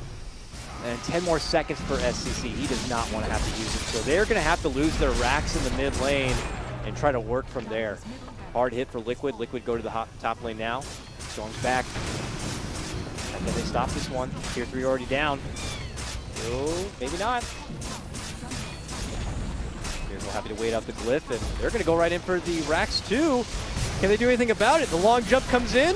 There goes the Agnum's pull. They'll hit him right away. He steals the Remnant, gets the lift. Burrow Strike flies forward, but still not enough damage. Follow Burrow also going to be there as it's responded right back with the Lotus Orb. UB step back, create a little bit of space here. Don't want U9 to get quickly bursted down, but Liquid are going to be able to get the finish on the racks here. Can't burst anyone down with KP dead. Moving back in and moving right on out. The retreat. Liquid get in and get it done, man. Hell of a great fight. Allows them to take not one but 2 sets of racks. Now, backs against the wall here. This so much, like the Centaur Aghanims with the damage reduction on top of just the massive, the lockdown that came out from GH and Mind Control, just Pipe, the weave. Wow, this is so much. impressive. Just KP is just, I mean, he's the 5 on their team, and I feel like he really needs to have something else to be able to just like weave in and out of the fight, because he's jumping in once, he's only getting maybe like 1 crush off, and then just getting annihilated. It's so tough in these kind of games. Yeah, it is. It feels like when both teams have their full 5 at attendance ready to go, one's going to make the initiative. You Burrow to one side, and then you'll have a jumping crush from Mind Control, and then you'll have a sliding crush coming out from KP, and then you have a stolen crush coming out from GH. It's just absolute leapfrog of these teams over each other. They have like 3 heroes that they want to be able to bring down from newbie, but now with the Centaur Ags and all these, they're too tanky.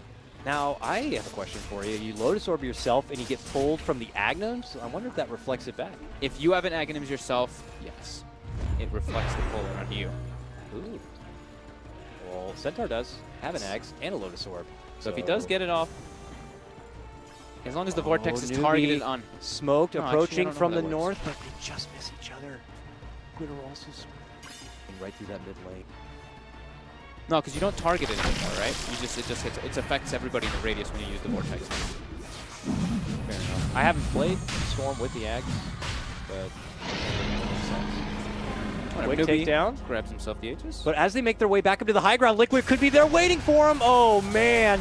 U9 tries to walk up, but they get a huge monster pull coming out from SCC. There goes the blast. Can they shrug off the damage? GH is already down along with the Dazzle. This could be Newbie's time. Lead in. There goes the Burrow. Is it going to be enough? Epi does not seem to get enough damage in there. Omni Slash now flying out for Miracle. Buybacks come out. GH back in the game now. U9 could be pulled back. SCC gets the double pull. And it's going to be the takedown of Miracle here as SCC looks to get the takedown of GH. It could be a dieback here, a very risky one for Liquid. While over on the other side, it's Matama Man caught deep on the enemy's territory. That 4-man Electric Vortex into 4-man Burrow Strike? I thought for sure oh my God. that knew we were about to walk into a terrible situation, moving up into that high ground, but SCCC just jumps past all of that and grabs the backliner. And U9 instant rage too. He was like walking up the hill and he raged. He was like, nope, I know you guys are here. I know something's up. Like they did get to have that ward down to catch like a little bit at the end of it, but still, that was very quick rage and very quick jump from SCC. So you have Miracle without a buyback for a minute here. I don't know if Newbie are be able to work with that or not. Trying to still reset all the lanes as they are. Trying to make a new approach. I think 40 seconds is what a fair amount of time. They expend there? They used the cheese, I'm positive, right? Yeah, they used the cheese, because now SCC has a cheese on cooldown. So he was able to use one of their cheeses for himself to bring him back up there in that fight. Got a new cheese now. They're making their move on the racks. Miracle just got his money for the buyback, it looks like. Good buyback now, but 20 seconds seems a bit too close, and you're already 2 racks up. It's okay if Newbie do manage to take 1 down. They'll at least get the melee. That's all they actually want. They see that Miracle's coming back and they don't want to risk it. Everyone just got moon shards queued up in their inventories, even though U9 has a moon shard already eaten, and he has another one in his queued up. He's like, I want to give you. I want to give you one. Connell will get a moon shard probably by the end of this game, I'm sure. No moon shard yet on Montana though. Yeah, he gave it to Miracle. And then he also gave an Ags earlier to GH a couple fights ago. Yep. But Kuroki's just going for small items. He picks himself up a drum. He's got another item. I'm the support. Yeah, he's trying to do his job. He's got like the hardest job. 1-11-11. It's a hard game, but hey, better time to peak than now here. Liquid roll themselves back through the lane. Ridiculous game. Nice. Even the engagements, you can't even tell who's going to win like 10 seconds into the engagement. They just keep going for so long. That's how durable everybody is at this point. So glad this game was not a one-sided affair for either team. At being just as close as most would suspect here.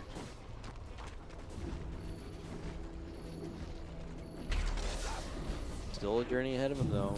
They're taking over as far as the top net worth thanks to all the extra bags of Moonshard money, but so Miracle got rid of his boots entirely, and he has the BKB which he used in the last fight, so now it's down to 9 seconds. But no boots at all on him. yeah, a bit slow. He does have the butterfly. He can't and TP either. Yeah. That bit. That's. Oh man, it's not like It's not like you have a Coddle on your team. By the way, Coddle has an E-blade. Now, okay. Yep. He's like, I don't have room for a Glimmer Cape, guys. Sorry. So wherever the Miracle goes, the team's gonna be there. Yeah. For now, that slow warrior is here in we the bottom go. lane. Oh, doesn't Okay, get crushed on are we gonna miss? Look at that. Look at the positioning for Kaka. Kaka is in there. They spotted him, but he quickly goes out. Oh. Select. There's just Steal. Yeah. Suddenly Kaka has 2 burrow strikes. Okay, the SCCC bomb. There. The patience by both teams. This is so crazy. They just pinged the DD rune. Oh, this DD rune bottom. They're like, this is what we need. This is the key to the victory in the team fight. Oh man. But do newbies see it and they're waiting for the bait? I did not see it. Can I take this? Miracle's like, I gotta wait as long as possible to take It's this. gonna take me forever to get to the fight. Oh It's like my I gotta grab goodness. it and then just run my slow ass all the way to the fight with it. Alright, Roche. Long respawn, 4 minutes. Liquid. Make a move before that road. Nobody's just in their base now too. They're chilling. KP now sells his Midas and picks up a Shadow Blade. I was like, wait, what did he sell? Pretty sure he had a Midas, yeah. Picks up a Shadow Blade now to try to go for those back lines. Getting a little bit more crushes off, maybe be able to survive. Right, to Liquid try to breach and try to get a catch here. Kaka's just waiting there in Sandstorm. Okay. 1 minute until daytime. Very awkward situation. Liquid obviously not too comfortable just kind of throwing themselves into the base in fear that their backliners could be jumped on. Okay, but that's the weave. Twitter going in. They want Megas. There goes the stun. Sword. Problem is, I'm not going to get anyone over him back. Yep. Manta Manta dodges it. Yep.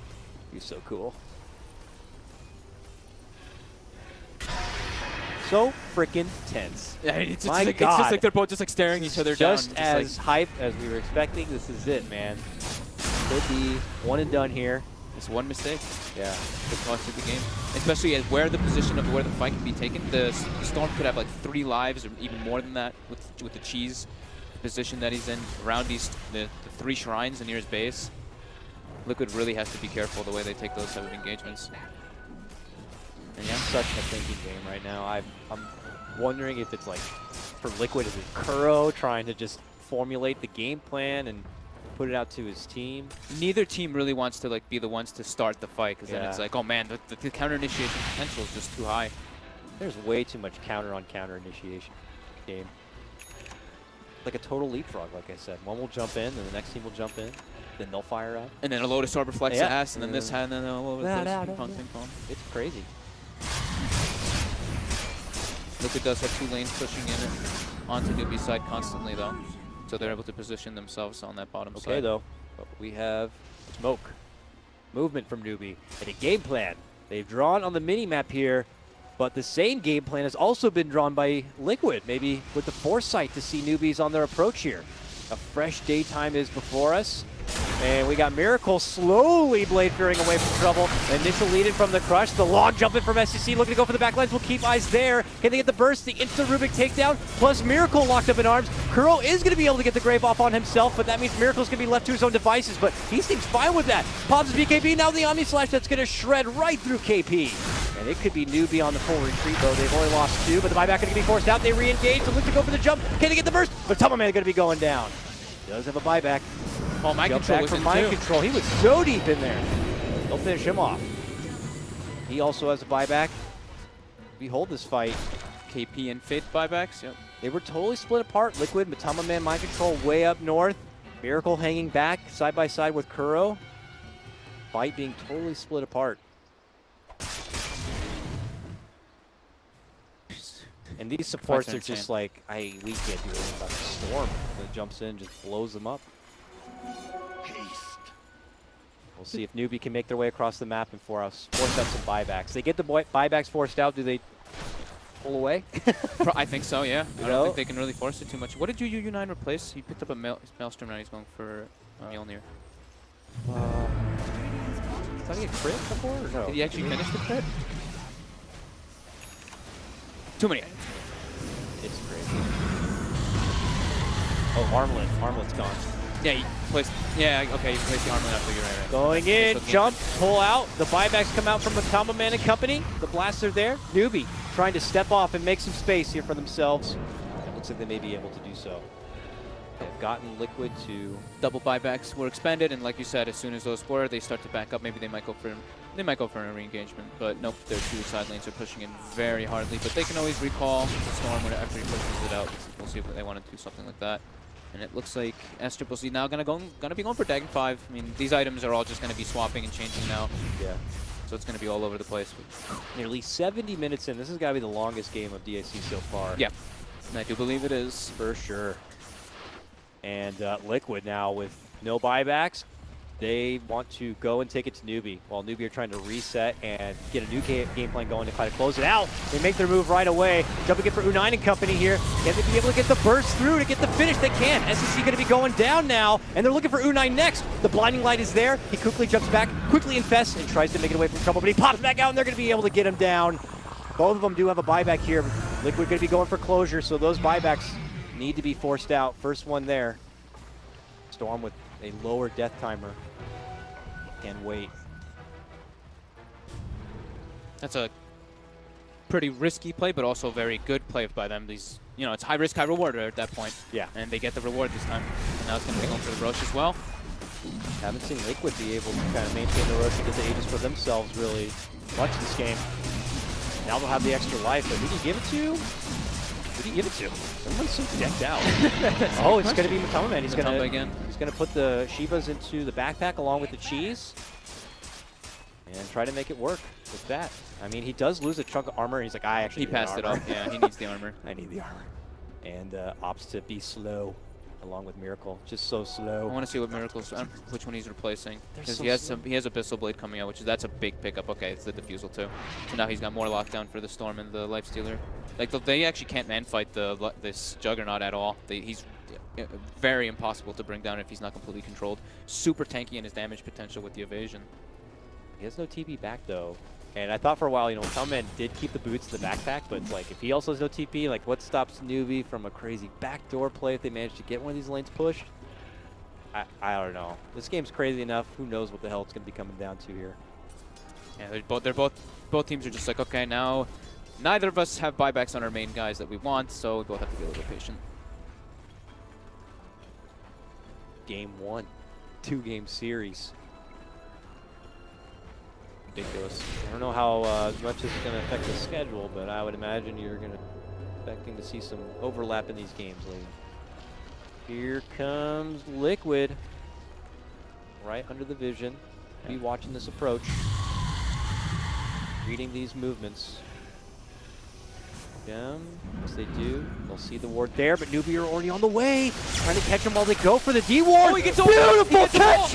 SCCC, my God! Gets a beautiful pullback onto him, is able to burst right through mind control and the dazzle, but can they get the clutch finish here? Liquid able to hold their ground and fight it out with their own abyssal play. Can they get the burst through? They're still holding on. Blinding light to bump them back, and now they look to focus and surround Matama Man. They will get the Aegis down. Sliding and scooting away, GH trying to make a retreat.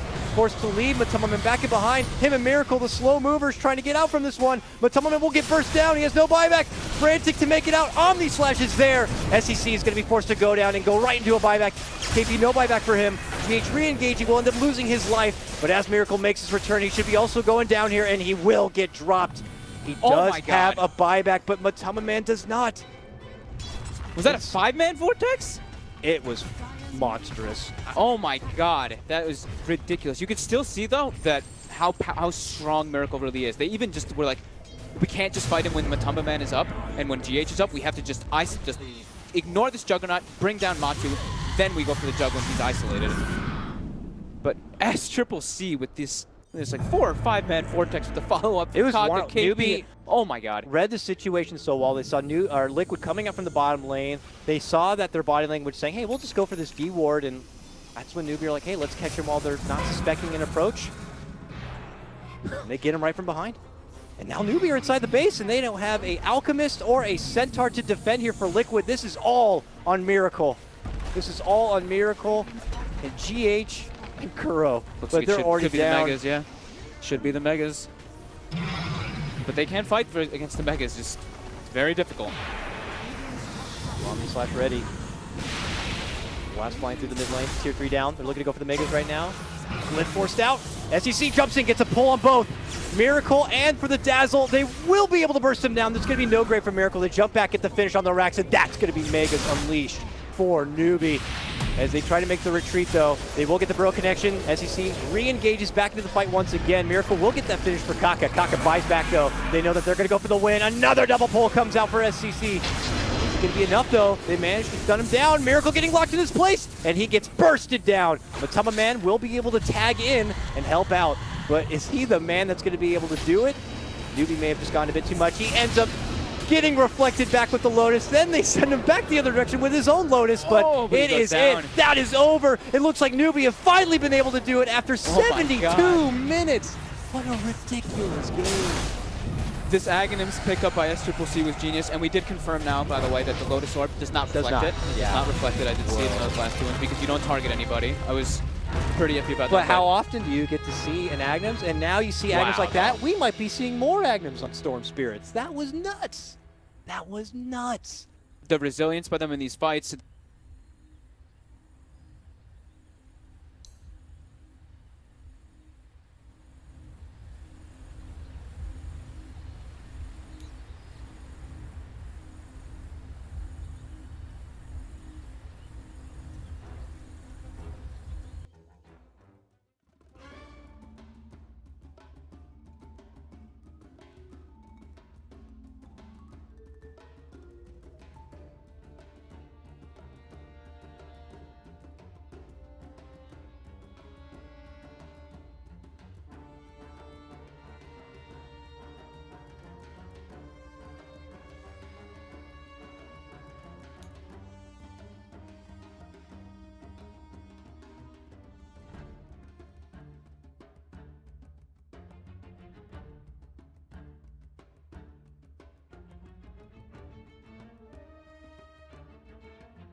Liquid's turn to ban.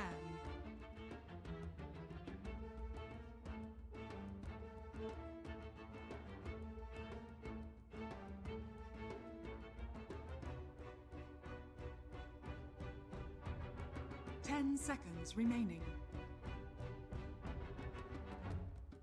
5 seconds remaining.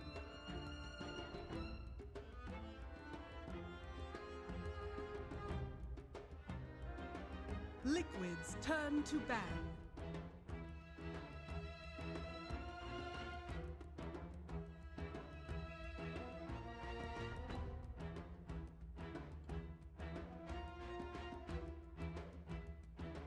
Ten seconds remaining. Newbies turn to ban.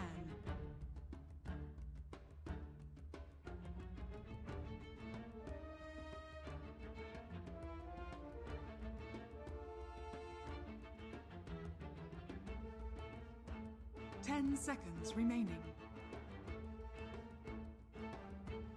5 seconds remaining. Reserve time.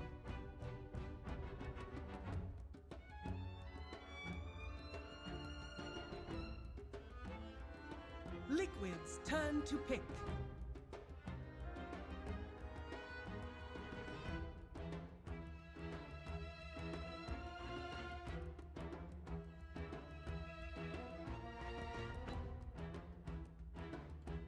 Monkey King. Newbies turn to pick.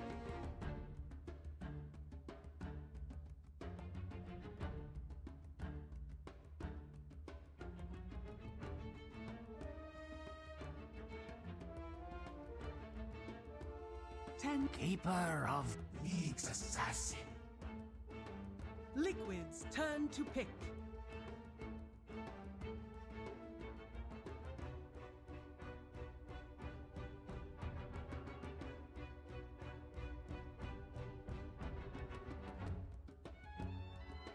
Ten seconds remain. Invoker.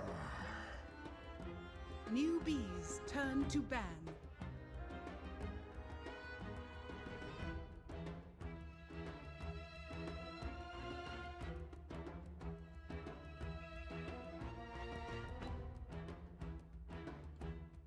Seconds remaining. 5 seconds remaining.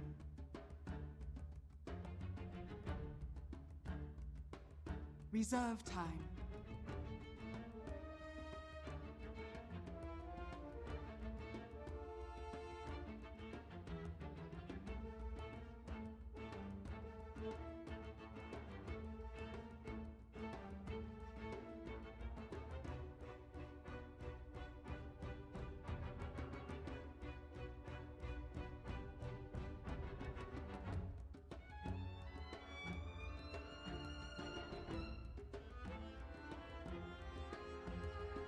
Newbies turn to ban.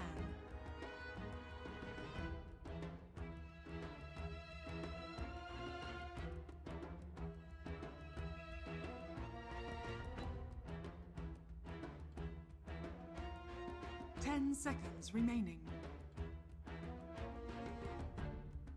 5 seconds remaining.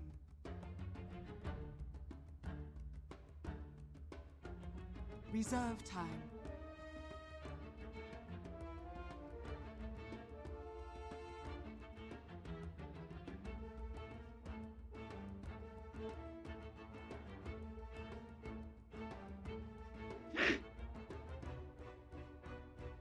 Newbies turn to pick. Juggernaut. Liquids turn to pick.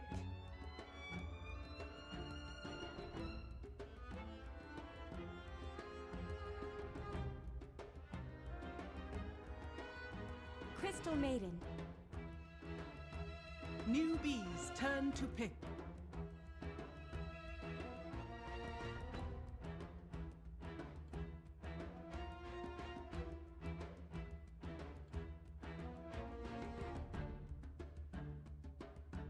Ten seconds remaining. 5 seconds remaining.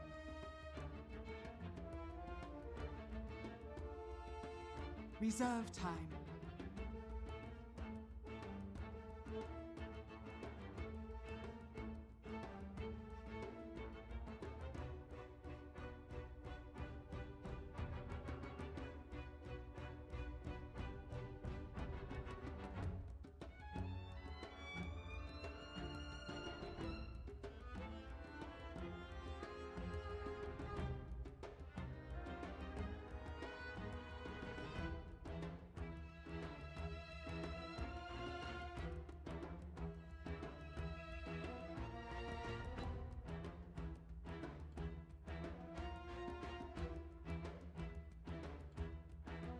Earth Spirit.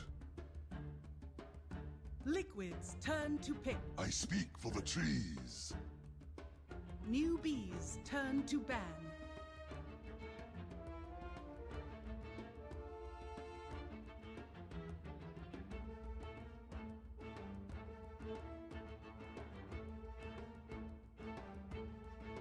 Ten seconds remaining. 5 seconds remaining. Liquids turn to ban.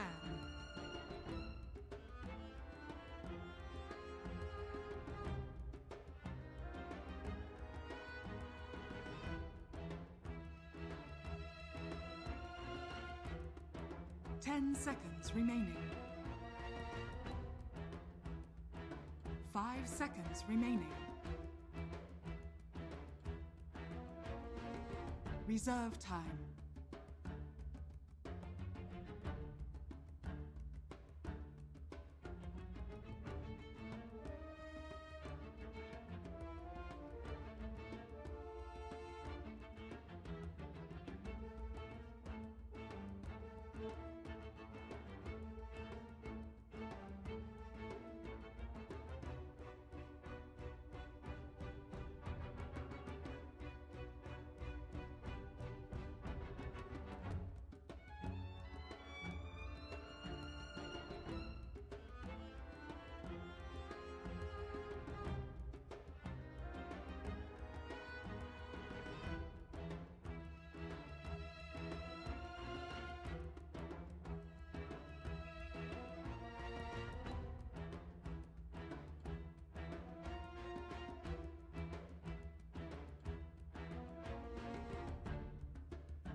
Liquids turn to pick.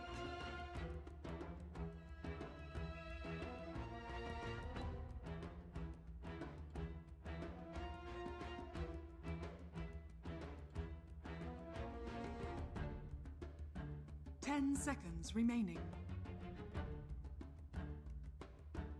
5 seconds remaining. Reserve time.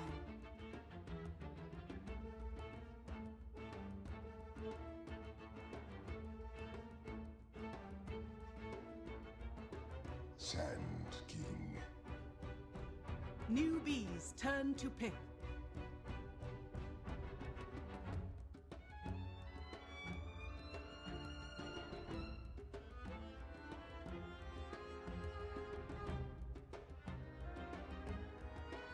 Ten seconds remaining. 5 seconds remaining.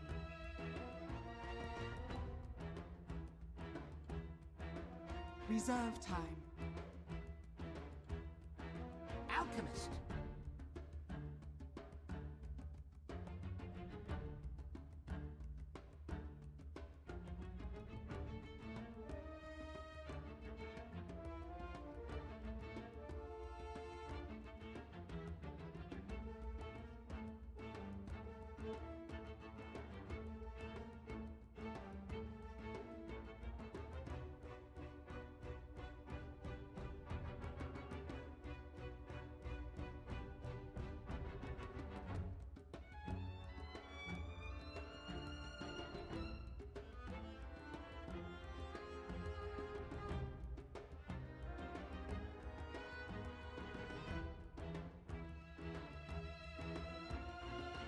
Ten seconds remaining. 5 seconds remaining.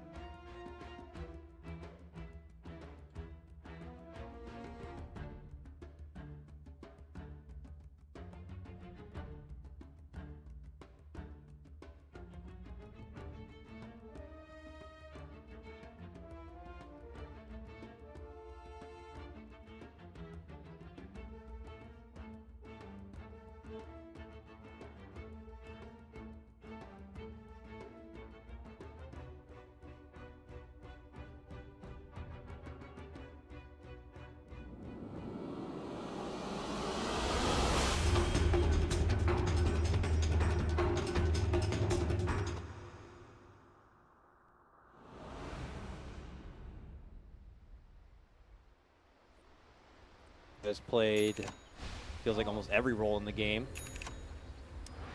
Maybe he's just the one who has played Monkey King. GH hasn't really had the time to grind it out in pubs. And this is the classic start for your Monkey King. You go up towards the top bounty, find a tree, and just kind of wait for a level 1 pounce.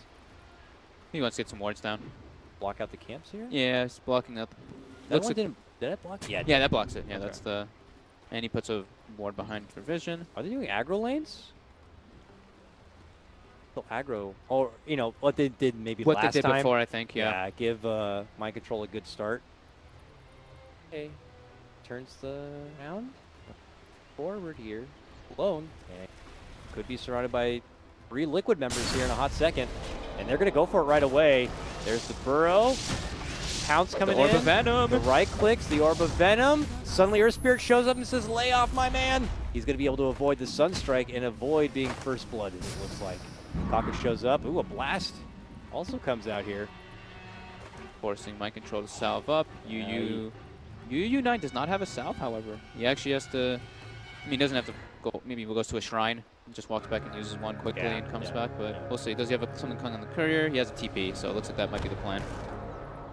Jumps in for Faith here, but Faith obviously already pretty far and away. Will allow Liquid to secure up another good bounty rune start, but as they got that, KP was able to grab the bounty rune on the bottom, so it's 2 for 2. Takes it away from Matama Man. Yeah, stunned him and grabbed it. What about this matchup here? We're going to have Nyx Assassin versus Nature's Prophet. Feels pretty good for Nature's Prophet. I mean, you got the trees and the range to kind of work with. Yeah. But I don't know if like maybe as Mana Burn comes online and levels come online, it could be tougher. Oh, top lane here.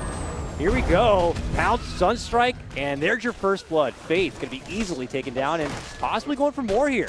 Frostbite set up on for Kaka. They use the Mango to get the Burrow, and they'll leave it for Kuro to get the last hit.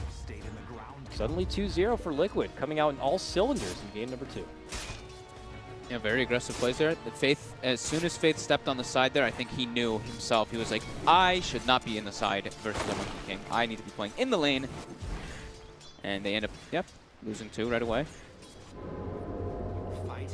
Early Shrine here. Curious to see if they take their business right back towards the top lane. This Monkey King quickly could become a headache in the early game. That's where Kaka needs to kind of do the same for himself and his team. So here he comes towards the bottom lane, looking for a setup with a rolling boulder here. I feel like every Earth Spirit I've seen today, I've had terrible times connecting with rolling boulders in the early game. Let's see if Kaka can do it. Mati's level 2. Don't get the setup with the stun early. Yeah, without Boulder Smash. As for the 1v1 matchup, as the Nyx versus the Furion, Furion's able to pressure a bit with Treants, but with Poor Man's Shield, Nyx is actually able to do quite well in that 1v1 scenario. But yeah, with also a rotation early from an Earth Spirit forcing Furion to TP, if you get a little bit of advantage in Nyx, it makes it really big because he can't stack up 4 Treants. It makes it a lot easier for you in the lane. GH flirting around here. He wants to try to steal the bounty, but Faith is like, no, it's my bounty, and he's not going to be able to get it because he'll get frostbit. So This'll come in handy. nice snag there from GH. Able to take the deep bounty rune away. Looks like the exchange will be that it's going to be a bit of a pull here. Faith will try his best to blast it down and contest as much as possible, but it's a pretty nice lead-in for Liquid already. Over on the other side, SEC is already kind of working with the jungle camps nearby and the bounty runes. You see that Kuro has been waiting in the mid lane to maybe get an approach, but SEC has been able to kind of farm on the side. He's already level 4 at 2.5 minutes in. Yeah, he's getting pressured a bit by like the Monkey King missing and also Miracle going for the Wax Sword early build with the Alacrity. Just gets right scan too. He gets hit really hard and he's trying to go for it, yeah. Oh, top lane. Top. Nice setup there. U9 tries to Blade Fury out from this one, and so he'll be fine. Lots of pressure being put on that safe lane. Yeah. Well, aggro set up here. Kuro makes his return too. Oh god, what is he doing? Hey, he's floating in as a tree. Creeps up from behind. They don't ping him. Been able to sneak through. DH also coming in. They want to dive for this Jug, and they might be able to do it. Hit him with a Nova 2. He has no Blade Fury to make it out, and Kuro will get the finish. Another takedown here. Hot start for Liquid. 3-0. Jug's still able to get decent CS, and they're getting okay, I guess, okay experience on the supports because Kaka is just sitting in the bottom lane. But yeah, definitely Nice pickups there coming for Liquid, giving a lot of space to the mid lane and the bottom lane to do kind of what they want, while the support's able to get stuff. Whoa, swing and a miss on the boulder roll. That was a good step back from Matamaman here, as Newbie are not able to apply as much safe lane pressure as they're receiving. They're hoping to. So I'm curious if Kaka continues to hang around here and go for another take, or if he's going to have to take his business elsewhere. Seems like it could be shifting through and back towards the mid lane, where we have Kuro looking to pounce here. Sunstrike is going to make some mild connection. Rotations are going to be forced out, though. But no full kill. Kuro really being all over the place, making good use out of the early game with his Monkey King. Yeah. Get 2 all over the place here. Does need to find some time to level up, but looks like he's about to get to his level 3, so it's not shabby. Well, I don't think this is the game where we're going to be seeing a very early Cottleags. Yeah, right? They're putting a ton of pressure on that safe lane. Yeah. Kind of trying to be babysitter too. Now, it's kind of an awkward spot where he'll just have to pull camps here and hope to God that there's no monkey waiting in the tree nearby. So Mind Control gets his head start. Liquid love to set up for him. DH is going to be a bit greedy at this moment and work in the jungle to kind of muscle up his Crystal Maiden a bit. Always being proactive for setups across the map here, utilizing that Sunstrike as much as possible. Kuro potentially makes us back towards the mid lane here. Trying to catch the Alchemist every time. Now he knows the Alch's probably farming over here, so he's gonna get over here. He gets gonna get eyes on this. Kaka is close by. Hanging on to him here. Not going for it, but he's one man. Oh, I like this.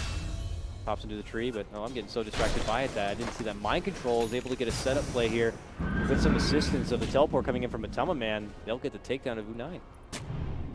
I was very distracted as well. I was trying to see if I was switching between vision to see if he was actually catching glimpses of vision of him, and he wasn't actually. He just was getting experience, so he knew that the Alchemist was there. Okay. Yeah, I got a little bit distracted there. Apologies. Monkey King things, you know? Yeah, the changes of the way the vision works with the tree jump. So.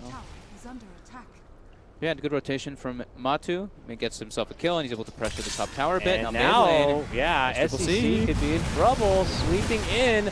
Just as Kaka is hoping to go for his own jump on the Miracle, that's when we'll see that it's Liquid dishing out their own surprise. But a rotation does come in from KP, and now it's going to be GH in a bit of trouble. Tries to sidestep the stun, but not going to be able to do so. Instead takes the full aggression up. They'll be able to get the finish there with the help of the Acid Spray. Mind Control burrows into the action now. But the Matamaman getting involved, and now the jumping from Kuro should help them get the finish onto KP. Kaka will be able to roll up to the high ground to create a little bit of space. SCCC will survive the initial gank attempt, and they'll trade 1 for 1. It is off lane going down in that Nyx Assassin for the little GH Crystal Maiden. Good aggression coming out from Liquid. They're definitely trying to keep up this momentum here in the game. Kuro active, keeping around, keeping the setups going. I mean, the ward placement just dictates like what their idea is in the game, just like the other one. They put 2 very aggressive wards in to watch wherever the Alchemist is farming. Kind of the same kind of concept as the last game. C has been kind of working over here on the right-hand side of these 2 jungle camps, avoiding where all the vision is there and planted for Liquid. But Liquid confident to be moving on in. Uh-oh, Faith shows himself with a blast and then quickly retreats out, knowing that they could easily converge in. It's trying to slow their roll, but this looks like a tier 1 that is going to be going the way of Liquid right now. Meanwhile, bottom lane, GH has been spotted.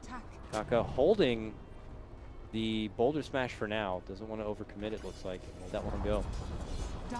And that's the sound of a tier 1 going down. It's Liquid getting the first mark, pulling ahead still. That's like, this is like very typical Liquid kind of move thing, right? Where they always want to be able to claim that tier 1 very early. That's why I think that's why they like to pick these like Furions. They used to pick the Lycan a lot to kind of go for that kind of thing. Of course, not Lycan so much, but now the whole jungle is open to them, which takes away a jungle farm for the Alchemist, as mentioned before. U9 seems to get a quick snipe takedown there of Crystal Maiden, using that first Omni Slash of the game. 4 little support going down. Not much to see. It's probably too violent anyways. Pharaoh's back now in the bottom lane. Phase boots Orb of Venom, takes to the tree. And now between him and the approaching GH. Does not have range just yet. Oh! He's trying to get in the back, but Kaka barely rolls away in time, avoiding the burrow, coming in from Mind Control, but they're still going to look to pursue. A boulder smash comes out from Kaka, brilliantly able to create space, and they avoid what is a 4-man gank. U9, woohoo! Ooh. Don't know if he would have died from that one anyway. I think it's only like 287 right now. Yeah, so he would have been okay. But that Still. is almost full Liquid attendance in that bottom lane trying to make something. The aggression, though, you can like feel like they're like, okay, we're versus like this Alchemist Jug, just like Newbie put the pressure on us a bit in the last game. We're the ones being the aggressors. We're the one putting the pressure, trying to make stuff happen all over the place. Absolutely. Does pick up his Midas now. KP, level 6 on the next Assassin, scouts out the Sand King. Not seen Kuroki. They have really no way to see Kuroki. Tough, you know, until you get like a they just saw. Throttle. Yep, eat the tree. Rotation's coming in as they try to pressure for the tier 1 here. Can't believe you can get away with just sitting way back there. Okay, Crow eventually spraying Stun out off the from mark trouble, from but, KP. okay. Tries to shuffle back, gets the Sprout. Nothing to really lock him in place. 5 heroes response from Newbie. Mind Control's able to find a little bit of space. Farm, go for that early blink dagger. Yep. Flirting, but again, that continued respect from both these teams. Fairly even. About 1,000 gold lead going toward Liquid, almost 2,000 experience. That's probably the top tower. Ooh, top lane, here we go. Epi Sunstrike. No hope right there for KP. He was done for. Yeah, Epi from the fog. Nice play there from Mind Control with that Calling Blade pickup that he does have. He cut himself like a kind of little path and was able to set up for that with the Sunstrike on top. Gets that, gets a bounty rune, and gets himself that much closer to getting that Blink Dagger online. Nice little deep ward. They'll see Kaka rotating in as he dashes his way towards the haste rune. Mind Control trying to get the KingCharlie one with a burrow with a Sunstrike. Oh, Sunstrike no! off the mark, but he should be done anyway. All that for a haste rune, buddy. Not worth. Not worth it at all. Bottom lane, Kuroki. This could be where they get the aggression onto him, but nope, as soon as U9 shows, he backs up. Another tower going to be going down. More money in the bank for Liquid. Going against an Alchemist kind of a lineup, and things still pretty neck and neck. That's got to be awesome for Liquid. Yeah, they're like aggro tri-lane really worked for them this game. They put a ton of pressure on the Coddle. The Earth Spirit wasn't able to really get the movement that he could. He didn't really have a great lane to gank because the Furin was able to just TP out multiple times. And yeah, it's just like everything's working. They pressured the Juggernaut so hard that his farm is just not good. And it's now he's not getting going to get any better. And is he going to get brought down from this? Yep. Yes, he will be. My God. He's even going for a drum on Juggernaut. I don't remember the last time I saw a drum. That's like the equivalent of like Vanguard Spectre. Oh. He's just getting pressured way too hard. He's got 3,000 net worth, while his counterpart has almost 5,000. And it looks like Kuroki's feeling good, looking like he's going for a Midas on the Monkey King. I mean, there's nothing to really stop him. They don't even see him. He's just constantly moving around the map, making all these wonderful setups. Probably calling the shots too. These setups spring into action with a +1 stun, the Sunstrike, and really a recipe for disaster. Miracle went for a drum as his own too. Yeah, I noticed I heard a drum earlier in the mid lane, and I'm like, who has that drum? It's Miracle. Drum's back, I guess. I think that was actually Matu's drum that was actually used before, because Matumba Man also has one. And What his the actually has hell? a charge used on the Furion. So drum is an item in Dota again, it seems like. All they had to do is kind of cut the price a bit. It's good. I think it's good on certain heroes, like the Furion, the Invoker. It's, you know, for your Forge Spirit, etc. Oh man, Newbie have a thing going here, but he actually just swings and misses Kuro and puts himself into quite the precarious situation. Kaka, fortunately, not be able to get the connection onto Kuro he was hoping for, and now it's Liquid rolling into their territory while they're trying to deal with this stacked camp, hoping out SEC is going to be good enough. They're making their move for KP. There goes the Monkey Ultimate, and now KP tries to go for a TP, but he's not going to make it out. He gets quickly dropped. Kuro now dominating. Omni Slash to fly from Moon 9, and then the Blade Fury, but still not able to get the connection. Finally, they get the takedown. It's going to be on the GH, but they'll still be able to have their number. To take them down, it's going to be a 2-for-1 trade. It looks like Faith gets a blast onto Kuroki in the backside. All right. There's him a little bit of a purse. Yeah, pretty good one for him. Gets him like a full point booster if he wants to go for it. Still obviously far off the quota he had in the first game, but it doesn't matter. You got to get Nags this game. Definitely want to be keeping tabs on Monkey King, and maintain the vision here for your cores. SCCC still holds the high net worth here, but it's not as high and mighty as you'd like to see in any typical Alchemist game. Trying to muscle his way towards the rest of that Radiance here. He's getting closer to at least getting the Sacred Relic complete, but has a little bit of a journey ahead of him. Yeah, he's getting ran at so often. And losing those tier 1s, losing the top tier 1 and losing their mid tier 1. He doesn't have really great access to his jungle at all, so his farm is getting impacted a bit. Oh, they pop the dust! Oh, they see him. He's able to get the Carapace, but it only briefly slows them down. Ruthless Liquid Gaming. Still Sunstrike. Very relevant here. Miracle's getting majority of those last hits on the Sunstrikes too, so he's getting boosted quite highly. 4-0. Yeah, 4-0 and 6 involved in 10 of the kills, and he's neck and neck with the Alchemist, which is absolutely not where your Alchemist wants to be. Toughed up game for Cockatoo. This is like what you can see when you just don't get those setups in the early game, and you know you can't farm. You're just like lost. You're in a rock. Got magnetized now at least, but a lot of work ahead of him here. He just falls flat so easily. This looks like it will be Kuroki's death this time around. Will he hop in the tree? No, he won't. No. Almost hopping to a tree could be more trouble for him, but yeah, they'll get him nonetheless. They get Faith. Miracle got a kill, yeah. Yeah, they get Faith in the meantime. I think he like spots a blast and Matumba just... Actually, I don't even think Matumba TP'd. I think it was just Miracle getting him. There, Neppy, bottom lane. Sunstrike on top too. Boom. U9. Again, Miracle gets the last hit, so that'll be pretty much his Aghanims finished up on the Invoker. Very quick timing. Okay. Nice. 2-man stun into another 2-man stun into a magnetize into a silence pullback. Can they get the finish from Mind Control as well? Rotating on in is going to be Kuro, and he will burrow closer to his ally, but Cockatoo's like, let's go for it. Gets a nice 2-man connection of the Boulder Smash and another 2-man connection of the Impale from KP, but the damage is certainly not there. Plus they had that Shrine. It's no good. Mind Control will be able to get his kill. He's also now dominating. 15-6, still a heavy advantage right now for Liquid. Just as Newbie are able to scrap a kill together, they'll lose something like their Jug shortly thereafter. This Invoker is immense. Yep. He's got, usually you see the Midas Aghanims come out, I'd say like between 18 and 24 minutes ideally. But he's got it at 16 minutes with the drum. Looks like they may be able to get Mind Control, or did I speak too soon? 30 HP. Oh! He is able to get in the Sandstorm and make it out from trouble. Avoids the Omni Slash gank. Slick moves there from Mind Control.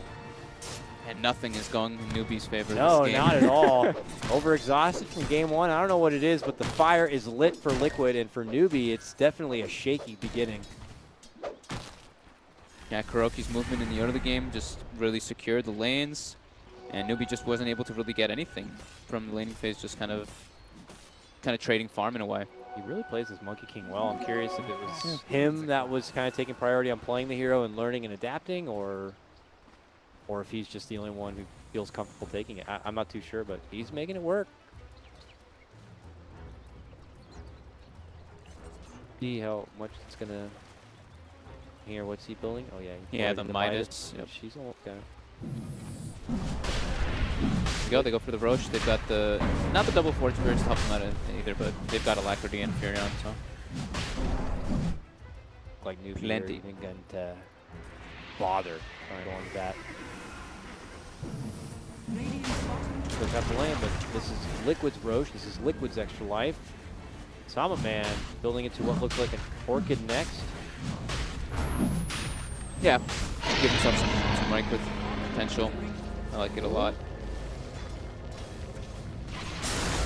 Getting recalled. Brought out. SCCC.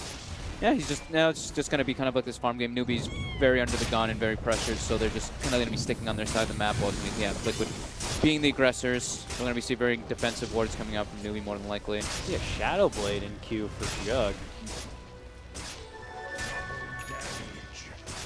I mean, it's different. It's weird too, but it's like the idea of it you can kind of understand. They want to run this for space make for the Alchemist as much as possible till later on. Invoker is just getting grossly farmed right now. I'm gonna look Yeah. over at him. Got Boots of Travel and Q here. I mean, it's KP's also not really finding any of the potential places for the ganks. Oh, he spots Kuroki. Okay. Okay. Goes for the stun, and the mana burn. Rolling on in is going to be Kaka, setting up the extra bit of stun, and then he gets hit with another stun. It's over. Kuro goes down, but that's just your pesky monkey running across the map here. Of course, there's 3 from Newbie to respond and kind of be able to get the finish. Small steps. Small steps. But here they come, charging down their way towards their first tier 1. SEC is still their big hope right now, as he's bulking up pretty nicely here. Obviously already has that radiant stun. He's building He went for the early treads though, so he did want to be able to have that extra bit of survivability. Like this, how much pressure was going on. Mind control with the big commitment stun. There was no Sunstrike on top with the Fury ulti. Tornado is going to catch on the KP. U9 though, Blade fearing away from the trouble. A harder commitment does come in, and they are going to get the finish onto Mind Control. Okay. Maybe some slight miscommunication, because every single time there's been a stun, there's been the Sunstrike follow-up almost instantly. This time there was the Wrath of Nature was committed with the Burrow Strike, but there was no Sunstrike. Oh, they got him! Kuro out of the Kuro. tree! He gets stunned and he gets taken down. Suddenly Newbie begin to string together a couple of kills. Can they catch GH with the Boulder Smash here? Lines up the shot. Nope, he doesn't. He forgot he couldn't kick the stone. He dropped the stone and walked past it, I guess. Didn't actually get the kickoff. Dire's bottom Yeah, I don't know if they really wanted to commit into a tier 1 either, so. But yeah, maybe a slight little mistake there from Kaka. E9. Ooh, tornadoed up. Oh! Get Oh! Beautiful combo. Why you banned the hero? Perfect spell committed. All right, well. It seems to happen every time. You take one of ours, we take your Jug. Jug gets brought down yet another peg as he continues to fall behind the Sand King. He at least has his Shadow Blade finished up. Yeah. So he can get into like backlines and stuff. And he's gonna be able to get pooled items eventually from the Alchemist, so at least there's that. Right.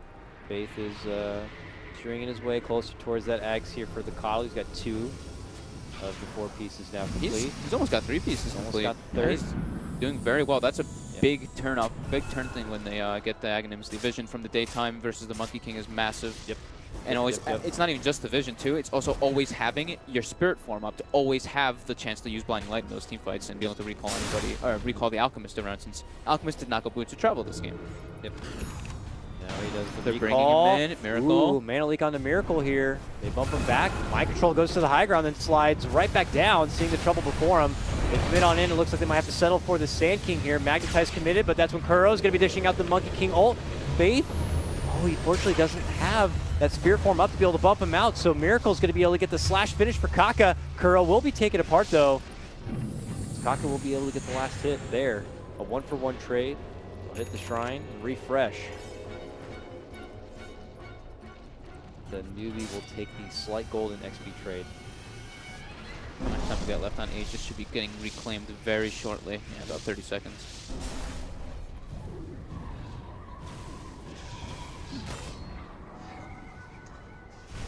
Wave here. Maybe really finding their best success when they've been kind of moving as a group here. Yeah, I think that's what they definitely have to be doing in this one. Yep.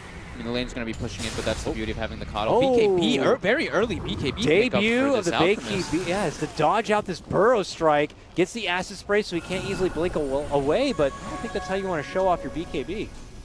Yep, definitely not, but okay. That happened. Ugh. Well, Aegis will be reclaimed now. As the Alchemist steps away to go back to the farm, that's when Liquid make their approach. A beautiful tornado setup comes out from Miracle. Allows for the follow-up there from Mind Control, and they'll get the quick takedown of Faith, prolonging that Magnum's a little bit more. Yeah, this is big. Whenever they can pick up the Coddle, whenever they see him, they have to try to go for it. They've now claimed all the tier 2s, so this really limits Newbie's potential to get a lot of farming, but there's no real big wards. I think we should see some wards on somebody here on Liquid, right? Oh no, nobody's actually carrying any wards. They only have 1 down, so I guess the other one. No, they have these 2, but they're just unfortunately a little close together. That's what you were talking about in the previous game, where In these fights breaking out, you got to get the best vision possible, so that's when you're going to see some crazy obs as a follow-up to it. But your Liquid step back and get back to the grind towards the top lane here. Very concerned for the Juggernaut, but there is always he's very thankful that he can get items pooled, but he's got to get a couple of his own. I feel like they do need to emphasize on making sure that U9 lives in a couple of these engagements. Definitely. KP as well. KP is just like this. I mean, I feel like that's the style that he plays for this team, though. He's the big sacrificial lamb. He really is. The last game, I think he bought back like 6 times and didn't get like the greatest item progression, but he did his job. This game, he's 0-4, but he's trying to get the setup for his team because that's he's the initiator. He's got to get the fight started, heading toward that Blink Dagger. Not too far away, 700. I would imagine Newbie are going to take the time to farm right now. Faith can kind of finish up that Ags would be big. Getting KP that Blink Dagger would be nice. Looks like the Octarine is going to be slotted up next year for SEC, but that is a little ways ahead. He went back for the bots so they can have that split push potential with the recalls coming up from Faith. Okay. Good here. What about Liquid side? Just Maelstrom on Matu, 4-step GH, and Kuroki now going back for that basher that we do talk about for the month. So why is it always is it because of the ultimate? Yeah. It's like turns it into a mini like Ravage. Pretty much, it's pretty ridiculous what a support can do with that. Again, we'll keep eyes on Faith to try to make sure that isn't too much trouble for him. If he managed to cancel out that ult right away with the blinding light, that'd be pretty nice. But here's Liquid looking to go on the move. They smoke up and they're heading right into newbie territory here, where this Alk continues to try to find this little pocket of farm. They're here. They're setting up. Alk's just TPing in. He's stuck in the tree. He's got his screens up. Miracle hustling down for Kaka, but Newbie are making their own approach from behind. Ooh, Omni Slash going to be totally soaked up there from the Tama Man, so he goes down right away. Already a 1-for-1 split favoring Newbie, and they're chasing Liquid out from their side right now. Chase is on while Miracle is in the other half.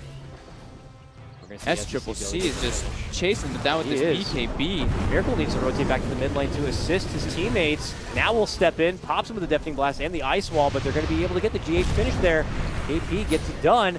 Miracle looks to move in. SEC, look at him diving in deep, looking to go for Mind Control, who's able to get off the epicenter. Is it going to be enough firepower? It will be. They'll get the finish there. U9 looks to sweep in to help clean up what's remaining, but not going to be able to get it, and he's going to be forced to Blade Fury TP home. Oh, SCCC's crazy. I love this guy. He's diving so friggin' deep, man. He just went in with that. I mean, with the early BKB pickup, he can just run down the CM and the Monkey King. Maybe a little bit of an overcommittal trying to go for Mind Control too, but yeah. He's showing he's not afraid. That's for damn sure. Now Faith does have that Aghanims finished up that we've been talking about Hell nonstop. yes.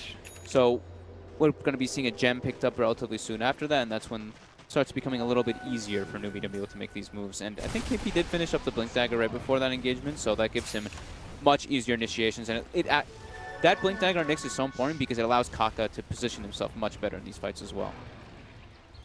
And Tama also learned he could still get chewed up pretty easily there. I mean, being a bit isolated, fortunately to eat the full Omni Slash, even this underfarmed Jug was able to kind of do some good work. He was under the acid spray too, so just got decimated by that minus armor.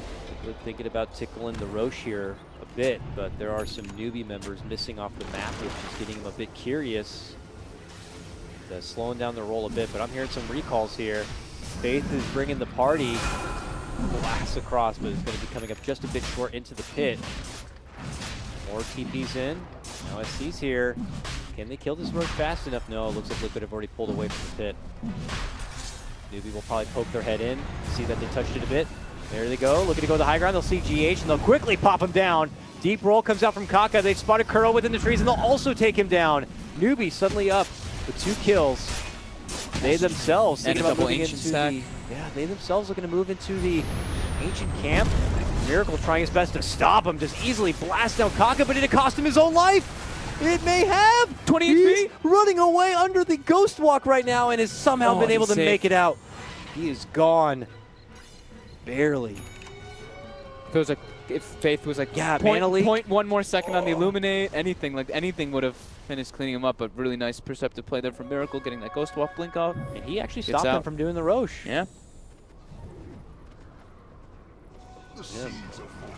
Mind control will keep the pressure down this mid lane, and Newbie are going to have to do a bit of a reset here. They can't go back in to go for the extra life and just go back for the farm instead. 6k gold though on SC. Bounty? Yummy.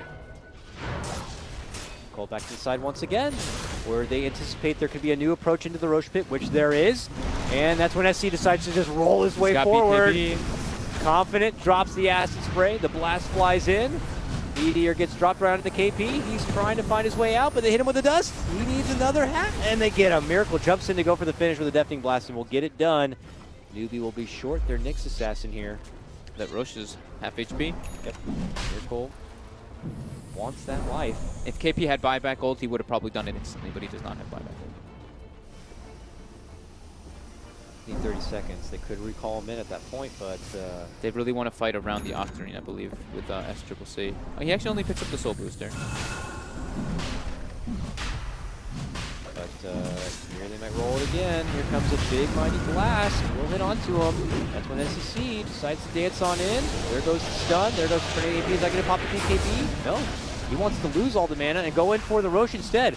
Miracle's waiting on the other side, though. Mind control, Epi. He's going to blink. There's the Epi. There's the burrow. There's the hit. A stun does come out. Miracle looking to go for the swipe. Does not get it. The Dire take the Roche kill, and it's U9 who grabs up the Aegis. Miracle going to be left inside. He's going to scoot himself out. Double stun, though. Yeah. Blast is waiting for him. And it's going to be Newbie. Take the Roche. Did they get the last hit as well? They did. So they get the last hit on Roche. They get the Aegis. I thought Miracle was going to be able to snipe that for sure. He was just waiting for the blinking snag, but nobody dies. Somehow nobody died. In the midst of all of that chaos. A 5-on-5 Roche pit engagement. No one dies. You don't see that happen in Dota like ever. All right, what happens now? Based on these recent events, are we starting to say that Newbie could be pulling ahead in this one? They're starting to trickle into favor. I would say so. Still not Still as a little bit of a gold lead for Liquid. Yeah. Especially considering the ALF, you know.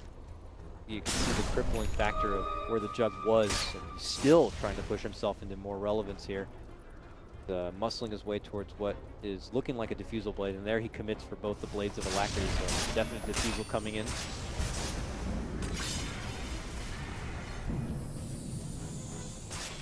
Jam almost picked up from Faith. Waiting for the next daytime in about a minute. They're going to be able to clear out a lot of the vision that was placed out from Liquid during that engagement near the Roche pit. What about Matamaman's position in this game now? He's been able to finish out the Mjolnir. I mean, is it getting to that point in the game? Is he going to have to be a dirty ratter, did he? Like, when do you have to get to that point? Maybe eventually, but I think he wants to be able to get more involved in the team fights. He queues up the BKB as well, so he wants to be more involved in there. But every time I've seen him actually join in, he just gets like Omni Slash or just bursts down very quickly. He only has one death, so that was the only one, but he's not really able to like dish out the damage that he would like to be doing. So he's just like, he's just pushing lanes out.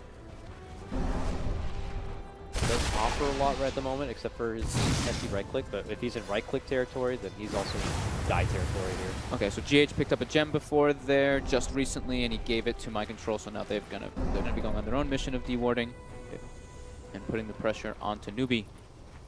Right up into Newbie Woods they go, probably planting some wards along the way if possible here. It's daytime now. Coddle has his gem finished up as well. Did you say Kuro got his basher? He's got his basher now. Yeah, I think he had a go, but he wasn't able to use it because of the way the engagement happened, yeah. Yeah. No basher. Out in the high ground. Liquid were there waiting for him, and they're going to quickly assault Kaka and take him down. Now looking to go for the follow-up on the KP. They hit him up with the Yules. As he falls down, they'll also get that one too. Nice Orchid usage there. Right away. Okay, good pick right there. The biggest of bountiful pickups there for Liquid, but still prize in itself. The point booster. Is it Ags time for SEC to start handing out? Looks like it might be. Yeah, that's interesting. I wonder if he's also going to be a part of the hand it off to Jug first. Oh, he already has the whole one? What? Oh, I thought he only had the point boost. Just that. Who's he gonna give it to? Jug, but they want to give Nyx. it to him in the dark. Jug or Nyx, right? I think maybe the Nyx, just because of how rough of a game KP's having. Yeah. If he's able to just position himself in the burrow, he's actually really hard to be brought down. I think that might be what he's doing. Let's see. KP's TPing in, he swaps it in. Yeah, he's gonna give it to KP. Nice. Give it to him, bro. So it's on cooldown, man. He just swapped it in. All right, all right. Backpack. Backpack problems. Hold on, dude. Let me try to find it in my backpack. KP got a feeling his net worth jumps up quite a bit. It's back. KP's like, thank you. And, you know, all the goodness that comes with it. Suddenly they get that much more valuable of like a high ground defense.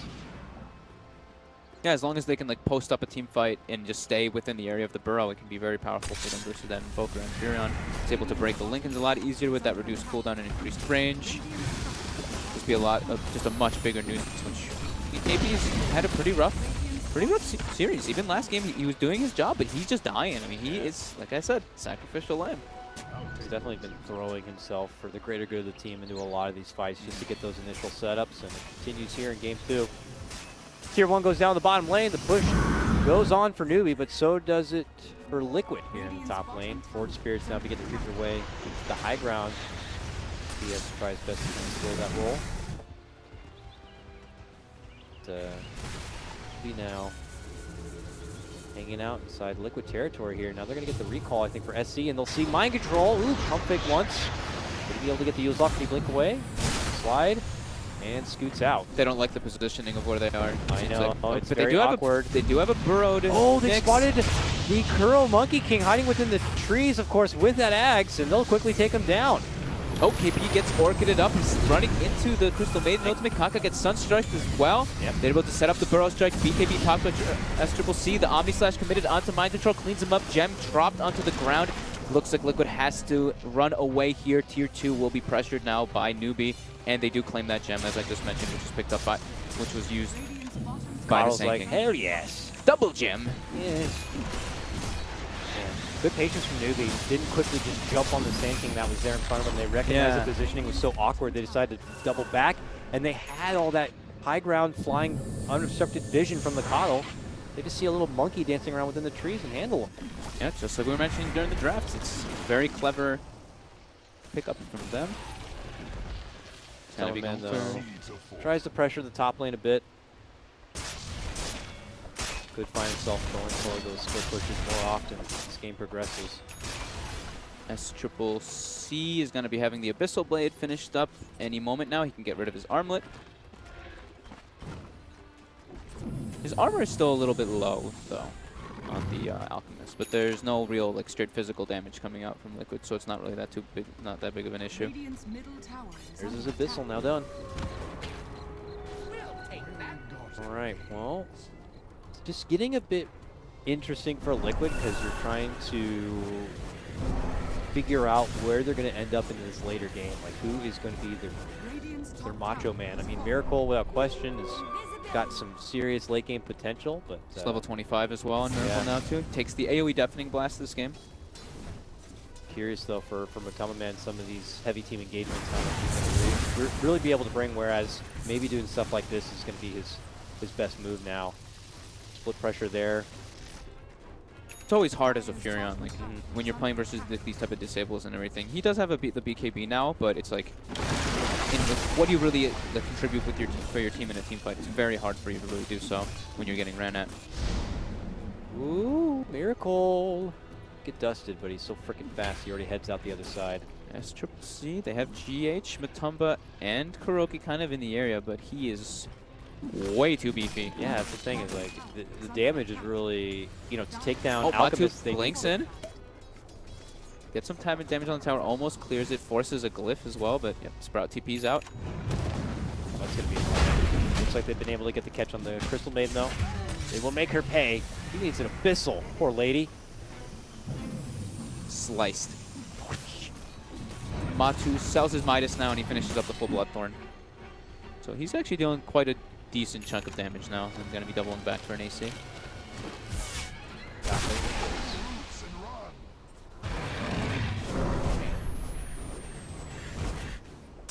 I'm curious to see the next move from Newbie. Feels like their offensive potential has slowed down a little bit.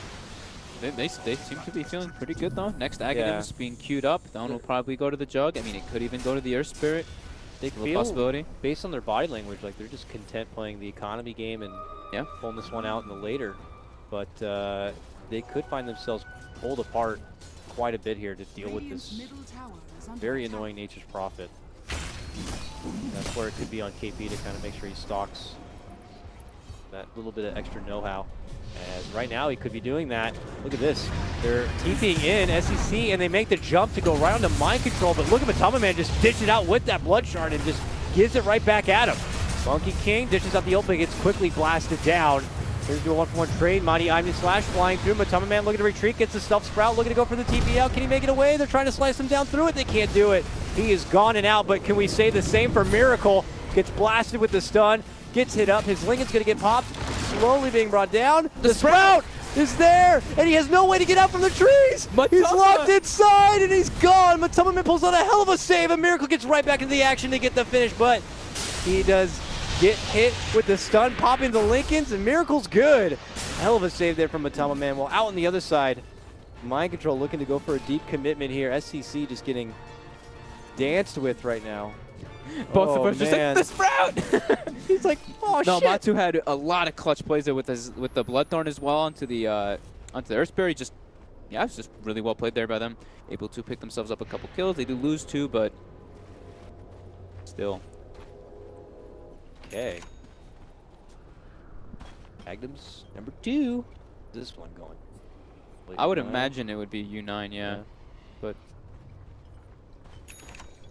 U9, he actually didn't even get his BKB up. Did he not have it and then he swapped? Did he just buy it now after the engagement? Maybe.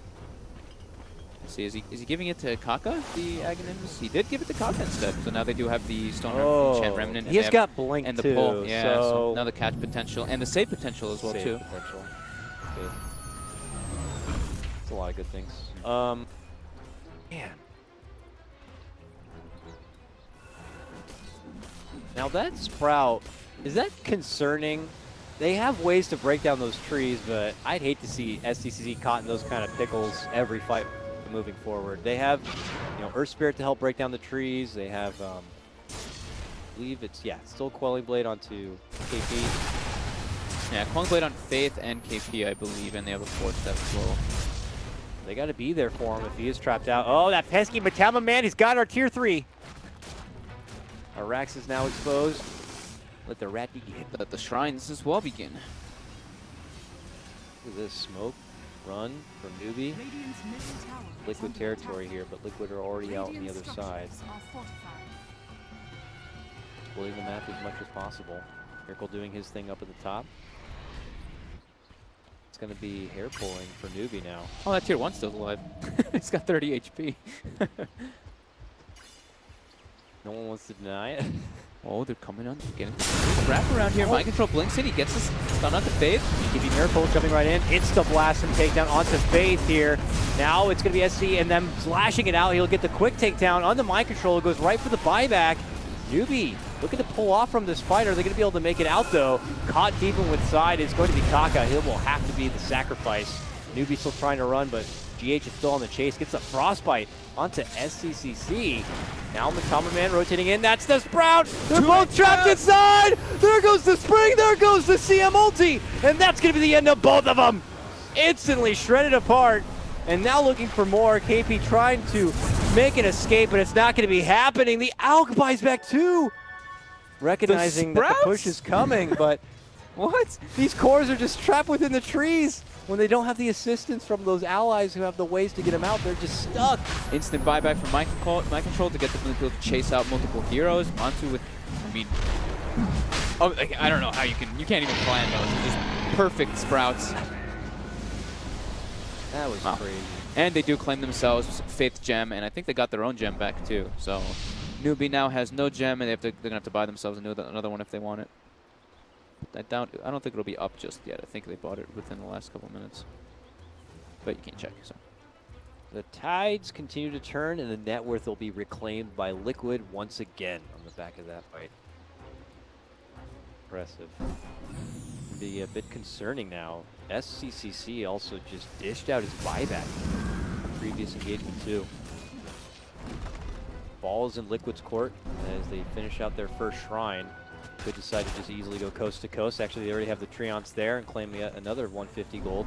It's a Jug and Alchemist versus the world, kind of in a way, because KP just keeps getting brought down so quickly in the starts of the fights from the Bloodthorn. Yep.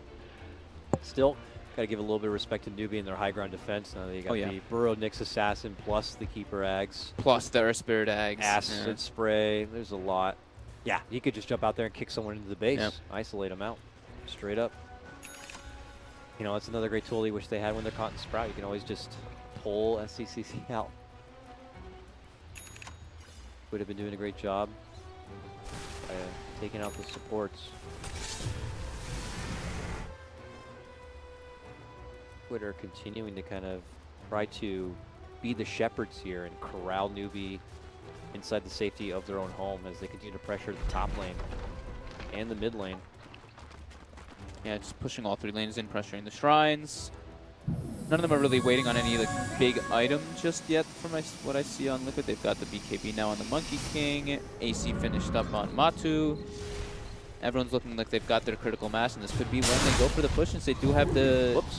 Aegis Bit of a on misplay there Sanking by and, my control. We didn't see it. I saw it. Hopefully it doesn't cost him too much. There's a Yules. A bit of a mistiming there for the Boulder Smash. Miracle's still waiting within the trees, but he might just have to see his teammate go down or not. He's like, I'll battle it out. It's an Aegis after all. Miracle pops his BKB, rolls on in, gets the easy takedown of Kaka. And that's when the Tamaman shows up with that deadly Sprout. U9 trying to go for the TP within the trees, and he'll be able to make it out. Yeah, BKB TP. He did have to BKB though. It costs Liquid their Aegis. But now they don't have to worry about that pesky possible initiation coming up from the Earth Spirit Ags. Yeah, still, it's very hard to just 5-man push a lane. Like, obviously not just from the armor that you get from all the heroes being there from the recent changes, but also Burrow Nyx and Earth Spirit and everything. Then you just gotta do the split push multiple lanes, and that's exactly what Matu does. Will they be able to catch him with the Silver Edge? UU9 is in. Yo, they hit him once, they hit him twice. They go for the Omni, and he tries to hide within the Sprout. Eats the cheese, goes for the TP, and says, see you later, nerds. Right back to the top lane. And right back to his team. We're already inside the base, making a fight happen. Oh my god, Epic Burrow to fly out. The instant takedown of KP. BKB's popped even on Kuro now as they'll shred through the tier 3. All that attention drawn from Newbie to the bottom lane allows the kind of opening for Liquid to creep on in. We're at Dota. You mentioned it before. When it's time for Matu to just start the splitting, and this is when it is. Pulling Newbie apart, forcing their ties to one side or the other here, or at least forcing themselves to be bottom. Grossly unnumbered. It's going right away for that. Simply to death. There's no glyph either. He's got AC. He should bring that melee Rex down very quickly, but he is a bit reluctant on how much he wants to commit. His BKB was still on cooldown. Doesn't want to die. Just backs up. Going to be super annoying for Newbie moving forward. Faith is going to have his work cut out for him here. Maybe they should just flop him in the bottom lane and continue to blast it out or something, but they know they need him nearby also for the blinding lights and everything else, and the heals. Now they're starting to chip at the range Rex instead. They're like, okay. Unhealable damage. Unhealable damage. Unhealable damage.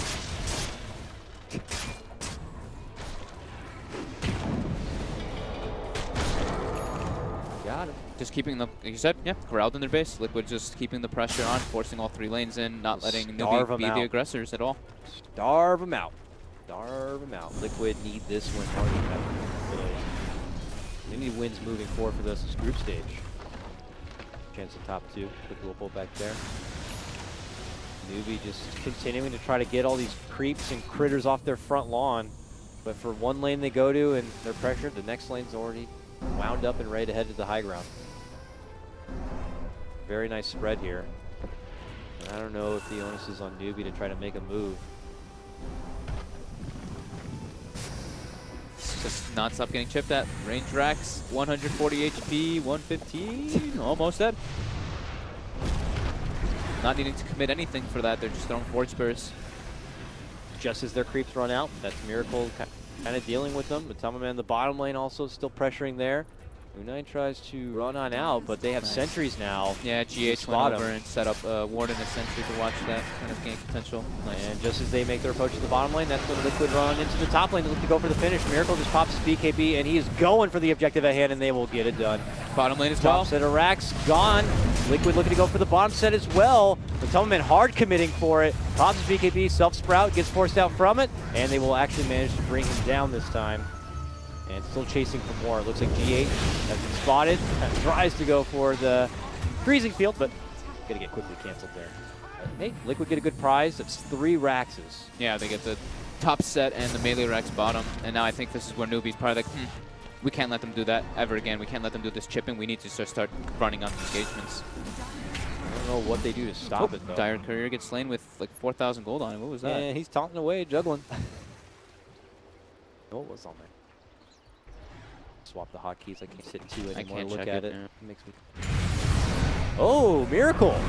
Confidently moving in with a BKB. Knows he can easily isolate and take down Kaka. He gets it done, but can he get away?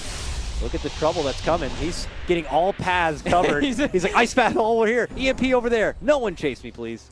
8,000 gold on that Invoker. Radiant's middle Can I hand a move shard to somebody, sir?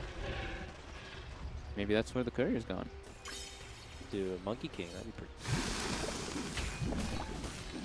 Well, Liquid still confident to move through this top lane. Newbie close by, though. Radiant's middle tower is under Struggling. Oh, they spotted Kuro, but Kuro's like, I got it. Got the BKB with his Abyssal. Ah, yeah. Dire's middle tower is under attack. No. Radiant's middle tower Yes, is Kuro. under attack. Again, Matu with the split push. Gets a lot of damage on that tier 3 mid.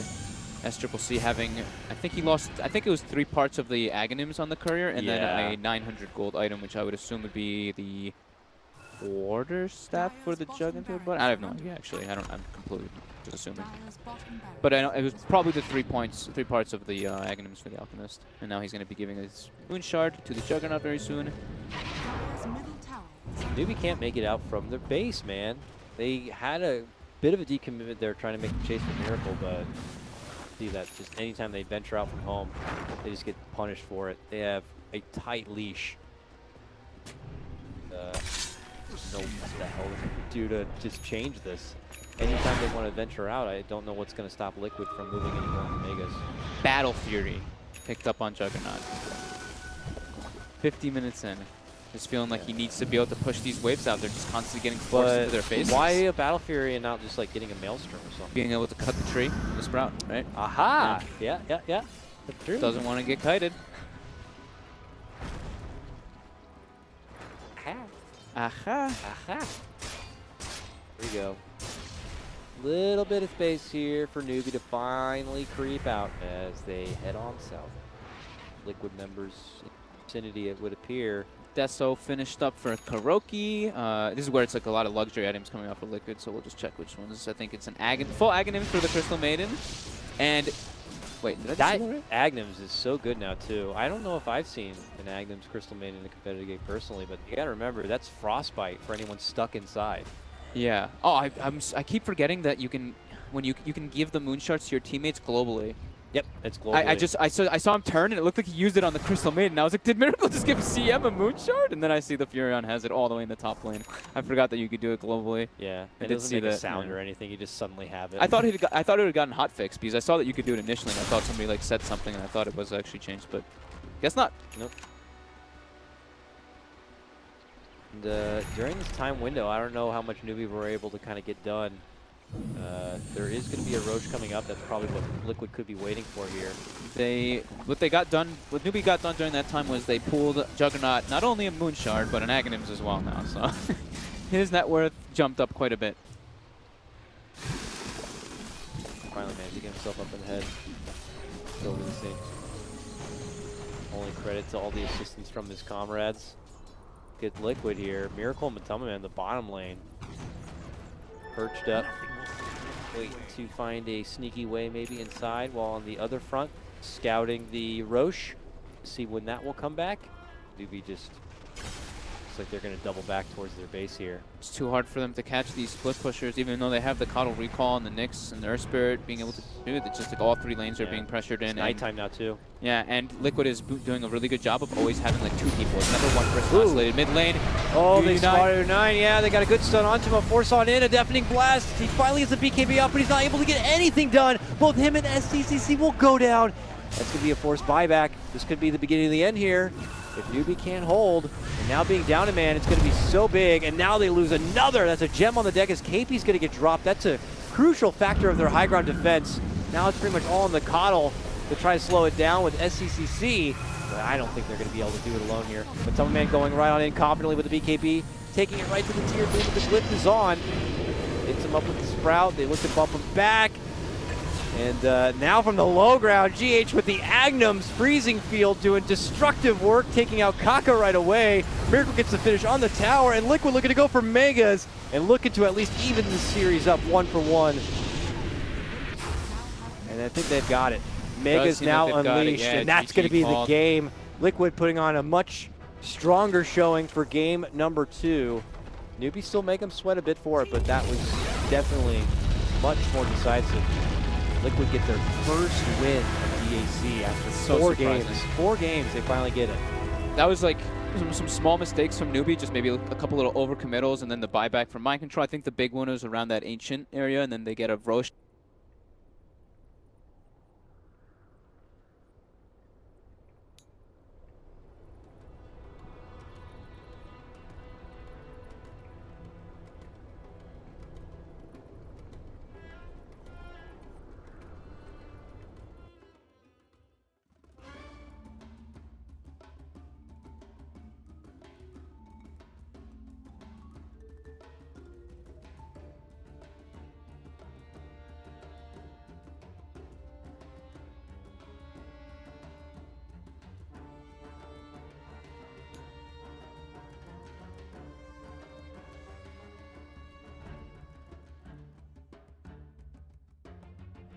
EG's turn to ban.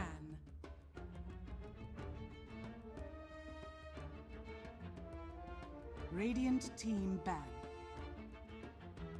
EG's turn to ban.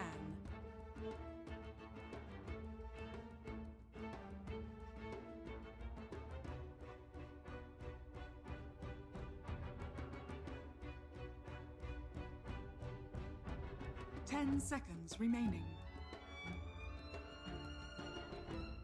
5 seconds remaining. Radiant team ban.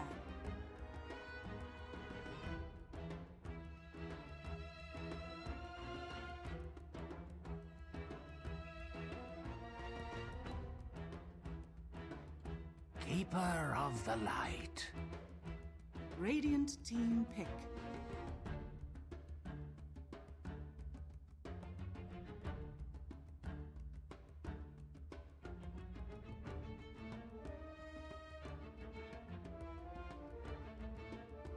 Ten seconds remaining.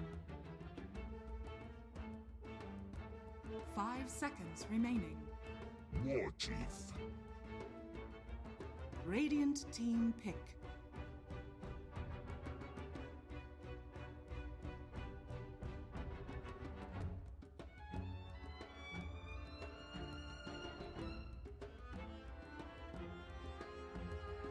Ten seconds remaining. 5 seconds remaining. Reserve time.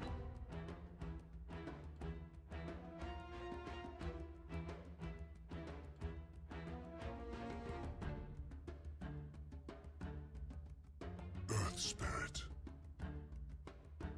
EG's turn to pick.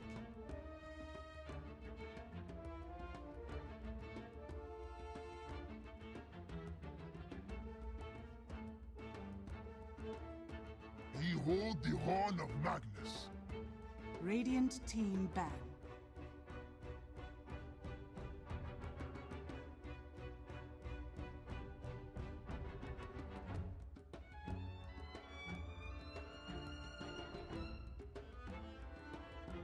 Ten seconds remaining.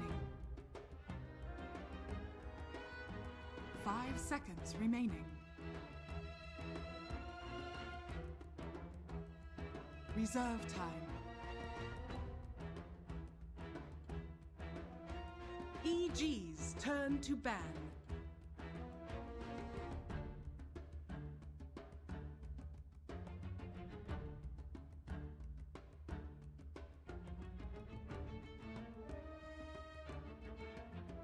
Ten seconds remaining.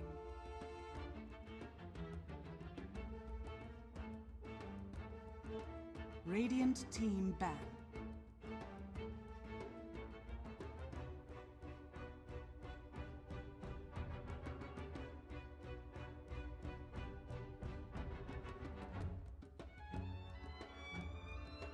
10 seconds remaining. 5 seconds remaining. Reserve time.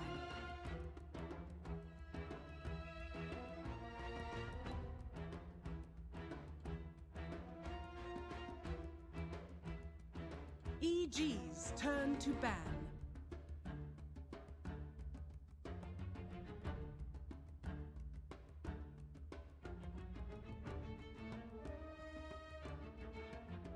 Radiant team pick.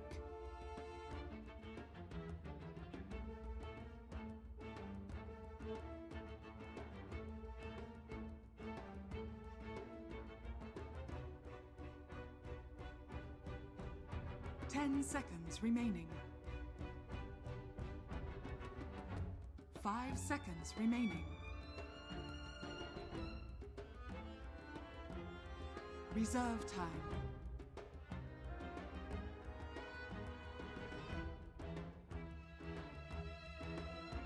Crystal Maiden. EG's turn to pick.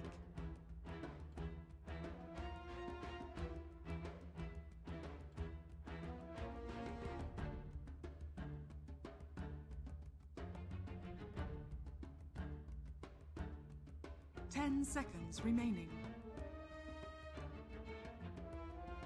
5 seconds remaining.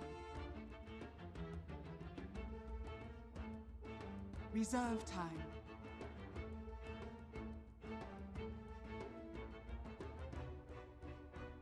Rubik.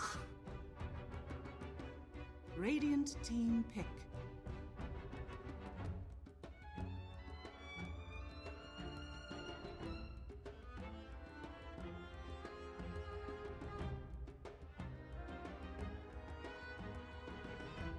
Ten seconds remaining. 5 seconds remaining.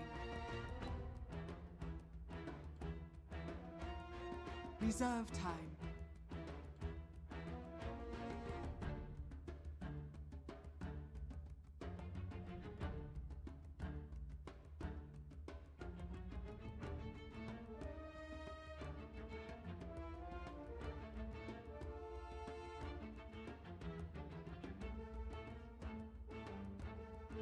Weaver.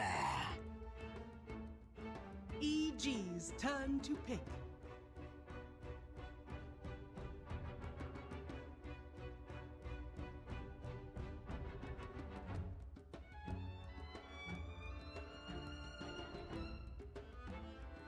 Ten seconds remaining. 5 seconds remaining. Reserve time.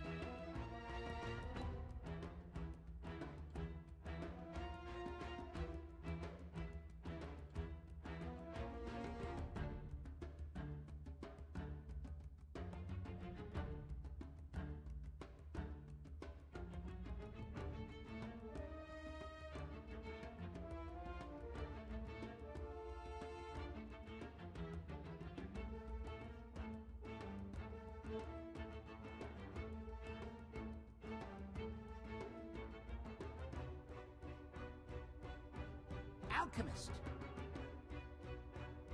Radiant team ban.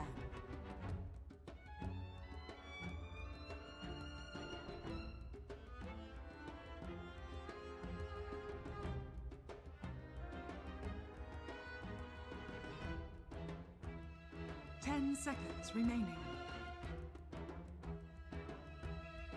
5 seconds remaining.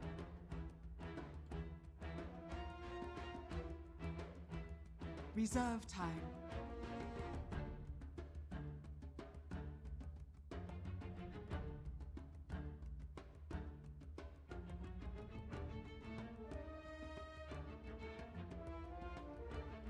EG's turn to ban.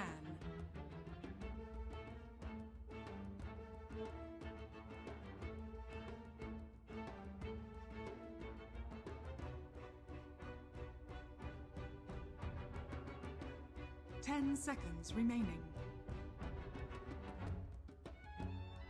5 seconds remaining.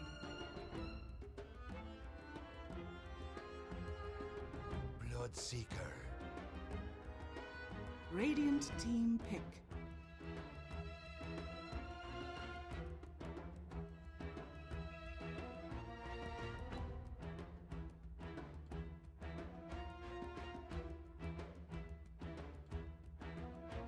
Seconds remaining. 5 seconds remaining. Reserve time.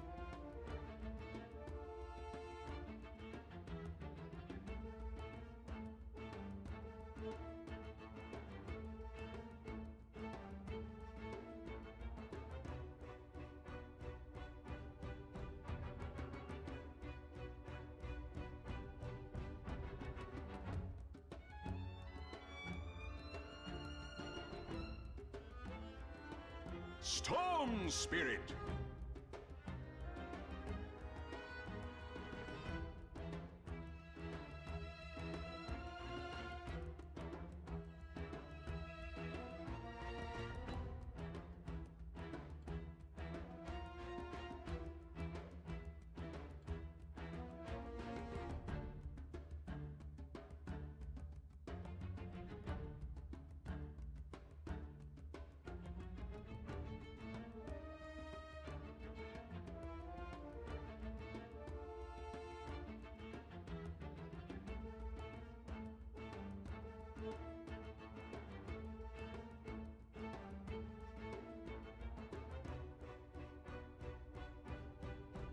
Ten seconds remaining.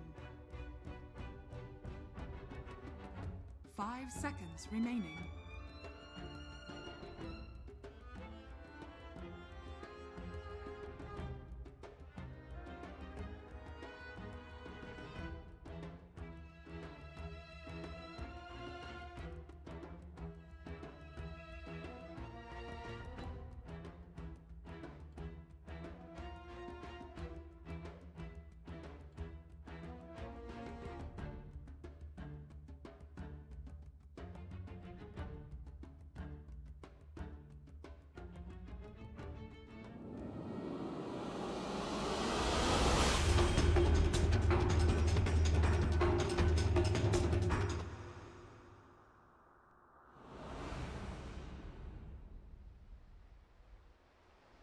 As we saw, like, we actually got to cast a Bloodseeker game early today, which was when OG ran it, and they were running the Disruptor combination. It was the worst late phase of the tournament so far. Even the tournament's only been going one day, still horrendous.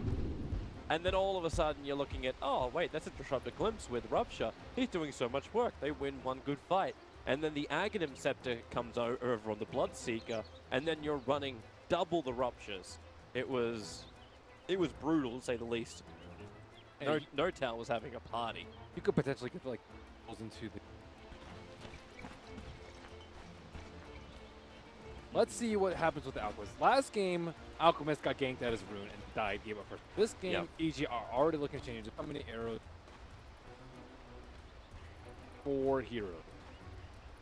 Do not want. 30 seconds Already to is. battle. Like, oh, we did this trick last game. We're not going to try it again. See how it works, man. We'll see how it works. So for now, Paparazzi's got pretty much his safe lane all to himself. It's the Centaur plus dual support off lane trying to cause issues for EG. They did put the Bloodseeker up here, so it is going to be another contest for a bounty rune. But they're going maybe a little bit late into Arteezy. So rolling boulder forward, picks up the bounty rune on the way through. So Frostbite into Hoof Stomp, and now they need the damage. They also need the body block to kill off Arteezy. Dogfight should have his rolling boulder again sometime. Oh, they got the Frostbite again. So Arteezy will be the one to die to start off the game. I really like how they switched it. The last game, you expect a lot of the focus to be on Alpha. Yep. And works. Like, they're not gonna get that. The next game, they're like, well, they expected it on the bottom, except there were 3 heroes on. So Yep. I keep they constantly get better. Where was this team this morning when they played up against Newbie? like actually mind gaming at the very start. Jack told me that they killed on land. Okay. But now it was just one game, and this was just one kill in game number 2. But this is the kind of movement we're also expecting from Dogfight. EG, you were mentioning in game number 1, they weren't really stacking for the Alchemist, but now you've got the Earth Spirit inside the Dire jungle being a big nuisance to EG, and Rubik is committing himself as well to try and do these stacks. Earth Spirit's impact, I think,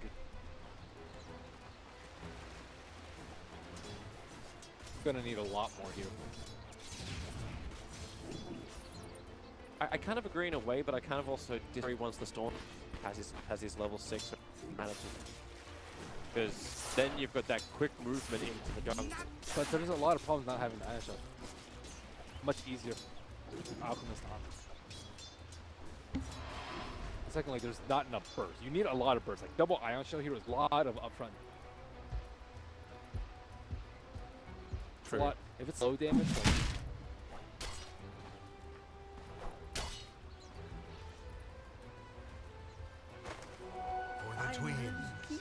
look at different things in the arsenal though of IG Vitality. Like they do have the better rooting this time around, having Crystal Maiden in there with her big ultimate, so and then you've also got Weaver. You've also got Weaver coming out with Paparazzi. Compared to last time where he still looked for the Blightstone on the Morphling. Yeah, he had a lot of survivability, but now he also brings a lot of damage to the top. Weaver doesn't have them. Great. Armor.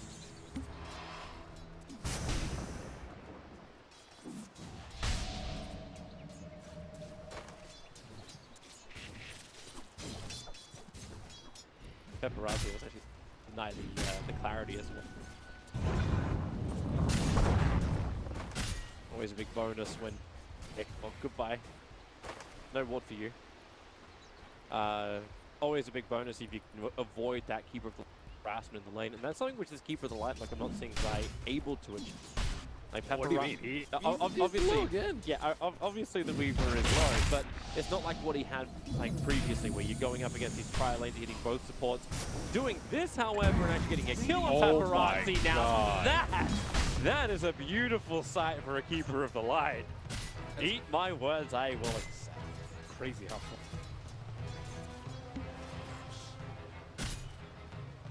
As long as you can keep him low as well, like TC's first is going to start to help out.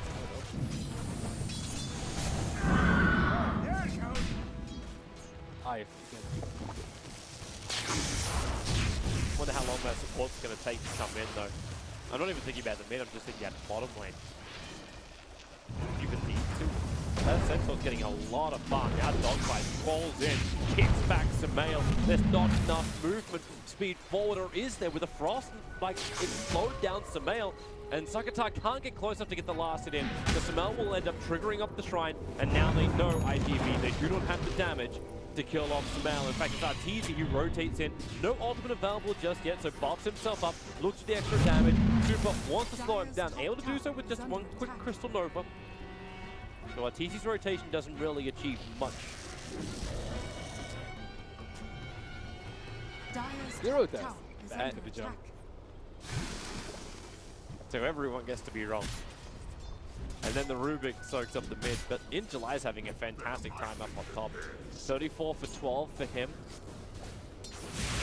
Storm Spirit's getting really decent levels because he's able to be quite solo in the mid and going to find a lot more farm now. In fact, the Rubik is just the only one sitting there. Good with Arcana. So classy. Double damage. You're like Broodbull.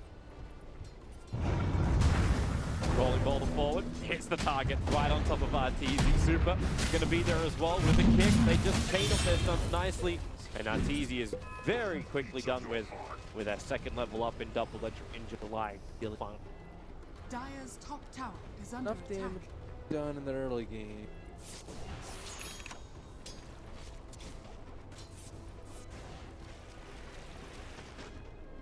Is it more about the critical item timings then? Like you look toward the blink dagger to come over on the Sentinel? That's their...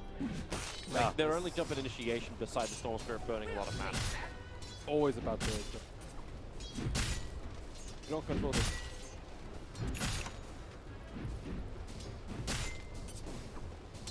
Also, they don't have that great... We do all right. Storm is not great at hitting. Dire's middle tower is under attack. Jug is a very good at hitting. KingCharlie wants that kill. Could be picked up and thrown around, but in comes Dogfights. Very quick on the rotation. Again, one more kill, and with the tankiness of that Centaur, he can potentially just creep skip and add more pressure to that tier 1 tower on top lane. While Samal will now return to the mid lane to battle against the Storm Spirit. But he knows there's no kill here. Storm Spirit having his ball lightning available means that EG don't really have a chance against him. And this means now Super and Dogfights can just invade the jungle. And they're looking at Arteezy. With the Observer Ward up, they understand where the keep with the light is. Dogfights, that's a interesting role. And he should be very, very happy that Arteezy's not 6 yet. No stampede.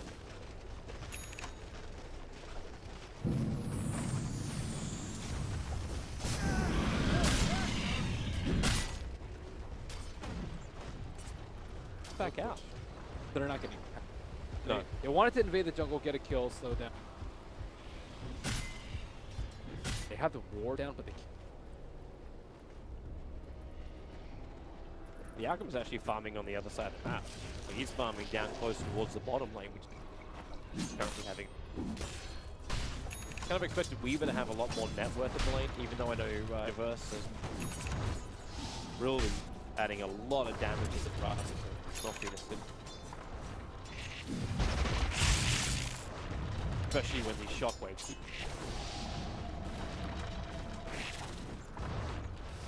Dire's top tower is under attack. Dire's structures are fortified. Going again up on the top lane, so Dire will fortify their structures, but in July, the Radiant scan up in the tree lines. They know no one here is here from EG. In July, already with the hood, now looking to build into having that Blink Dagger. And he's 1400 into it. Yeah.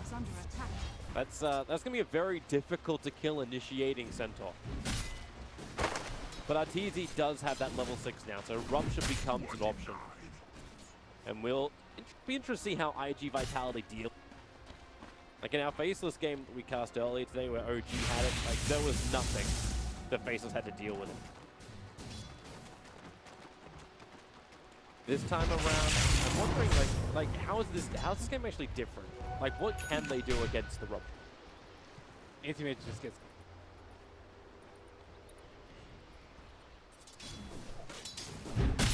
pure damage.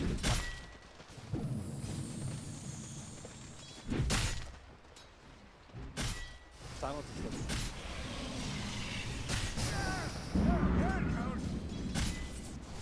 Keep away. As Stampede to Kazuma sends up.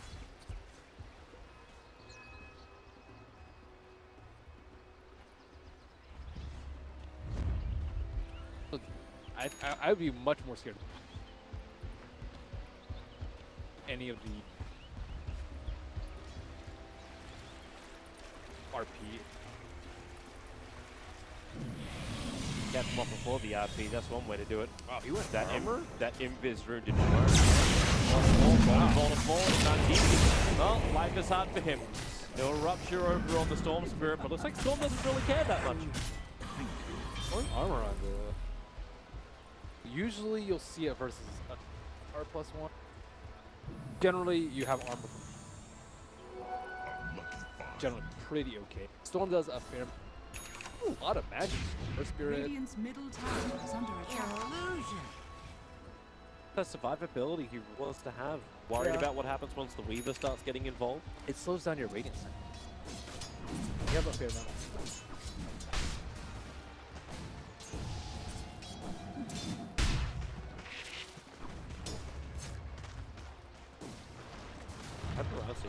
You have something coming on the Aquila or just like Aquila treads as well? We got owned by the life of a safe laner. Coming down bottom lane to try and kill him off, but he's not the one you really want. And so into the neighborhood, and they're jumping forward. Universe will stop up, but Arteezy's already there. EG is here coming now. Universe knows he can't just go straight in for the RP. Paparazzi has to wait for this out. He's got 14 one charges available, and he might just have to trigger them, but so much damage being done. With a rupture on him, there was no escape to be had. IG Vitality are bringing in support, but EG also have a lot more behind the tower, rolling forward. They're looking for the kick back out again, actually going up with the double hit and the double hit for the RP! Universe can't create no space. Arteezy will still go down, but the Illuminate will hit hard. Rubik will fall. Super is on the run. Zai pushing him back with the blinding light. There's no point up in Mana Leak. But no stuns to be offered. And Succotash is happy just to let it lie the way it all went down. Rubik made a big play too. Looked at the center. Even I don't think they revealed like.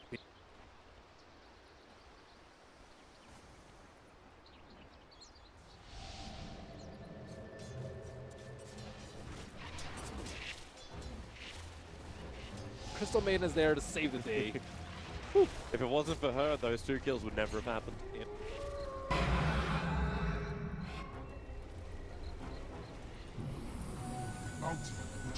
Alchemist, he was not involved in that fight. Zai. In July blinks the wrong way.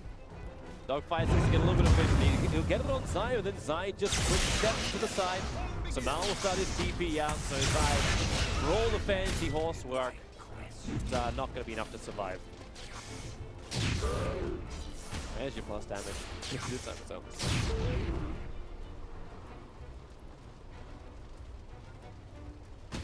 Sometimes it's a toss-up.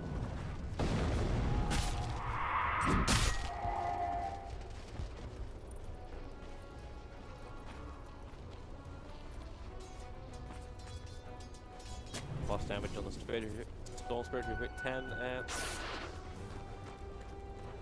Arteezy's level 6? What happened to him? He did have his supports holding his hand pretty closely up on the top. Level 6? And he was up against rather successful lane from IGV. 13 minutes. Has he actually survived any of the fights like before the kills have happened? Not. He's 1 in 4. But wow. I thought Weaver was struggling a little bit in terms of 900 below him. Oh god, Rubik is actually in a lot of trouble right now inside the tree lines. Paparazzi is initiating on him. And then back behind the tower. Sentry wards have to be placed down, but Crit was what he loves to have. There goes the Black off dogged in. They're going to kill off the Keeper of the Light, but the time goes back to Crit. Cure up into a huge RP. Super will hold him there with a Frostbite as well as a Nova. Even with the RP, there was no follow-up. Succotash with so much damage onto Arteezy with just 1 hit. Arteezy is limping himself back to base. And IGV, that's a tower. With a double damage through to boot for the Storm Spirit, they had so much pop damage against EG. Beaver, very nice time lapse. That rupture damage off. And the Universe even secured him back in to get maximum damage out of the rupture, but still not able. Most of their damage. Really want to get that last hit in the tower. Won't be happening though. Crit able to get the denial off. Radiant's online. Okay. So wonderful for that, but at the same time, is IGV really that bothered? Like, it's a 3.5, like not even 3.5k net worth. Like that's just when you're in the mid pack and you were the safe laner. Obviously the off lane kind of got a little bit more out from EG with Universe and Keeper Light.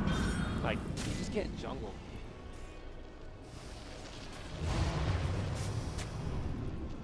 But isn't that when Alchemist has to give him something back? Like he has to give him the Aghanim Scepter. You give him, you get back by pushing out lanes with maybe an Axis. This'll come in handy. In July, it's going to be ruptured. Yeah, I think He's building into the heart as well. he can just get Blade Mail and just straight run around. Not care.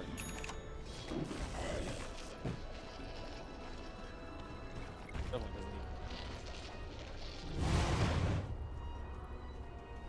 Samel's really trying to turn this into a game with the BTs now coming up. Obviously, you get the Manta directly after. Yeah, that would be a hell of a way for E to hold the high ground. That's probably be the hardest thing for IGV. Like Fade Bolt, Illuminate, Blood Right, plus the Radiance Burn from Alchemist with the split push. Shockwave too. Yeah, and Shockwave. That's a lot of wave clearance IGV cannot go against, but they can keep themselves alive. Like Centaur on the front lines, Weaver's got a lot of survivability thanks to the time lapse, and Storm Spirit's got the quick initiation. And I think you saw their desires. They went for the support. Props. Weaver and the Storm. But I think Dire's bottom tower. once he gets the heart, he hits the tower, he gets happy feeling.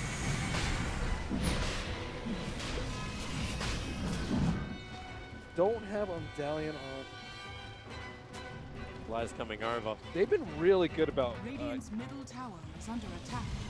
I think a little bit slowly. They're going up the universe. Remember, he's the man with the control. He's the man with the RP. Roshan to the one of the line.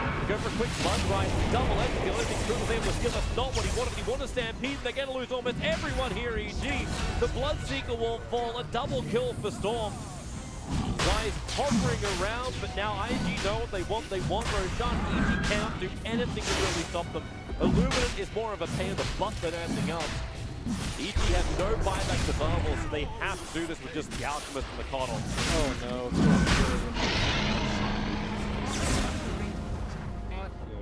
Earth Spirit's going to miss his roll, so Zai's able to get away. But if they had a little bit more damage, Medallion plus the blood probably would have been. They also spent a lot of time rotating. Like they ran through the Radiant jump before then they eventually said, okay, it's time to go in for Roshan. They were looking for the kill before Roshan. But they didn't find anybody. All of IGV was smoked up looking for a kill on EG on the bot lane. Oh, buddy. Force the building. Radiant's bottom tower is under attack. Not in the games we've cast.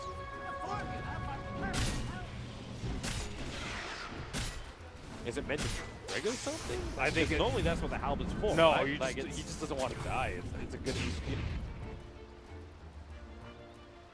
Radiant's bottom tower is under attack. Radiant structures Kill are anyone. fortified. Yep. Radiant's bottom tower has fallen. Field backed into a corner. Dire's That top happens. tower is under attack. Now the tier 2 tower's going to fall on the top, and that corner's getting smaller and smaller for EG. The Weaver's having the time of his life in mid, even though he just got initiated on. He was back. The damage that needs to be enough before he can time-lapse out. Is under attack. Just not enough. Dire's top tower has fallen. Lockdown. Radiant's bottom Yeah, tower they're supposed to is be under attack. pretty good with magnets. It's no combo. You fall over the unskipped rocket. It's already maxed out.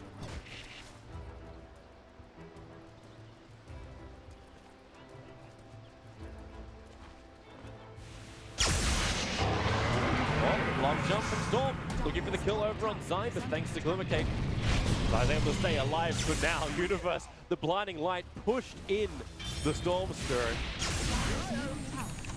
Nice. Definitely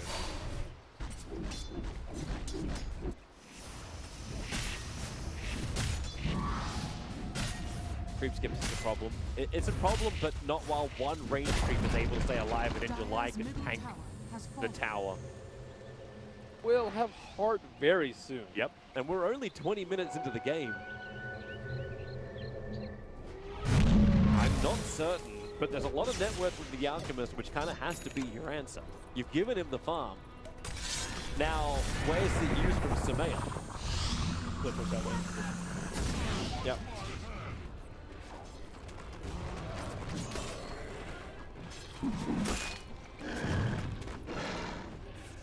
Slow down the game, get more farm, and I'll get this Bloodseeker back into Realm. Get Ags up on right now. Like, really just doesn't really do much. It's going to be able to disarm people soon. Dire's bottom tower is under yay. attack. Albert keeps getting buffed. I have a lot of 8 though. Actually, It has the root effect. Now it's actually going good. Top lane looks like initiation coming out. As a quick jump away. Sakata, he's just locked in with the rupture. They're trying to be more involved with the kick, the dogfight, and the silence.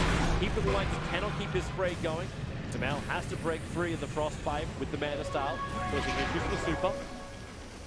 But while all this is happening, bottom lane, Radiant's Weaver top never tower came. is under attack. He continues to do his push, keeps that casual Blightstoner going again, went for the early BKB, and now is going directly into Diffuser Blade.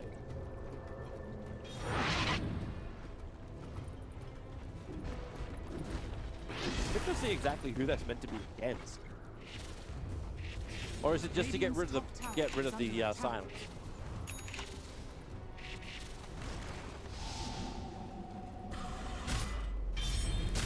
get rid of the silence. Yeah, okay. I think it's just good. It's a very common thing. Dezo, not necessarily.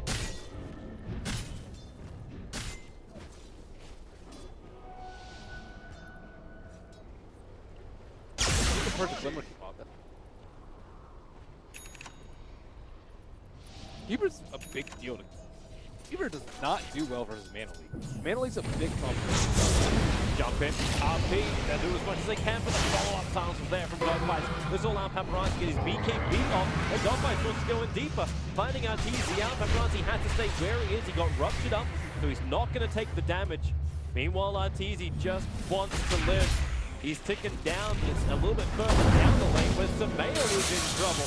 Back at the tier 1 talent, pulled back in by the vortex for Sumail, and he toggled this up with a glimmer cape. He's got the protection. He'll end up surviving. Paparazzi so low on life, but they don't have the damage to find the kill.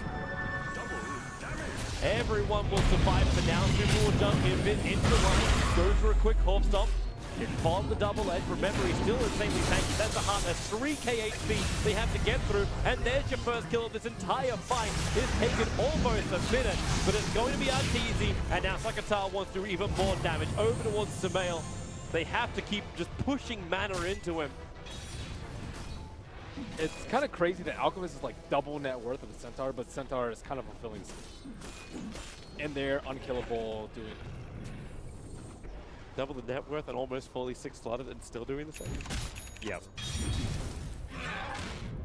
No, I was able to survive.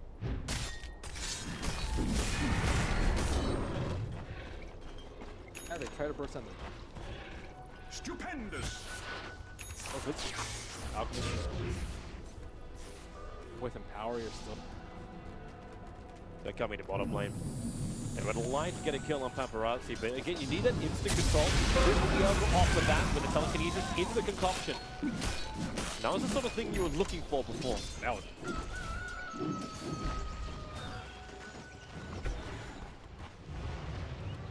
Bounties.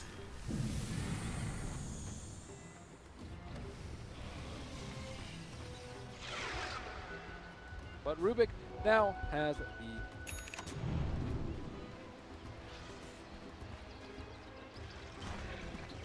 But he also managed at that level 10 mark with plus 60 gold.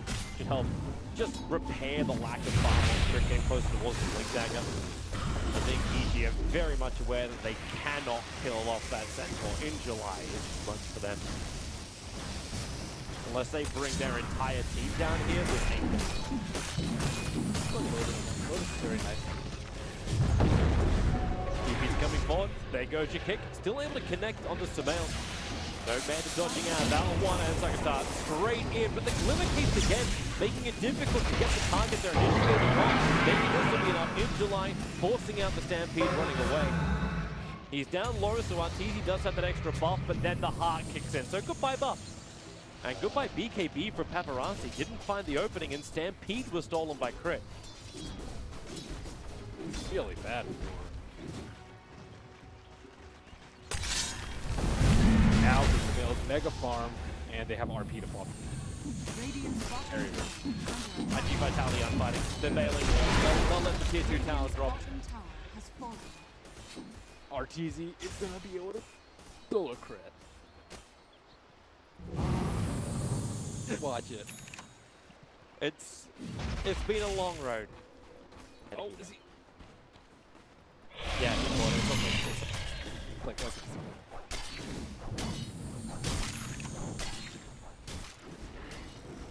But don't worry, now that Samael is 6 slotted, he can now start giving over items. And I'm wondering if Keeper of the Light may be his first port of call. And I'm only wondering that because it's going to make his split push even more powerful and the D push of EG even stronger. What about? This'll come in handy. True, but Keeper of the Light, Illuminate in the fight too, your sustain is even better. What if you get it? Radiant's middle tower is under attack. Yeah, then it's just EG picking bad times to fight. No, you're first. Yeah, good point. As he jump forward with the stolen stampede from EG, all they do is if they control up Paparazzi, he'll time himself a lot of the damage, lets his bugs go, and knows he is dead if he doesn't run a little bit further away. The kicks keep the control going, and they glimmer cape him up back behind the tier 2 tower. Concoction will fly forward, and he still lives on 35 HP. Samael will burn him down with the Radiance. That'll do the work there. Magnus may have died as well, but it's the Storm Spirit on the run with very little mana. He's going to be mana linked out against. There's no... Actually, Concoction will do the work, but Denial is first. So Bloodstone will not allow EG to have the scout. Now, Camille is big. Quite strong right.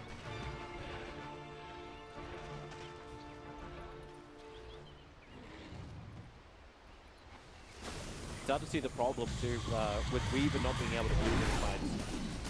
Yeah, he needs Link of that. He's still their primary source damage against the arm. Not good at bursting down the. He needs more. They're fighting Universe most of them. Half these runs.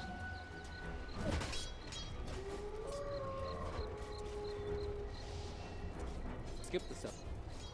They're going to complete. That physical damage is actually starting to look bad. Okay, I believe he just off as well. V under full smoke. They're coming in. Now they have an observable deeper inside the Dire jungle. But all of EG are on top lane. So this is a full wraparound with 5 heroes. Not everyone is there yet. Weaver is just a little bit too far behind. Now, there was the initiation on Crit. Everyone just goes for a quick dodge. But Rubik does it to the rest of IGV who are on the way in. Samael, he couldn't dodge his own stun. He's taking himself out with some type of concoction. And now it's just one by one. EG seem to fall. Paparazzi again, another primary focus there of Arteezy. But will it be enough? Dogfight's just TPing out. He's out to safety. The concoction will fly after him. Meanwhile, Zai will die to the Storm Spirit. 3 heroes lost for EG. They're really good. And again, Universe has died. I think Sakata's playing amazing while without a Shadow Blade. Dead meat. He go for a Shadow Blade.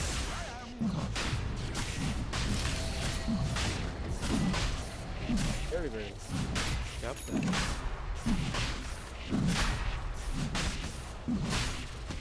Yep. This is just IG Vitality getting better positioning, better control over the core heroes. They know they need to kill off these fights, and they're going to go again. The long jump forward, the Orchid is up, and Rubik is down. Yep. Right on top. What? Yeah. Deep on the Ancients. Actually, that looks pretty damn fresh as well. That looks very fresh.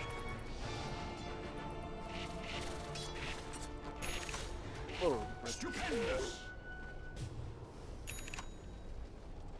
Very good at it. A golden thread. So Lotus Orb is up now for the Centaur. The Lincoln Sphere is done for the Storm Spirit. And the next big item that EG were able to get was a medallion on Bloodseeker. Yeah, pretty much. Like, but you say support Bloodseeker, but the Magna still has less net worth than him. Like, Universe is having a very, very hard time. And you look at his opposite, with this Centaur just running around. Like, the goal per minute is night and day. Dire's bottom tower is under attack. At least you have the Alchemist. Hey, Alchemist is sitting around there at 1100. Yeah. It is gold per minute, so that's great. X1 almost done. Dire's Bloodseeker's bottom not tower has worse. fallen. Well, we got the choice now. So who actually got the Aghanim Scepter? Who's he given to? He just purchased it. So that's on Keeper's Alignment. So they're going to try and survive. This isn't nighttime. Keeper's Alignment. They don't really have any safe on the Illuminate. The Lotus Orb actually going to reflect the focus. In July is low and he just needs some space to let that heart do the work, but he can't get out. He was locked up by the illusion. Now it's Universe who's in too deep. Generarusa will be lost. Habarata will have to grab that one up. But the Centaur is down Storm. Another quick jump in. Finds the kill over on Crip, and now he's in too deep. Burns the Aegis, the Immortal. Oh wait, he's got 2 X. Okay. But this is bailout now for IGV. Like, they've taken out 2 heroes, and maybe it'll be actually a 2-2 trade-off. Super caught in trees. Crystal Maiden will fall. That's a lot more work than Max. Even X Magnus is not that bad this game. And Rubik's definitely priority. Not triple. I think you give up range. Because the range creep is not. The stance is still not a bad thing. That might be one of the points. And the rate that Samael is farming, like he's just doing ags after ags after ags. This is just him. He's now the giver, not the taker.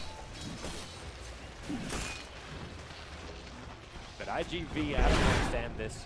Everyone in EG is getting a little bit more of a buff up now that that Alchemist is just almost fully slotted. Like, he's still got some room to grow himself, but it's not a requirement right now. Like, he can still BT up the second level and still replace potentially one of them. I played Magnus 3 times, Pro 7.0. Every time I take. It's only, what, 10 minutes? They're coming over. Smoke is going to break it up. They go to double RP. Super RP gets time to let it go, but he can't do it just yet. Systems not good enough. The Earth Spirit's lost. The pick up and throw down with the Sword Spirit gone. The damage really isn't there. So it's up to July to tank it, but he's rushed it up. So he's taking through the damage. The Penetrate, actually, Mana Leak plus combination with the Blinding Light pushes him back. Does a hell of a lot of damage, giving Samael a triple kill on the Alchemist.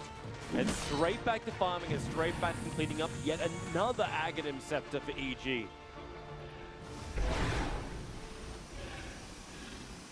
No damage, no attack. It's quite surprising. Doesn't actually Radiant's right-click middle anyway. tower is under attack.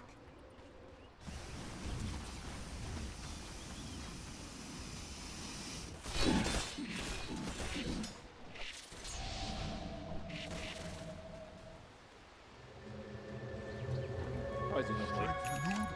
Purpose with it. He's gonna be forced. Standing there and wanting to.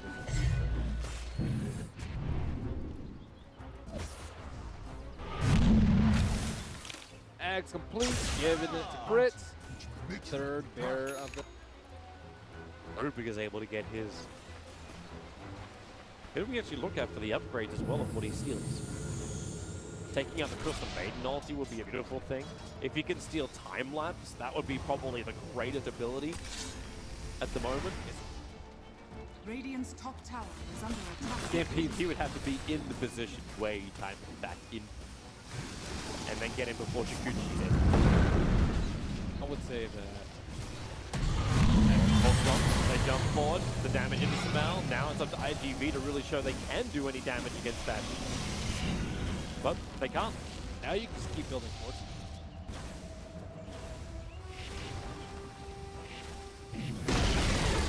Radiant's top tower Wanna is see being denied.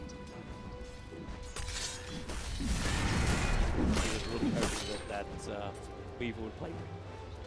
They put up a Tinker Ward up on the hillside just so they could try and get a bit of a glimpse of what was happening in the trees. Even Storm Spirit could have been jumping into position for that. But it doesn't happen. Centaur gets lost 15 straight. Lost up to 3.6k. Oh, where are you going, Storm? Right over the top of EG. Doesn't have a lot of mana available. Concoction brewing.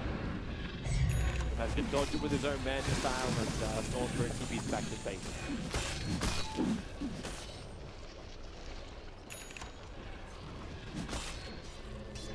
Yeah, right. All but 25.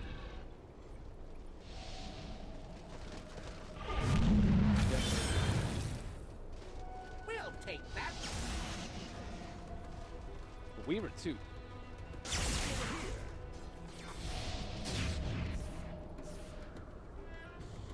Compared to the plus 35 match, but what's he really resisting at that point?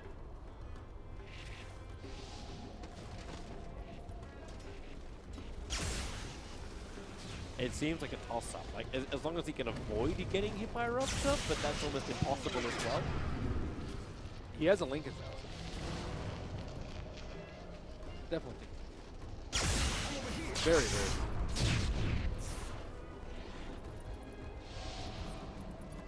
Bottom lane.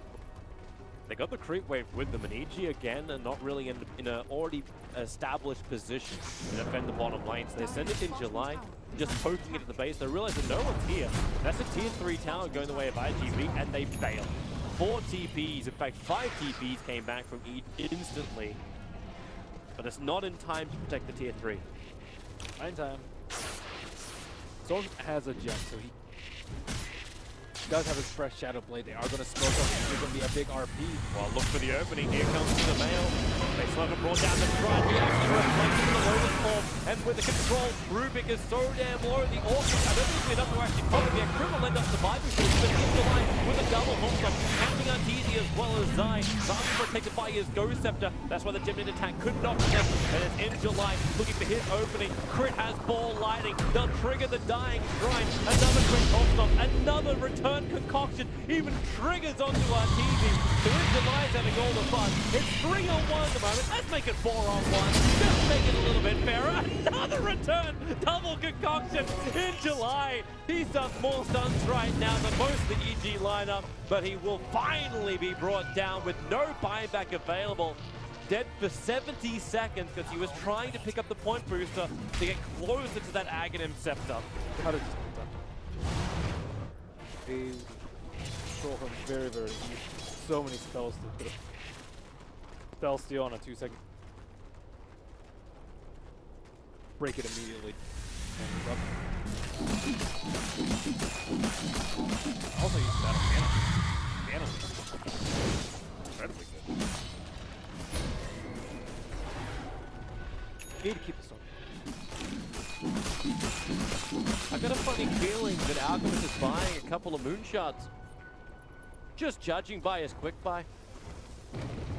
Might as well. just a few. Just a few. That's 4 moonshots to come out for EG. You can thank Ice Frog for obviously making Alchemist even more viable. The moonshot. Yeah. Everyone loves an Alchemist. Oh, that's taking Paparazzi so long to build up. Like, here's look at that Maelstrom 10-15 minutes ago. Only just finished it. Yeah, we're actually not. Like, it's very problematic as a core here on IGV. You build more damage because they're not killing the Alchemist, but you know, if you don't build defensive items, you just get ruptured and die. What do you actually build? Die to rupture aid? It's either that or you have the survivability on the heroes like the Centaur and then like the escape mechanism, and then just say, you know what, Storm Spirit, kick the back line off. If we take out you're going to be able just to force us in. And they're the ones they can kill off. Crit's walking around with almost nothing on him. He's got a plate mail as well. Okay, the casual plate mail with the arcane boots. That's not a lot to survive, especially up against the Storm Spirit when he initiates. And the Keeper of the Light is the ghost that Radiant's protects middle him. tower is under attack. But with Diffuser Blade over on the Weaver, that's not as much of a protection. No. Radiant's middle tower Right now, it just is looks like under the Weaver's attack. like finish at the full Mjolnir and then just make it a disco test. Yep. The Axe is coming so cool. He had his heart. What? Yeah. Oh, that ball stop. It puts the lead with a silence. A very quick pickup at 98 seconds. No buyback on Samael. Tuba was the one that got the last hit in, but in July is hunting for more. Was it Blood Rage or something? He was, he definitely wasn't caught up with his ultimate. Chemical Rage, it looked like he was down, and now they're going to find an extra one. It's Arteezy, burning the Aegis, the Immortal. Support is nearby, but will be enough. Universe! In for the RP, catching three, but Paparazzi in the backline, hitting Arteezy. She's giving the life back again, but he doesn't have the army of the life, and Super lets it go all over EG's face. That's going to be 3 down. And they'll look to the mid, 1 minute on the sidelines now for the Alchemist. Thanks for the Got your back, bro. Great. And IGB are looking for the tier 3 tower in the mid. I thought RG would Build has double evasion. Or in the halberd, but you see them died again. And Crit zipped into a hoof stop. He's died too.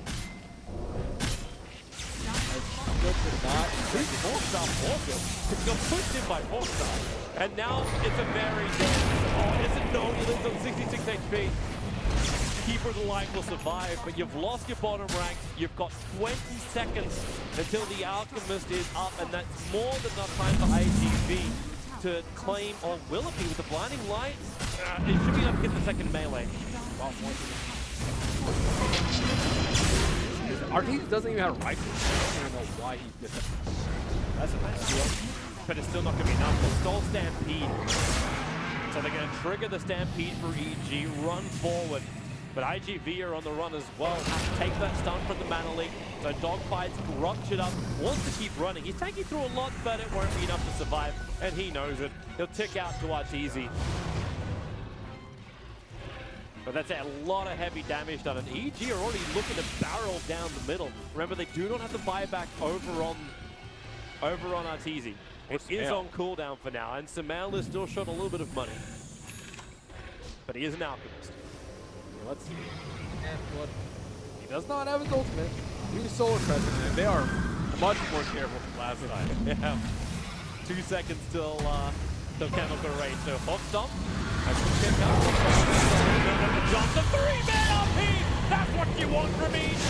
Look for the cleave, look for the damage. Will it be enough? They have a double kill on Arteezy, but the buyback is up flooding out now from IG Vitality. They try and stay alive, Sorcerer forward. Centaur did actually survive to this, and Crit lets it go. It's the stolen Nova. Will it be enough? With the concoction flying forward, it's not enough to bring down the Storm Spirit. Still a heavy amount of buybacks committed by IGV. But EG cannot break the base. Wow, what's... Wait, so that was 3 buybacks, 1 on the Storm, 1. Despite being 2 racks up, IG are still very prepared. That was amazing. We'll take That that. And this game has been so intense from fight to fight, we haven't even had time to look at some of the replays from the game. That first push into mid with the 4-star, I'd love to have a look at that one again. Just to see what happened to Samael. And he's now building BKB. So Samael has had enough, he's going to get a BKB on himself. Which means we start the toggle of items. You just trigger Manta and then just switch it. Manta's really good on him. Lucian's very hard to kill. He does not have great spread. There's Sham for EG, looking for a kill. Got another 3.5 minutes before he'll be up.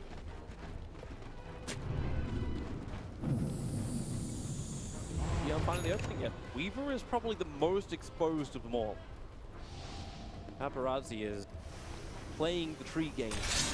Really wants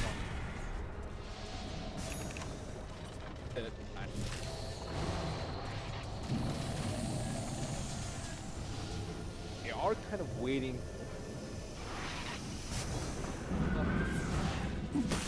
Oh, we get to have a look at it. So we are going to go back in time. So there's the 4-star forward. Was blood rage. Oof. That was fast. But they don't have that much damage. There's not particular. He has a ton of armor too on the house. He went unstable with the axe. It's kind of odd then when you look at what the Centaur can do with the reflection from Lotus Orb. I don't think you can cast it as if So you don't get the buff. Fair enough. Oh, we saw that with the active Still a hell of a lot of damage. 100 seconds now without him. No RP committed. It was only just one of the ruptures that had to be burned. The bottom as well as the mid lane is still pushing in for IG Vitality, so EG will be able to do a hefty amount of damage to the top lane, but then may be forced back to fight. Wait, they got their creep wave. They're fighting back the regen. Now the creep wave will arrive. Dogfight caught in the tree line, they're able to find him. There goes a secondary rupture out from Arteezy. Quick heal sets for Dogfights cannot survive through that. So now there's 2 heroes down. Twin don't buy that. IG Vitality don't find the options. Jump in and then a straight jump out from the Storm Spirit, just trying to slow things down, but Samael wants more. Rotating into the middle lane. Looking to chip away at that second lane of rank if it's possible. All the supports closely protected by Arteezy, as well as Universe. And while that RP is up, Storm does not really go for it. There's your first TP back to base. But you have the recall there from the Key from the Light. Design needs to die to keep EG down a man. And what do you even do here, Super? Samael breaks free with Amanda style from the Frostbite, so he can't even keep that control. The EG really get Megas. That top range wreck still up. Looks like Samael's got his illusions up to take care of that for the moment.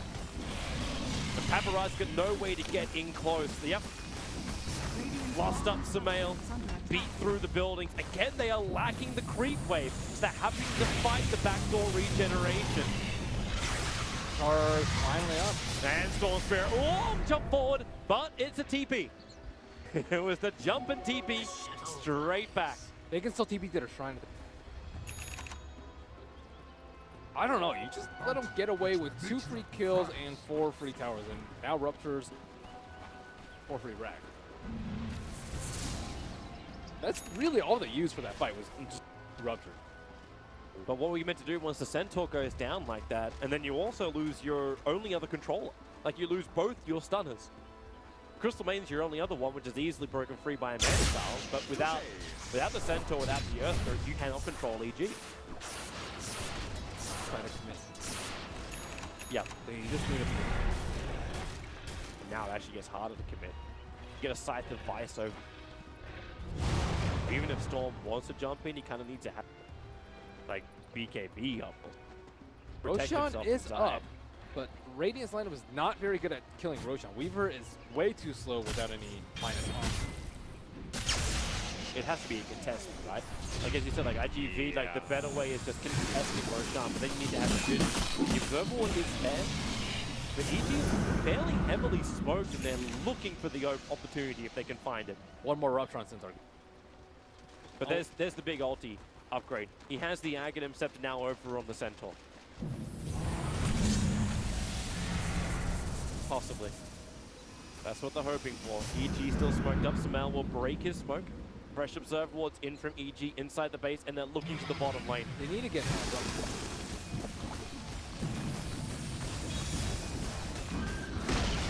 IG Vitality smoked up on Dogfights as well as like a touch. They can jump onto Samael. They feel the opportunity is right. Chemical Rage is wearing off right now. They have that small opportunity for the going for the back line. And you can see it's like,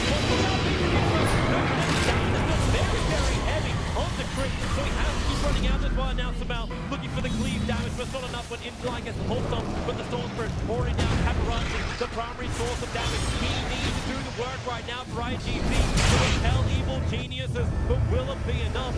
Chasing up, looking for the kill in the tunnel, can't even find that. Crit still alive. Now the Storm Spirit fought back. He's in the fight, he beat into the strike. They came from behind and got evil geniuses. They don't get the rack. Universal TP out under the cover of the Fog of War. Buybacks are still available for evil geniuses, however, so the damage IGV can probably apply will be minimal. What are they going to try and do right now, though? They have Roshan is up, but if they push to Alchemist, now Alchemist fights back and calls it down, I would say. Probably safer fight around. Still daytime, but pretty long fight coming from quick RP by Unit. Does score to kind of immediately.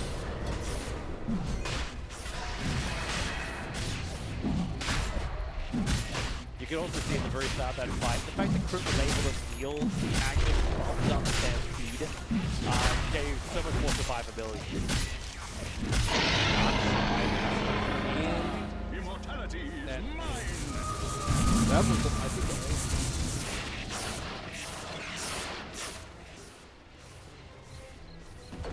so you got it for 3 of them on IGV. So you got Weaver, Centaur, as well as the Crystal Maiden, and it's only going to be the Alchemist and the Magnus for evil geniuses.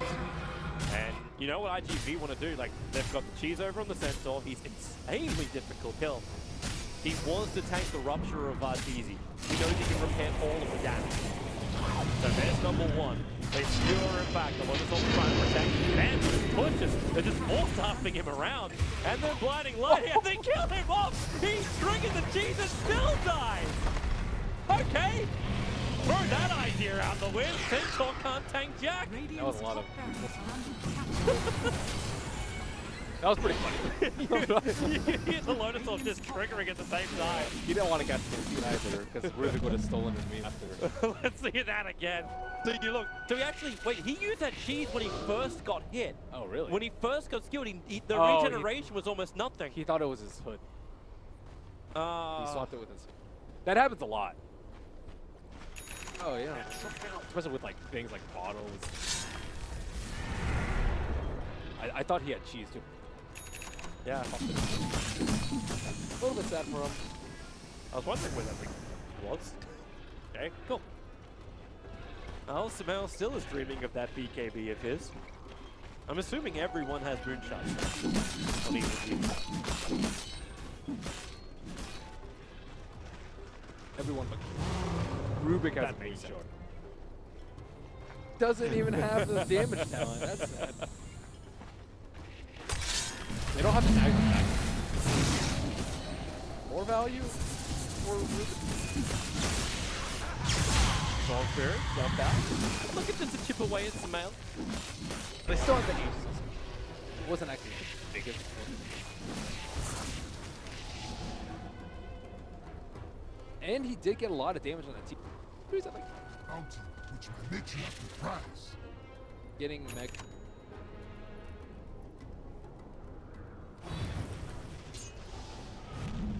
But I think he gets. Can you get away with them? Storm Spirit just like solo pushing up that top lane. You just keep it going, and then if EG want to contest you, you just jump in for it. It's risky because they have the tech.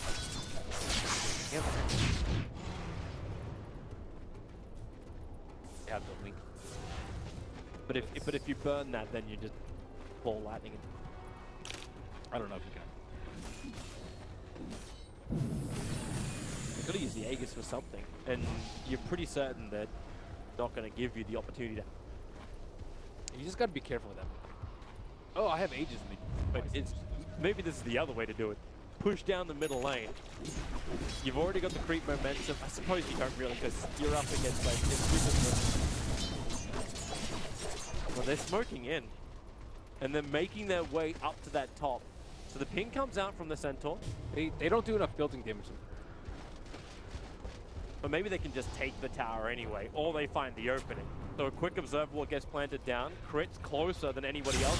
Instantly jump to the back line, looking for the opening with the Hawkdog control. They want RTV down and they've got it as well. The Bloodseeker's gone, no buyback is available, and ENG Vitality, they're looking to rip apart the base with Universe to fall. He'll have to buy back. The mid-range rack is taken. Taka can jump himself away to safety too. That was incredible targets. Dead.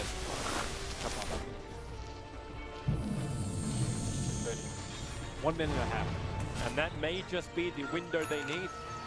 The mid lane is pushing in, so they won't have to worry about that momentum on the top. Actually, maybe they will for the fact that tier 4 towers might start being claimed. But if you can get Megan, you won't care. Samel comes in with the concoction, so you can just send that one straight back. You'll dodge it with the Manta style. Dogfight's being controlled up by Crit for Paparazzi. Now he's got those bugs over on Crit. Cows as well as Zytec is able to help get rid of that, but they just want Megas at this point. They want the unstoppable force and also the opening for the Sorcerer to jump in through the back line. It will be enough. Oh no, Crit still survives. The Glimmer Cape gave him a little bit more survivability, so they pick him up, they throw him around. The stun was already there, but the top lane of Frank is being taken. The Megas are up, and they're losing the Alchemist. The buyback is available, however. So Samel will come back to Wall of the Living. Meanwhile, the Storm Spirit just playing and holding EG inside the well. Back at home, a little bit of trouble, but not too much. Just rather large tree. But everyone is running away now. His Aegis ran out. As good count. Oh boy. His Aegis ran out and he doesn't have buyback. That's very problematic, to say the least. But you are still up against Megas. And the bottom lane is heavily pushed in. EG doesn't really have the greatest clearance apart from Samel, who's committing to the bottom lane to push it out. This is it. So a 66-second window. But do you go for counters? Like, do you go for counter Megas, or do you go for the GG? Because you may not even know. Oh no, he's got buyback. He's got buyback in 6 seconds. So it's just the countdown timer. There is an opportunity. Yeah, they actually still have. Buyback is now up. Top shrine is still up. Bottom shrine is down. So they called him in. Yep. So this may be the commitment from ENG. You need a big RP. You're up against Vegas. An RP would be a beautiful thing right now. You need to keep that in power buff up. Samel doesn't actually have it yet. And then Hawk's on court. Concoction is brewing. Storm Spirit just picked up a fresh Aghanim Scepter. Jumping forward, looking for the ball. The RP, he committed it up to the ball with the Storm Spirit, but no follow-up damage is there. Arteezy will fall. The Alchemist as well. And that is the game. There is no more fighting, evil geniuses. ENG Vitality will take the series 2-0, just shy of the 1 hour mark.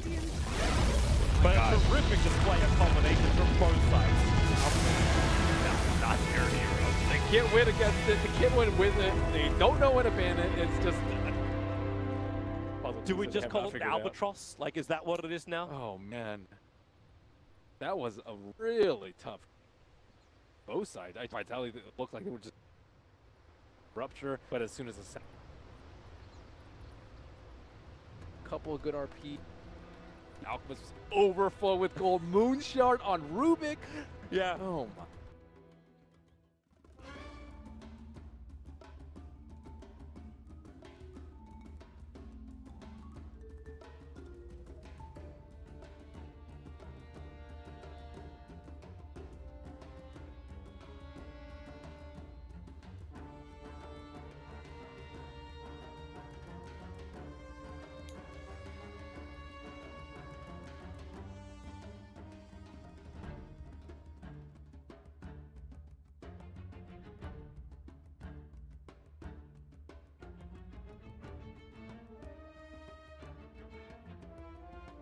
EG's turn to ban.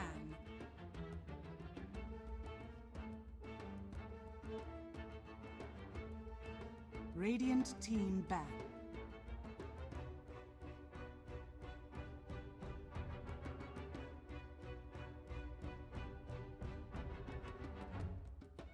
EG's turn to ban. Radiant team ban.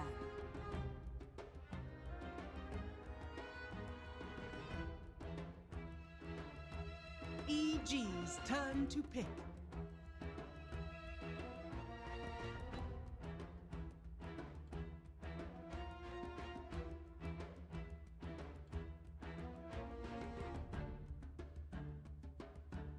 10 seconds remaining.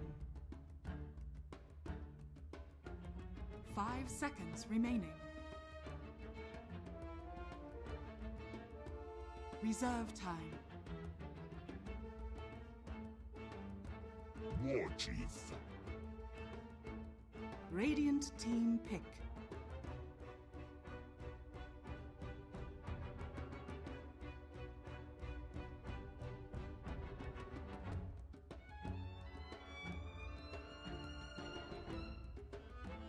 Ten seconds remaining. 5 seconds remaining. Reserve time. Dazzle. Radiant team pick.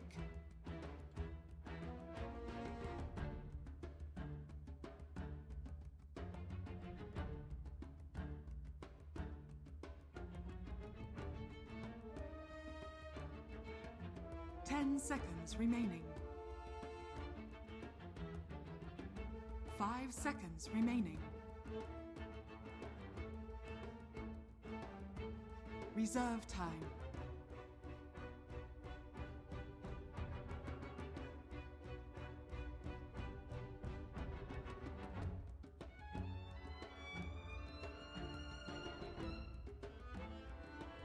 Life Stealer.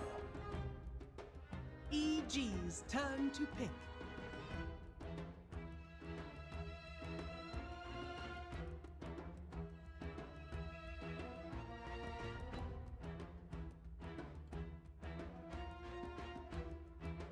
Ten seconds remaining.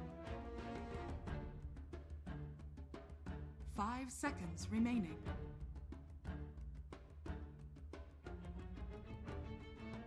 Reserve time.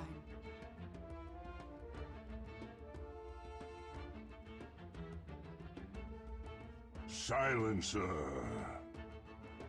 Radiant team ban.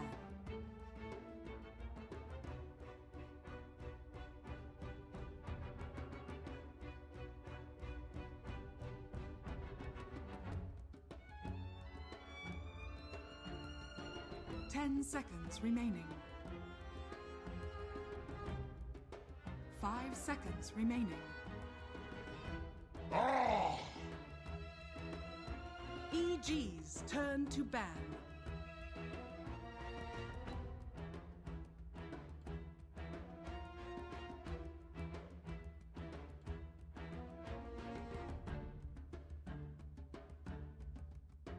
Ten seconds remaining. Radiant team ban.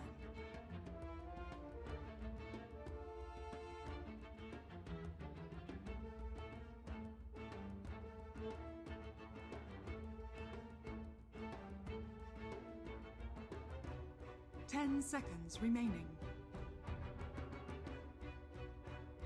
5 seconds remaining. Reserve time.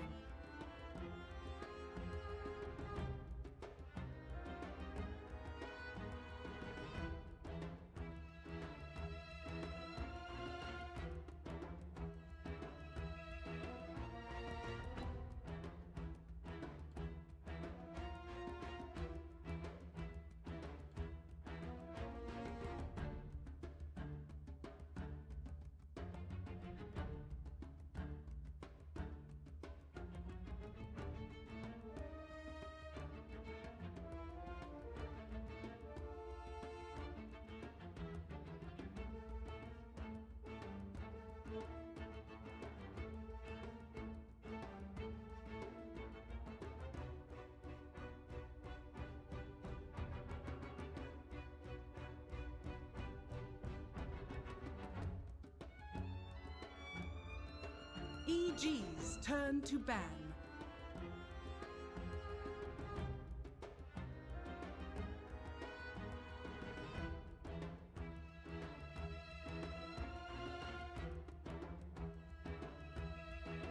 Ten seconds remaining. 5 seconds remaining. Reserve time. Radiant team pick.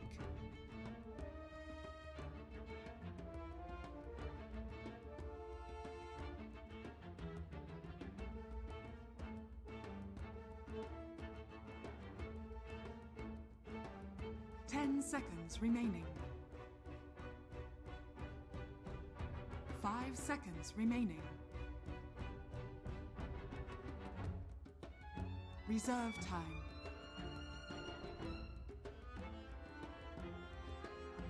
Slaughter. EG's turn to pick.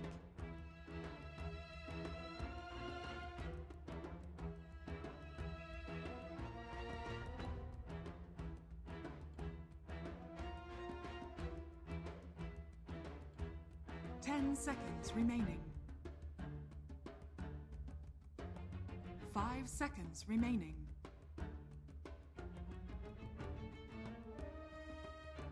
Reserve time.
Earth Spirit.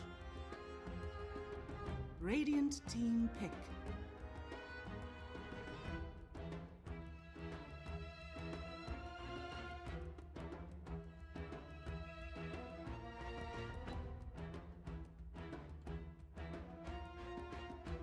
Seconds remaining.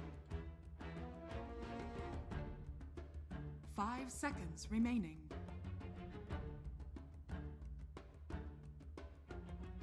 Reserve time.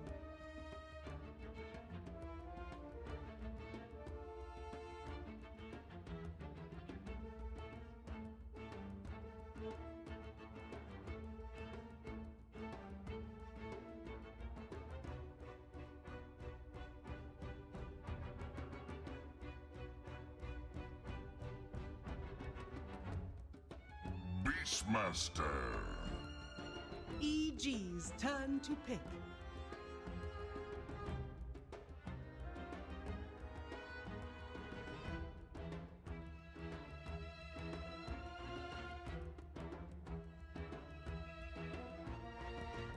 Seconds remaining. 5 seconds remaining. Reserve time.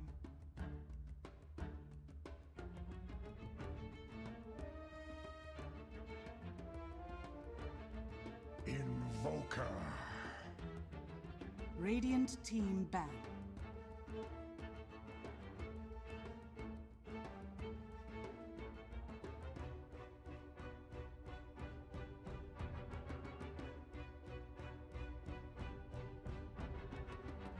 Seconds remaining.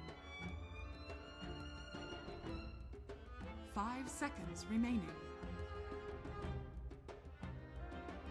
EG's turn to ban.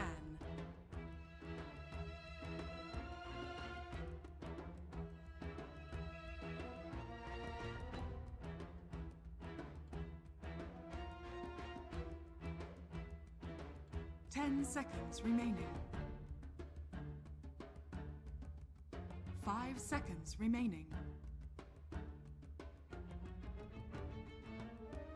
Reserve time.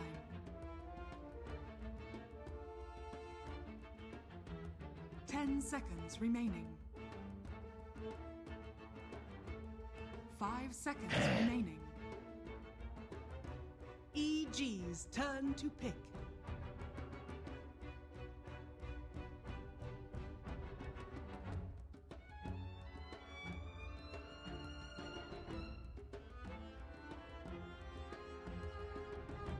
Ten seconds remaining.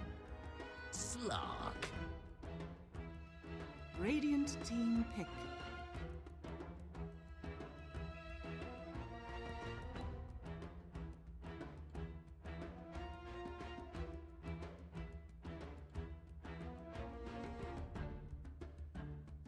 Ten seconds remaining. 5 seconds remaining.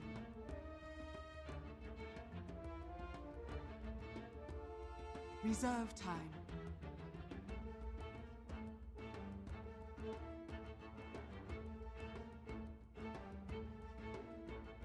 Ten seconds remaining. 5 seconds remaining. Shadow Fiend.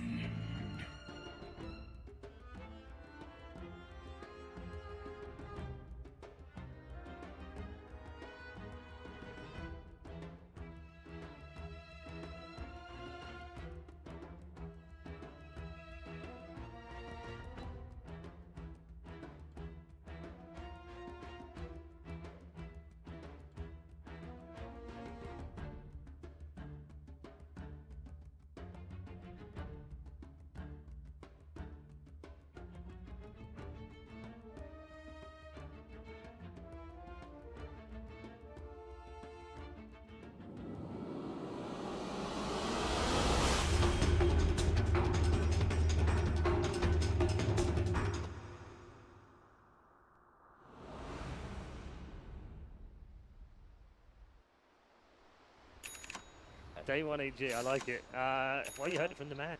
The man, he would know. Day 1 EG, Prepare can for they battle. stop and remove?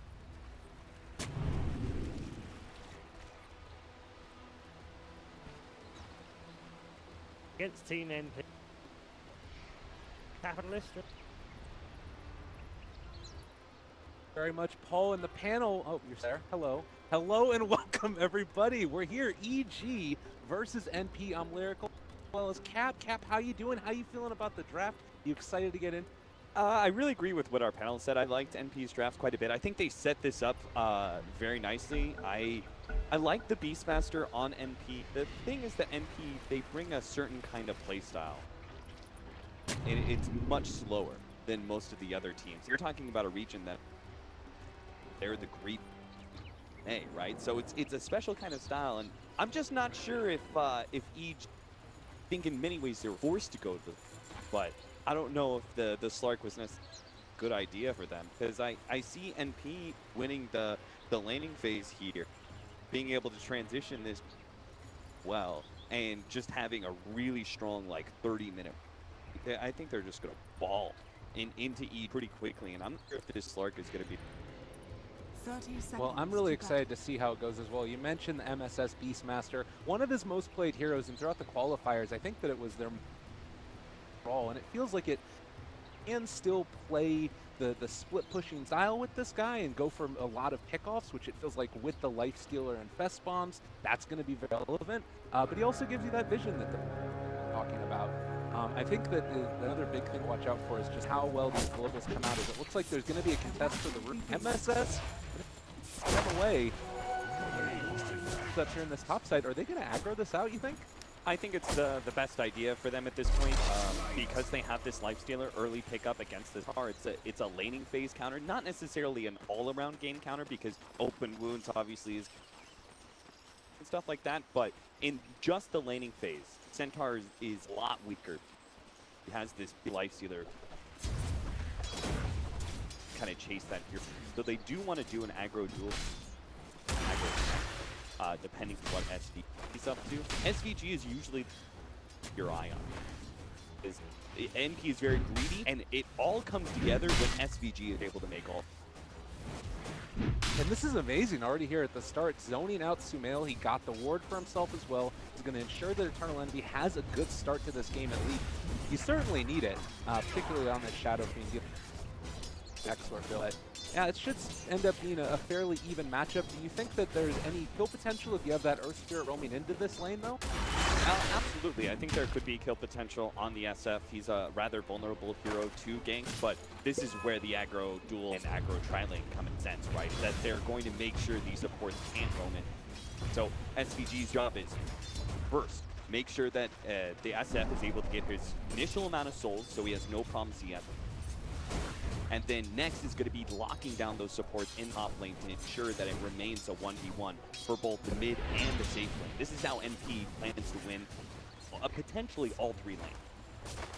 If you're able to respond to this, so far the Invoker pretty far behind, but he will be able to catch up as time goes on. Arteezy, meanwhile, up here on the top on his Slark, been able to not CS super effectively either against MSS, but with the rotations that are coming in soon, like can they find any kill potential up in this top lane, or is it just try and secure whatever farm you can?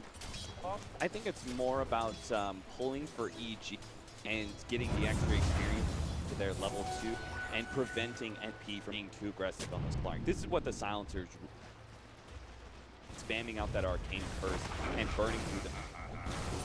The MSS already had to use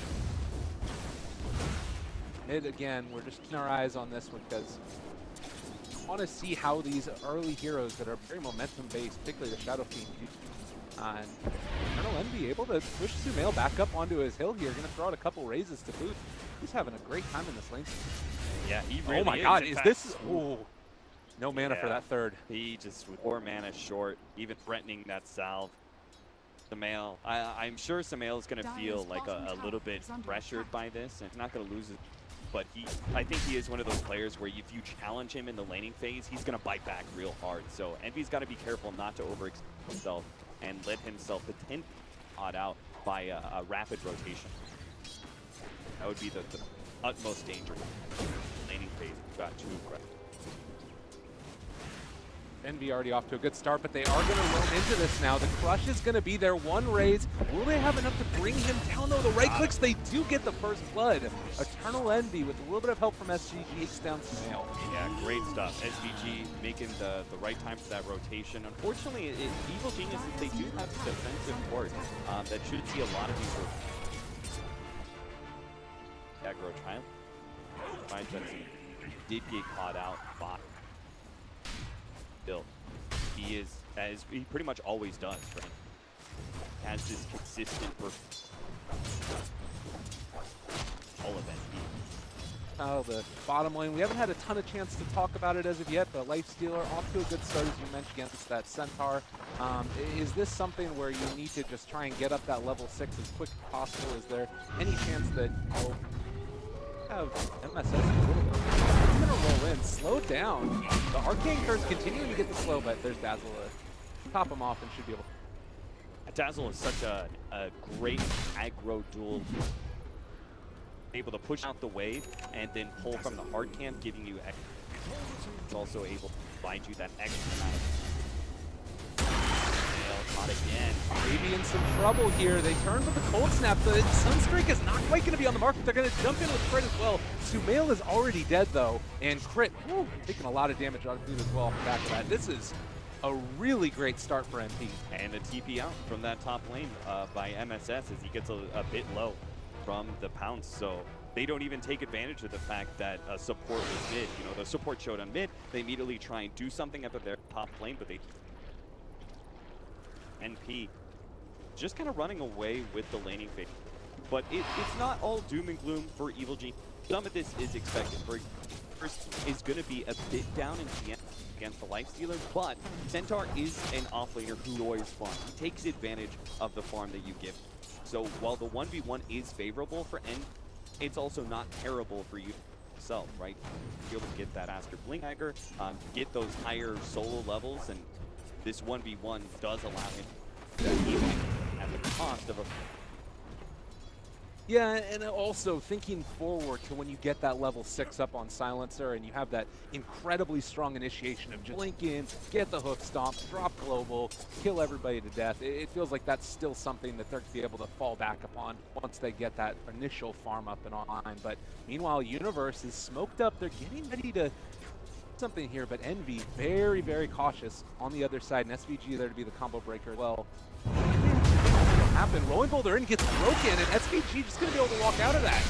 So really heads up play by SVG to come in, and now maybe they can even take down Crit. He needs to be a little bit careful getting body blocked in the stun. They are going to be able to find that crush, and there's the heal bomb to take him down.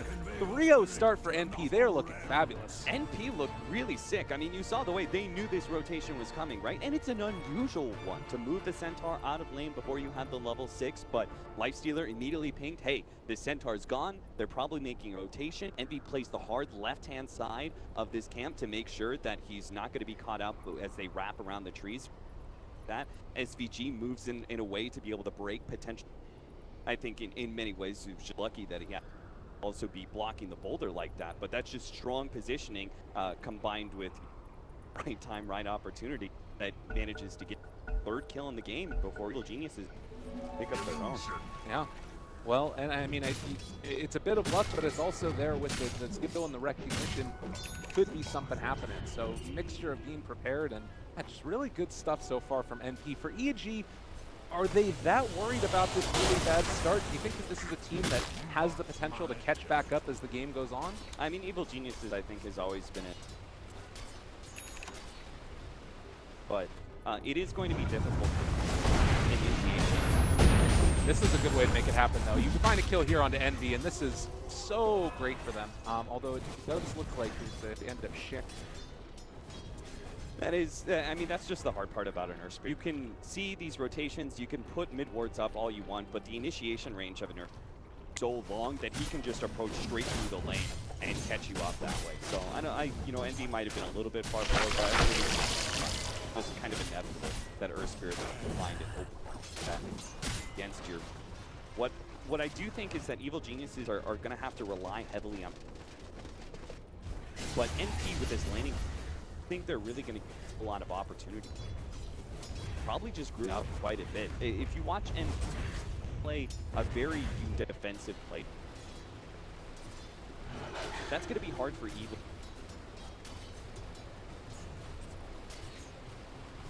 Is just sitting up here as well, hanging out, and has an okay time, and he has been able to farm for himself. He's third in net worth right now, hasn't been killed at all, 49 CS, and this is again one of those heroes that can take off in a strong fashion if you are able to find a couple of those first couple picks. Do you imagine it's the type of Shadow Blade game? Is that pretty much Clark now? I think he will have to pick up the Shadow Blade because through some of these here, will have the opportunity to get pickoffs. I think Smasher is going to be one of the left out the side. Wow. I was about to say, if he hits the Sunstrike there, he'd be pretty low, but Envy did have the haze runner. Not wanting to drop a Sunstrike and then not a heading back towards jungle, farming up a little bit more, right? Stun coming out from SB. Well, you talk about that initial group up that you might end up seeing. Do you feel like the onus is on either team to really get stuff done earlier? Like Stampede can that mitigating factor where you can get in up close when you otherwise wouldn't be. I think some of the early game, 5 to 10 minutes, it's more on Evil to be able to make openings. For them to be able to find pickoffs on the SF or the Beastmaster, slow down some of their mid-game. Because you don't want to let a Beastmaster farm up into next and have his blink. That's going to be too rough, especially for a Lark. Arteezy also is going to have to make some moves, some aggressive maneuver bound. Get some of those pickoffs that you alluded to. Very much a ball off of picking. But the problem is, you could see NP are plays off the offlane camp. You have your supports, especially your actually hovering around mid or offlane, and no one really. It's a life stealer. Like, what happens if you don't hit that silence fast enough? right, on the Earth Spirit. What if you don't hit that kick in time? Rages before. Just a wasted. So NP feel pretty confident about being able to do whatever E. Setting up right now for us, try and get something more than just reactive on deck for themselves. They have to wait for that back attack timer to kick in, but Howie ready to jump inside somebody and possibly hop out, find a kill here onto Zai. It would have been great for them to get the Slark, but he is very cautious right now in his move. Back behind the tower. Yeah, this is a pretty classic rotation. That's why a lot of these safe capable of jungling will abandon their lane pretty much always by 10. Don't want to be caught up by They're onto him, but maybe he's going to be able to turn this back around. They're on to Zai instead. Sungrade comes down, and they are able to kill off MSS, but they're able to find Zai in return. That was going to be a TP out, so nothing else lost in that TA point. Look at bottom. Smoke Gank might be able to catch out SVG. Dire's bottom tower. Still very close to that. Get them to run in, get the silence off, have the hooks off, double edge to follow, and Sunstrike to find the kill. Pick up there for Eden. Yeah, this is great because they know there was significant rotations. At the very least, the Lifestealer team. No, there's not going to be any heroes, any backup at bottom lane. They just want that free kill. They'll slow down the Blink Dagger for Jet. Slardar, and it'll also get the Blink Dagger up. And this is where the timing, where Evil Geniuses play a lot more aggressive in their pickoff fight. Not sure if they can really go towards where the Lifestealer is, but the Beastmaster and SF, like, #1. Rotate, find him in the jump, pick him off, especially since...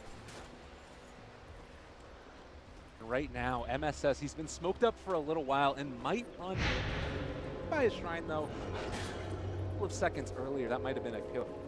Now it's looking less and less likely. They are still pressuring along this top lane, though, side of NP. And if they wanted to, they could apply a little bit of pressure up there. They're going to have to come back at some point. Bottom lane is starting to get taken down by... Yeah, Universe, he starts running down there, but he realizes NP they're completely abandoning that bottom lane. And this is the power of the Beastman. Really pushing power, let alone. Don't really have too many tools to deal with this. God, they're getting ready to go in, though. And Crit, he is going to try and go for the kill. SVG already dead at the very start of this one. Rolling order forward. They also have the blink forward. Universe going to be able to take down 1437. So just like that, the push is stopped in track. They did a lot of damage to that tier 2. Envy makes the right play off of that, seeing heroes rotate up to top lane. He wants to protect safe lane tower and make sure RTZ doesn't get harmed while they also... But I think that really was just a little bit sloppy there. I think they got ahead of themselves and kind of felt like, oh, we're actually going to be able to take this tier 2. They're not going to... They spread out a bit too much. The Slardar got picked off immediately. Now they're on top of the Shadow Queen, so NP going to drop in this bottom lane. And very good early on for NP, and a couple of minutes been a little bit shaky. We always knew that this is something that could happen. This is the danger of allowing Evil. Them initially winning that top fight allows them to set up an opportunity at bottom. And when you run around the map, like, it's so much worse now since the change to the team. So you got to be really careful about where you TD out to. Safe lane SF, anything out there, he's isolated. You got to make sure that your allies do have the TD. Offlaners. MSS is smoked up, ready to make something happen with the Slardar as they get themselves into position down here bottom and trying to get good. They are going to commit the roar and the stomp at the same time. Double stun for double kill. Not able to get in on the action, but they're ready to push again. I think Crit's pretty happy with that. Like, he tanked a smoke gank. He made sure that RTZ was able to dodge that and get up. Fine, he's going to have his Shadow Blade. So, that's actually not more evil. NP, though, since they made this kind of rotation, they got the pick off. They can make the most out of it by pushing down the tower immediately. But it does look like Evil Geniuses are going to tank this off the lane tower. I like this movement, though. You look at it, you've got MSS, he's got his 2 points up right now into the passive, getting that increased hack speed, able to kind of move around with impeding. There is some split potential that you have to deal with, but it's not as if Slark is going to be barreling down towers and taking them aggressively. Certainly not, right? That's not a big... And they can, for the most part, pretty deep spin about them. I think they want to protect their mid, where you could much control Slark. Slark in his Shadow Blade, he really reliant on big. Some of these outer towers are very closer now. The Slard R2 hit dagger, still a little ways away, and he also picking pick off, but nobody's farming over on this side of the map. What do you feel like the next couple of minutes look like for each? Well, there's going to be a pick off there as Slarders gets down. Well, right before I think that's step number one. They need to make sure that Blink Dagger doesn't happen first. Once they have that vehicle, a lot scary. Like the Slark. Slark is not going to be as comfortable split pushing because, you know, a lot of times he just doesn't want to sit there right-clicking creeps. He wants to Dark Pack. If he's using right, it means acceptable to rush. So they need to try and slow that down as much as possible. And time they finish that Blink Dagger, they use that to smoke up with a Light Stealer and go for some sort of gank while the other they get that successful gank and train that into. So most of the time you're going to be looking at one tower, potentially rope. Oh, just picked up the TD here as well for Envy, so this is a really great timing. They are all moved up now, thinking about going in to make something happen. They're going to throw in one stone at the very least, but Roche just died in a second, and now you're looking at an Aegis here on Envy. They've got that first Necro book up and online. I'm struggling to see how easy to deal with this push. Oh, I don't think they really can. I mean, they do not have global silence. Definitely don't want to fight right now. They gotta just give up their tier 2, I'm pretty sure. Unless they find the right kind of opening. You know, Universe sees an opportunity. Stomp. Unless that happens, there's no sense. Have a courier coming in right now, have a Blink Dagger on it, and now this is a really big timing here. They're going to get the stun on the Light Stealer. Sunstrike to follow. They're trying to drop it down, but he gets the Brave off at the last second, and just going to be able to armlet toggle away from this one. Has the weave, the very clear retreat together as a team. NP, easy Dota. A little bit, right? And you tested inside the SF, maybe afraid of second Sunstrike.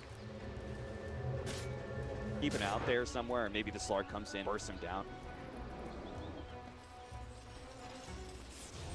Doesn't mean the best is on cooldown for another. It's not too bad though, and he still want to try and keep up the tempo though. They try and take out the rest of these. The one thing you have to make sure of though is you start pressuring into not let the split push you much, as well as the invoke. What these heroes want to do is they split push you a whole bunch, so then you naturally have to break apart in order to beat it, and then you find your opportunity. Still does look like this is a lineup that can punish that bending the very heavily. Likewise, and if they're knocking on your high ground, it doesn't matter how much you're split pushing at this point. There's still tier 2s up on each side lanes, and mid tier 1 is still up and online. I'm looking at this right now and seeing a lot of trouble with that Aegis there. And I mean, can NP think about threatening high ground even? Sunstrike out, NP, he ends up dying to that one. So, well, so much for that Aegis. Yeah, and maybe Evil Geniuses are okay with taking a team fight because they still have global silence. As NP retreat, they have to be, and I like this, right? They're being very disciplined about their play. They're not splitting up too much and leaving opportunities or to catch them out when they're actually setting up. This is going to be a great one, right as Dark Pack comes down. Now RTZ, oh, he gets the Shadow Dance off! Able to escape from that one, trying to get the Stampede out. A double hoof stomp. Universe to escape from that one. Blink Dagger, they can maybe punish this. Not sure if he needed to go in on that instance, and now he doesn't have Stampede to get away. Universe is going to fall. So a little bit of back and forth going on there, but they do get the Slark out at the very least. Man, that was such a smart rotation, right? They backed up just enough to kind of be out of danger, right? There's no chance of ENG chasing them and catching them while they're trying to D-out. But they make this very fast rotation into mid. And they were so close to getting that kill. Yeah. They were mid-swing on two of their heroes.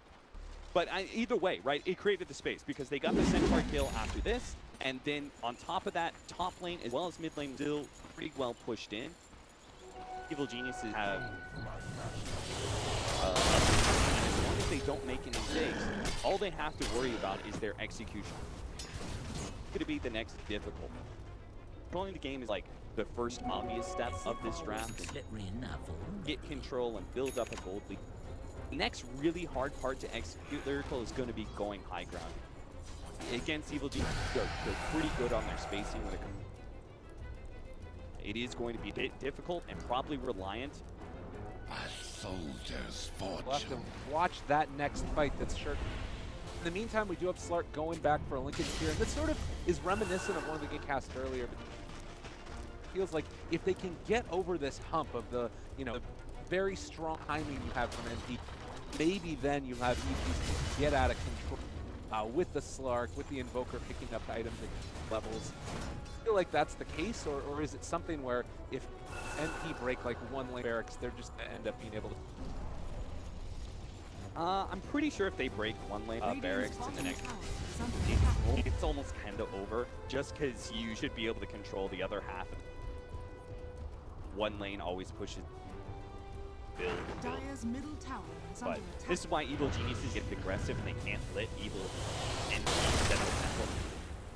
Because NP also has really good high ground, right? The SF is quite notable as he's decently tanky and beat on that tower with high amount of physical. Beastmaster's great at breaking towers, and so is a lifestealer. Those pokes at the tier 3 run up, you rage, and then you back up. NP have a lot of options in that regard, so Evil Geniuses can't just sit back and go, well, we have high ground defense. They can't do that. NP has a really... So they gotta get opportunity. They gotta make opportunity. Some sort of pickoff. I mean, they're going for it right now. Pressuring up there on the high ground. Now he turns. They end up going a piece, little 4-step away, and they use Stampede as well to ensure the retreat. But now NP need to be a little bit careful. The tornado to lift. Don't have any follow-up after the fact. It looks like EG content for the moment, since we do have Slark pushing it bottom lane. We'll have the creep there under the tower. And bottom tower is under attack. I like that EG aren't worrying about that tier 3. Oh, another rate pop. That's all down now. Yeah, with Stampede down, and there's still Global Silence up, but Stampede was a pretty big ability that. So I like the fact that he used that opportunity. They can finish it up in the next 30 seconds and open up shrines that'll be huge. It'll be worth the loss of that tier 2 bottom and potentially. Radiant's middle tower. Makes it so tough about the Slark too, is because you can't threaten as much as quickly as you might with other heroes, but now they're just stepping forward. Eviscerate Universe. He was gone in an instant.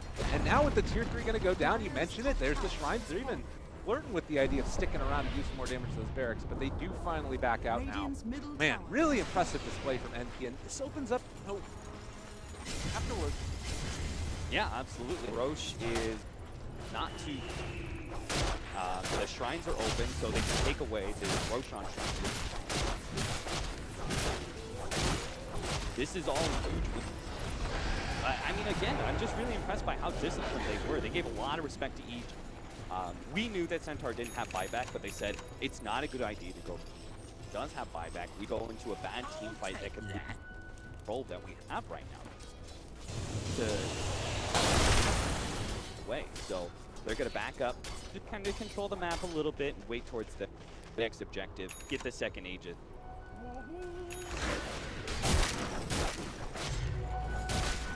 It's really, I would say, disciplined play from it. Doing all the things that they, none of the things that would end up putting them in a deficit. Time are still struggling to find, I guess, pickoffs at this point. Arteez has been able to get a lot of marks on himself, has the completed Lincoln, thinking about going back for the Scotty. What's that item that he gets into that allows him to start taking over the... Is it... It's usually the Scotty. Okay. It's usually that like third item that you pick up that finally says Scotty, but it's that third item that says, I am now a decent right-clicker in fights, and I'm gonna get killed. Before that, he's just totally pick-off oriented. But as you can see, Arteez has found a single kill. Might die here. Oh my god, he gets the Dark Pact off as well as the ulti. That was very close to dying. Be able to escape from that one. So Smoke Gang doesn't end up working out.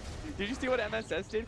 Did you see that one play he did? Oh, he tried to against- roar the... Yeah, he was looking for the roar on the neutral Oh. to see if he can get that same exact play he did against BSJ. Yeah. Yeah.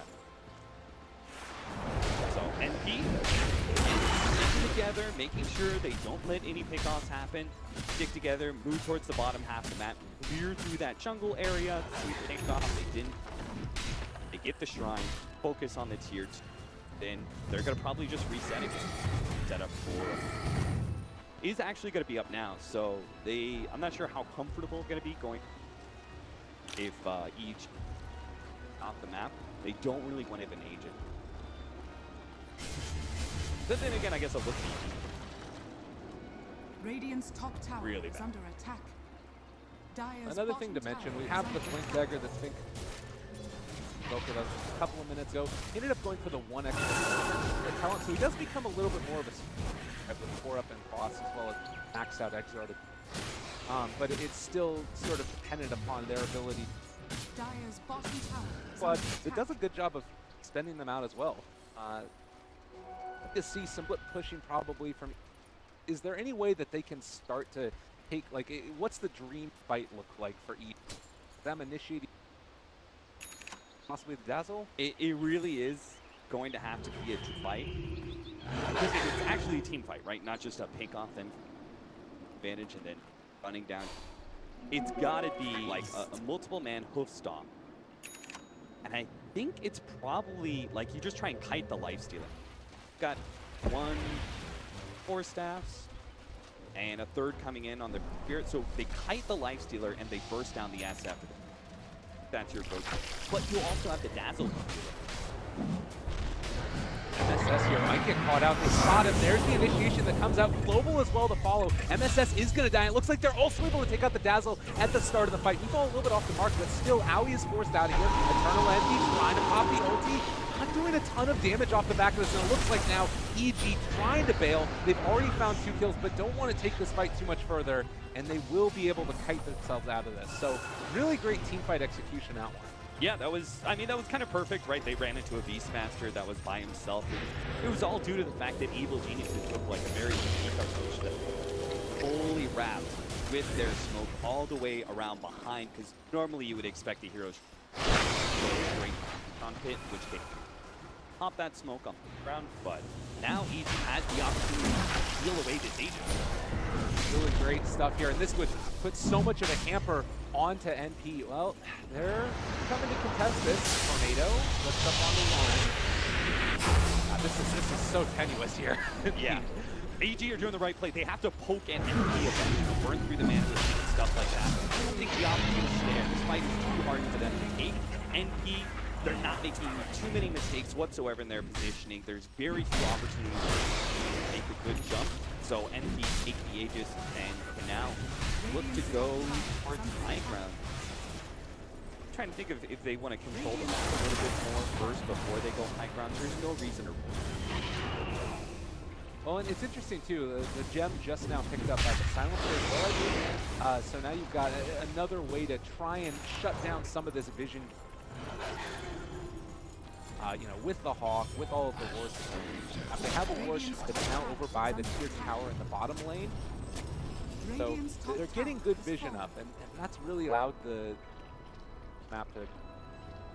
Yeah, a lot of times these gems come in when you. Oh, I can't actually. But they're going to get into a spot. It's pretty much right now. It's gonna.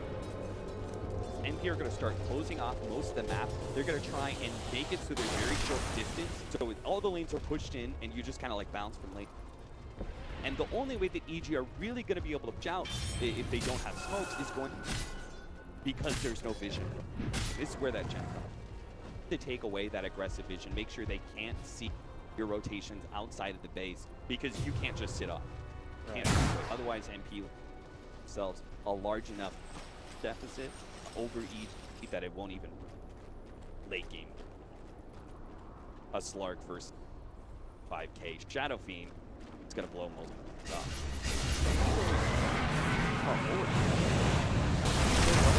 Trying to take him down. The crit stone. They're not going to be able to get him, it looks like this time. Basher not online as of yet from Slarkin. Well, that is Stampede down. What is it going to take where NPs start to feel confident to really pressure up? Is it just once all? It's pretty much a play like that. A failed rotation means that if you look at it, Evil G's all on the right-hand side of the map. Bottom lane is not a threat. Right, so they're going to have mid pushed in, they're going to have top pushed in, have all the lanes kind of where they want to be, so they feel comfortable going high ground without trading away a tier. So RTZ tries to push out the lane as much, but honestly he knows there's no chance of split. Has to be there. Gameplay, this is where Evil G, they'll hold or break. Tough as well. Butterfly completed a little while ago for Envy. Is got the range, all the range that he needs. And well, they're gonna get a nice little stun combo here. They're gonna be able to follow up. Don't need to burn the mana. Don't want to have to pop the PK to that one, but he's out of mana now. Looks like that's just gonna be that Barracks going down. Not a great way to stop it. Gonna have to follow. RTZ gonna jump in, gets the lead. Still does have it. They're able to catch on to 3 off to the side, and now Lifestealer is just all over them. Does look like they're gonna be able to get this melee Barracks in. Well, just like that. And here, they're thinking about turning this back around. Lifestealer actually is gonna end up falling. They take down Envy as well. So that's 2 already dead. Envy were looking so good a second ago, and now potentially gonna end up losing more. Oh, the stun combo right out of the Aegis. Wasn't able to get the BKB off him again, and Envy is going to fall.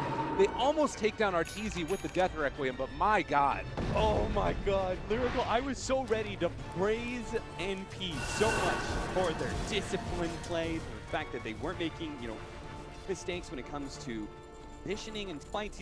They were, even under the pressure of all the poke that was happening from the FBSF, separated on the high ground. No one came too close. They got that 3-man crush, right? And it looks like Theben might die, yeah. But that was all fine, well, and good. But what happened there is, I think what is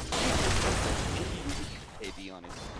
Right. If you saw, like, they jumped forward, Envy got super low, and they managed to save him, right? And they had the second line, so what they wanted to do was kind of reset. They wanted to keep this Aegis, see if they could reset, play off of a Shrine or something, come back in. And EG know well enough, right? They know they have to pursue, they have to fight while the SF is low. And right there, Envy pops his BKB, thinks, hey, I'm gonna get off the Requiem. And then when he comes back up, he's gonna be stunned, is just on a whole bunch. If he pops BKB and gets off his ultimate pair, maybe he can actually fight it out well enough that he can get away from that situation, and they keep the SF alive and everything from there. But the fact that he didn't have that magic too was God. And yeah, you can see, I mean, if they don't have that BKB, if they so much control, particularly for all the stuff that Invoker's got for himself. I believe that he's pretty close now towards that max out Invoker kit. Yeah, he's got all levels currently in Crosswex, so he's just going to become a terror. Does go back for the Lincoln Sphere as well at this point. I don't know. I feel like it's sort of gotten to the stage where we're on the other end of the seesaw, where we're definitely pulling it back and starting to take over. I definitely agree with you. We're about even back to the 50-50 game. Spider Rack's advantage. Maybe they still have a slight advantage, but it's very worrying for that Evil have some of these lane heroes that kill threats in team fights, whereas go they really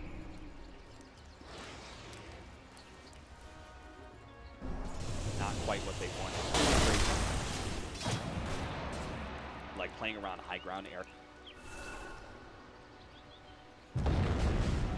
Looking for Aaron. Well, not quite able to connect on. Again, oh my God, they're so close. So, Mel, I mean, to be fair, that double damage would mean an opportunity for he playing maybe a big hockey. I'm always going to be able to blink before they can. Probably true, right? Lardar has to best pop out. Quite good time, perfect. Well, anyway, so in the meantime, we talked a lot about the ways that to sort of play very disciplined and stuff, but at a certain stage, do you kind of worry about losing that momentum? Do they need to try something at any point? They didn't before. And, you know, they went high ground pretty naturally. It all felt good, but now they're going to have to start forcing a little bit more. Oh, well, the counterplay, they drop out the roar, going to be able to connect. Global Silence comes down. The BKB's already been popped for our Eternal Envy, though, and they're trying to chase it out. On the north side of the fight, it does look like SVG is going to drop to Sumail. So a mega kill streak for him, and with that, it does look like back out. I think MP are kind of okay with that, losing, they lose Global. Yeah, it could have been a whole lot worse considering the way they failed to Lift up now, on to Dazzle. End up dropping in a little bit here. Mana, but alive. Hurricane Pike. Might have to give up. Yeah, that could have been so much worse if we actually went back and ended that individual fight. They roared, and a Centaur got force-staffed, pretty much as the roar himself got him out of that.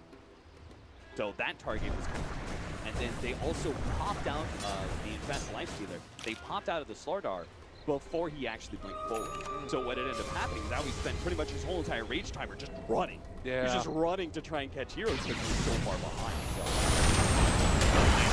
Yeah, this is a big one. Right after he ends up respawning, they're able to take him down again. So Evil Geniuses in another great position to keep the pressure onto these objectives, and they've been able to find the Dazzle to move. Dominating streak for Arteezy, and I mean, Abyssal Blade done now, ended up going for that instead of the Scotty. I think that's a really good decision in this game, and they're looking down the barrel of possibly being able to take that tier 2.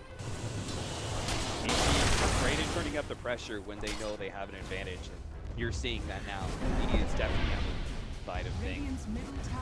Should be looking pretty good to take control of the game. They're probably not, you know, we're not looking at an end game scenario any soon. Probably not for another few minutes. Maybe with this age of TV. He's opportunity pass. Oh my god, they're getting into position right now where they want to come and take this fight. Howie walk in, lead in the charge. They're in on top of Roach. They spot him out already, trying to take it down. Able to snatch the Aegis is Sumail, but BKB comes out. Envy drops the Requiem Souls. Maybe going to be able to bring down Sumail. That is going to be the Aegis already down. Can they make any more of it? They're already here on top of SVG, able to get out actually with that Slither and crushing it. Looks like Frick trying to turn now onto Envy. He does not have any BKB left. Sumail is also going to get the Dual Scepter, trying to escape, and will be able to run away. It's going to barely be able to survive from that.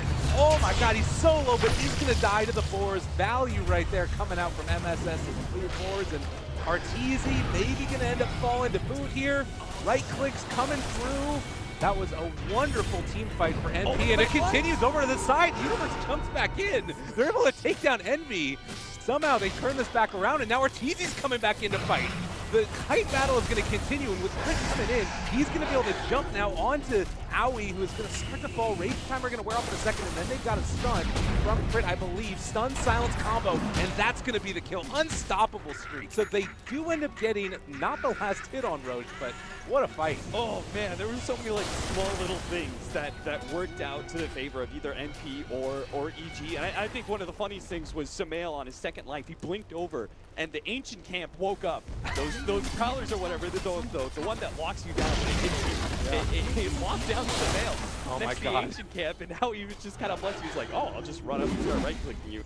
Sumail had fuels himself, all sorts of things. That was very close team fight, but in the end, it was a team fight that NP needed to win badly. They have to actually reset things. This is the danger. Slark, you know your game with Slark. When you have an advantage, you just keep pushing. Right? You keep utilizing that regen to just keep being in the enemy space, to keep racking up those stats. What NP need to do is just let those stats fall. He's got 30 right now. Yeah, exactly. They need to let that 90 agility he's holding on to right now just to go away. So NP just gotta chill a bit, wait for another opportunity, not like EG has Aegis, high ground, you need to have time to make yourself plays, to try and build some opportunity. Takeoffs or... And I mean, thinking about the gold graph and the way that this is around over the last couple of minutes, look at the way that the top heroes have switched around throughout the past couple of minutes, it's very clear that this was always going to be a possibility. 1,000 experience lead at this point. This is.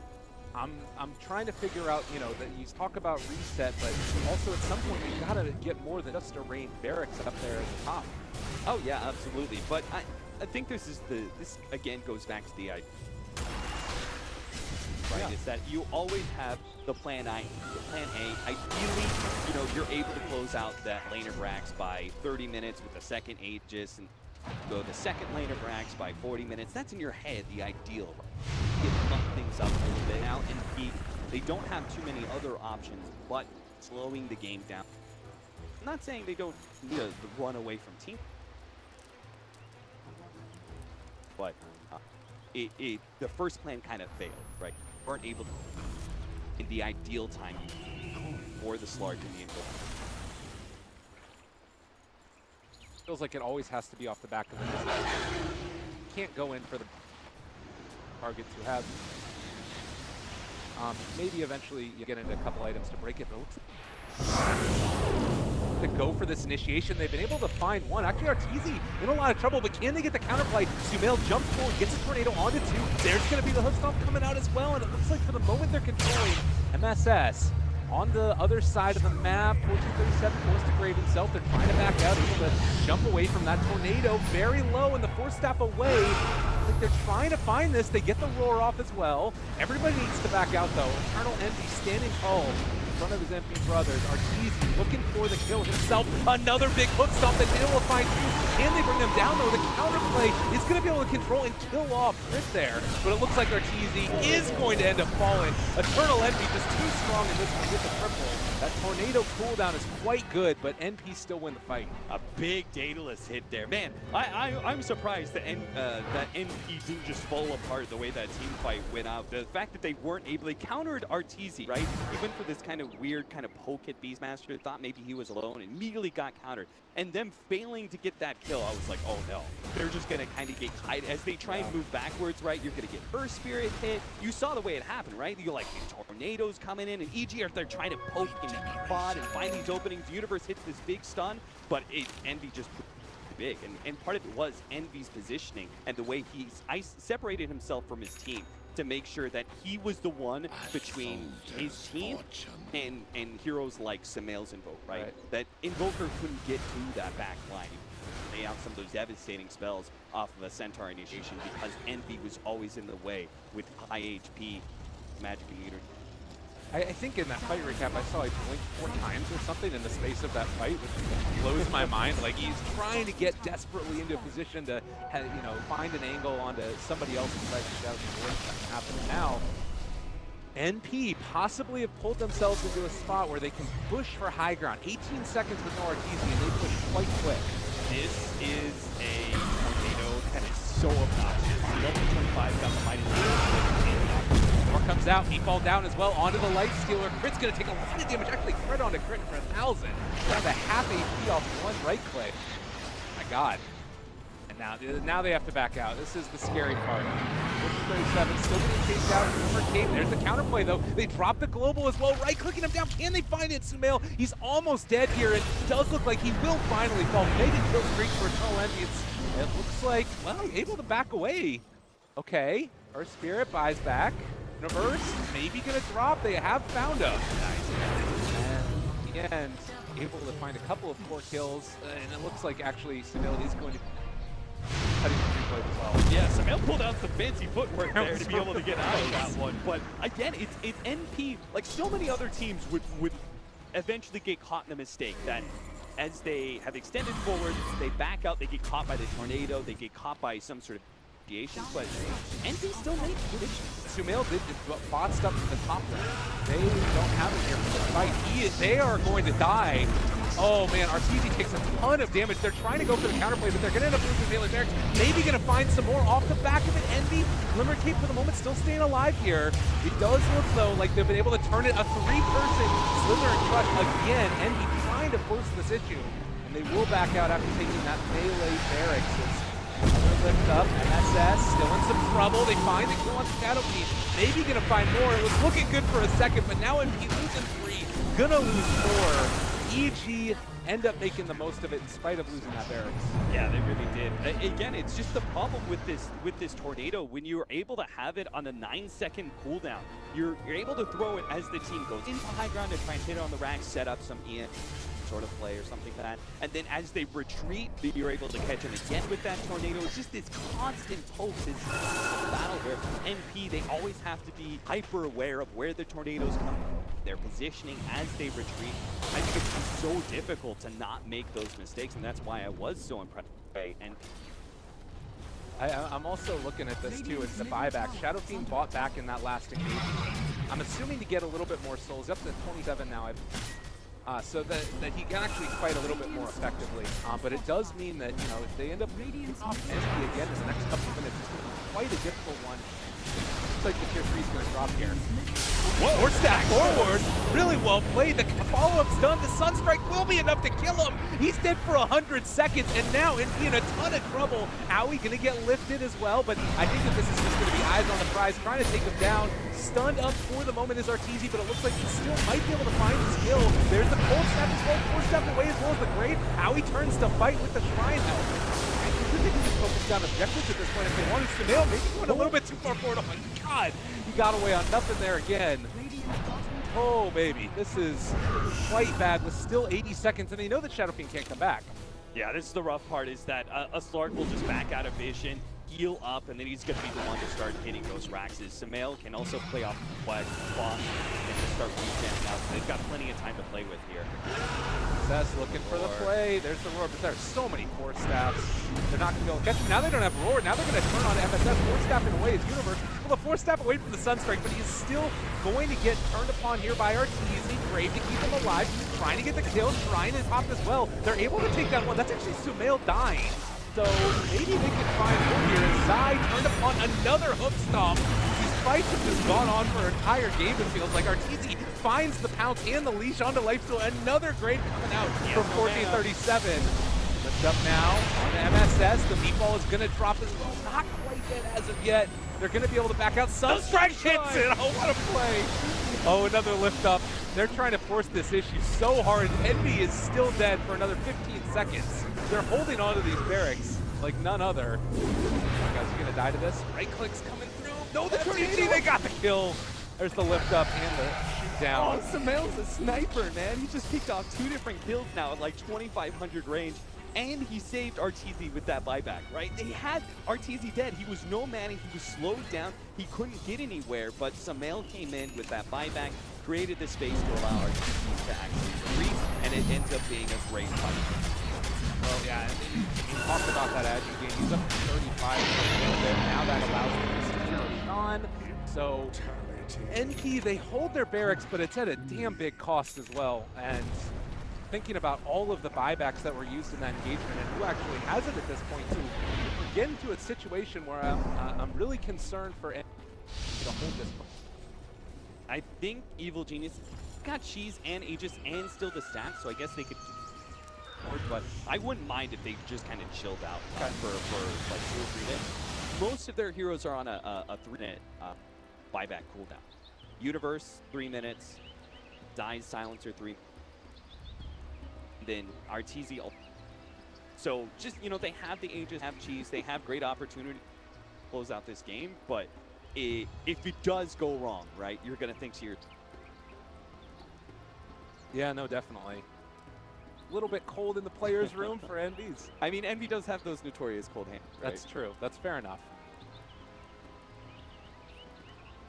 What a game so far. And, you know, again about the way that the graph has sort of looked throughout the whole game. Had the ups and the downs. We are going to be back underway at this point. Just look at that graph, it's gone crazy. 5,000 still into the favor of EG, but it feels like one team fight, and it could all be over for either team. I mean, just think about the many times that Arteezy walked away with less than a quarter of HP, right? That he was able to get off that ult in the last second. And think about how that builds up. Had died that first. Also died. And even situations like Sumail, he also got out so many times on less than a quarter of HP. Just one more disable and he would. But NP, and I love this game because I feel like NP they played really well, and they just, you know, EG just disruptive enough to be able to stop that initial. They had ages in their high ground, and that could have been the time when it takes the later racks, really takes control. But we got an Invoker pressure as well online. Gonna get to see some fireworks here in a little bit. I am excited for that one. Also, I mean, just thinking about the way that it hasn't necessarily felt like either team playing. It's much more been good plays that have been the decision or the factors. And I think that this is a big wake-up call also for a lot of teams out there. Maybe I think some teams were valuing NB at this event, and they have the capabilities to play, definitely. I mean, this is their one opportunity to prove that they are in tier 1. Feeling the qualify for F, right? This is like they've got DAC and then they're sitting on the sideline. So they got to go into this tournament, throw everything they have into it. That way they can secure themselves. You know, if they secure themselves top 3 here, that could mean maybe you're actually invited to their tournaments, and maybe you start establishing yourself as a potential invite to BI instead of going through qualifiers. Oh, and NP went up there for a what's the top lane? Weren't able to find anybody, and now heading back. And it looks like NB is trying to become that whirling monster of death, picking up the Satanic next. He has already hit so hard, and now he'll be able to do it for long. Well, coming in now from Evil, like NP tapping in, back out. I almost kind of wonder if he should just buy out the Satanic back and like a second life, and SF is not a core buyback hero. Souls, if you're defending base, you're not. Kind of wonder if, like, this next team fight, it doesn't matter. Kind of wondering if you buy out.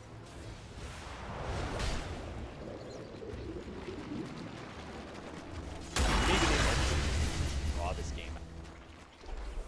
They do have some growth. That is the one thing, is that they haven't finished up the Abyssal for the Lifestealer. That's critical. That kind of bot. They also have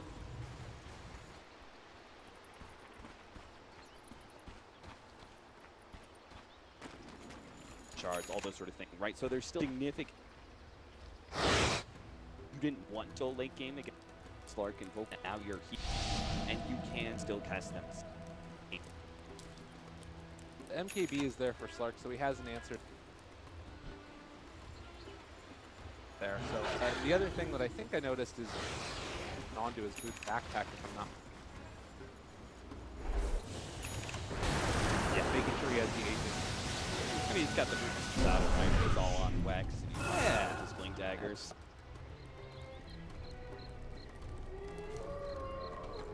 Sight device. They also still don't have the Aghanim. Obviously, that got nerfed. What have we here? See the bit less priority. Yeah, which is quite good also. High ground, just high ground. Getting Amplify off your belt or bouncing back and forth.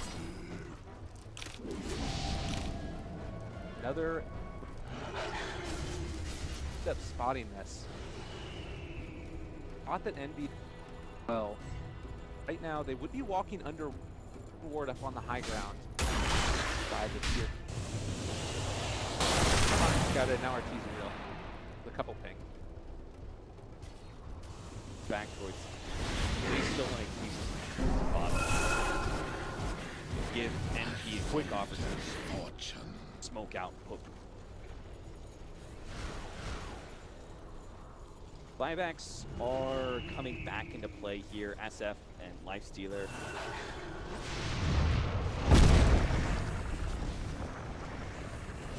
Teams.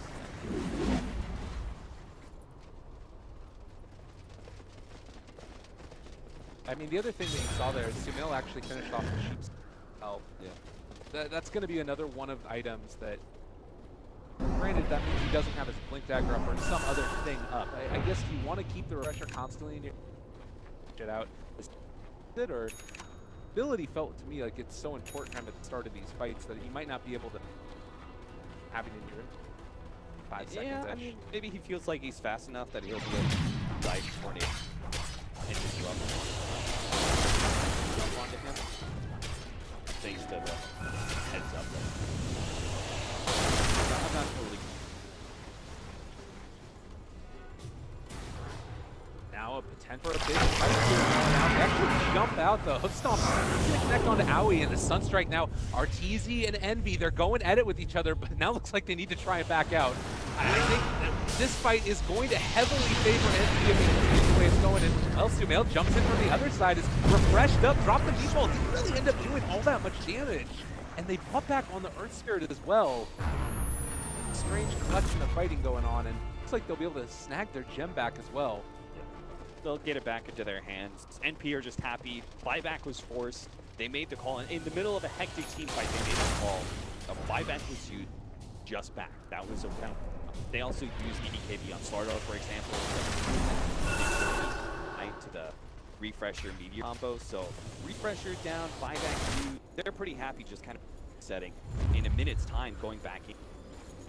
They're going to go for it now. I thought they'd wait for the pressure is going to be. Else they need to win. Or still have the record. They didn't actually use. Envy is showing in lane, so I guess EG are still going to back out. They're too worried about us. Could go in for this though, and they're looking for initiation onto Arteezy mid lane, able to get the clutch off. Dark Tackle is not there, keeping them alive for the moment. Reflect the roar as well. She's ended up being beaten there as well, I believe, and it looks like they're able to get the counter stun now. They're controlling up Owie. Meatball is going to drop, but that's on the 2 BKB targets. MSS looking to try and find enough damage there, and they are going to be able to bring down Arteezy. Now looking for more. Zai is going to start to get ran down here, and maybe they can take him down. A tornado lift up onto Envy to slow the push. Sumail jumps in, takes him onto 1. They're going to get a Tempting Blast push back onto 2. Ice Wall as well, but another big crush comes in. SVG saving the day. Sumail able to tornado just barely away, and it does look like he's going to be able to escape with that one. Sunstrike comes down, not doing nearly enough damage. Universe is he's going to fall. They're going to have another tornado in a second if they want to throw it from far away, but Universe is already gone. Crit is going to be able to blink out, but NP with the momentum. Nice initiation. That was great. That 4-man smoke showing Eternal Envy in the bottom lane like that. It gave Arteezy like just enough confidence to deal with that mid lane, and exactly where they struck. Great crushes by SCG. All the team. Look at that range you get from the Shadow Fiend as well. Just monster at this point. They get the counter crush coming in. Meatball is going to be dropped again, and mana right now. Envy's going to pop the BKB, turns to fight, pop the Satanic as well. He's taking a lot of damage here. Roar to try and create that little bit of separation. You have the Ice Wall down as well, throwing up a couple here, but that's now Crit dead. He does not have a buyback. 90 seconds out of there. They're still turning on the light sword, trying to bring him down. The Stick to follow, and it looks like they aren't going to be able to have enough damage to run him down. So NP have another window here where they can go back in for another try. They don't have any shrines to work off of, so they'll have to just full-on retreat back to base and heal themselves up, but that was another win, right? They forced those 2 buybacks. It's got to be slow and steady. NP, they've been disciplined all game long. There's no sense in just mindlessly running into the... Again, they make the ball too late. Of course, they keep their positioning, and they make sure that, you know, if each defend themselves, they're ready for more.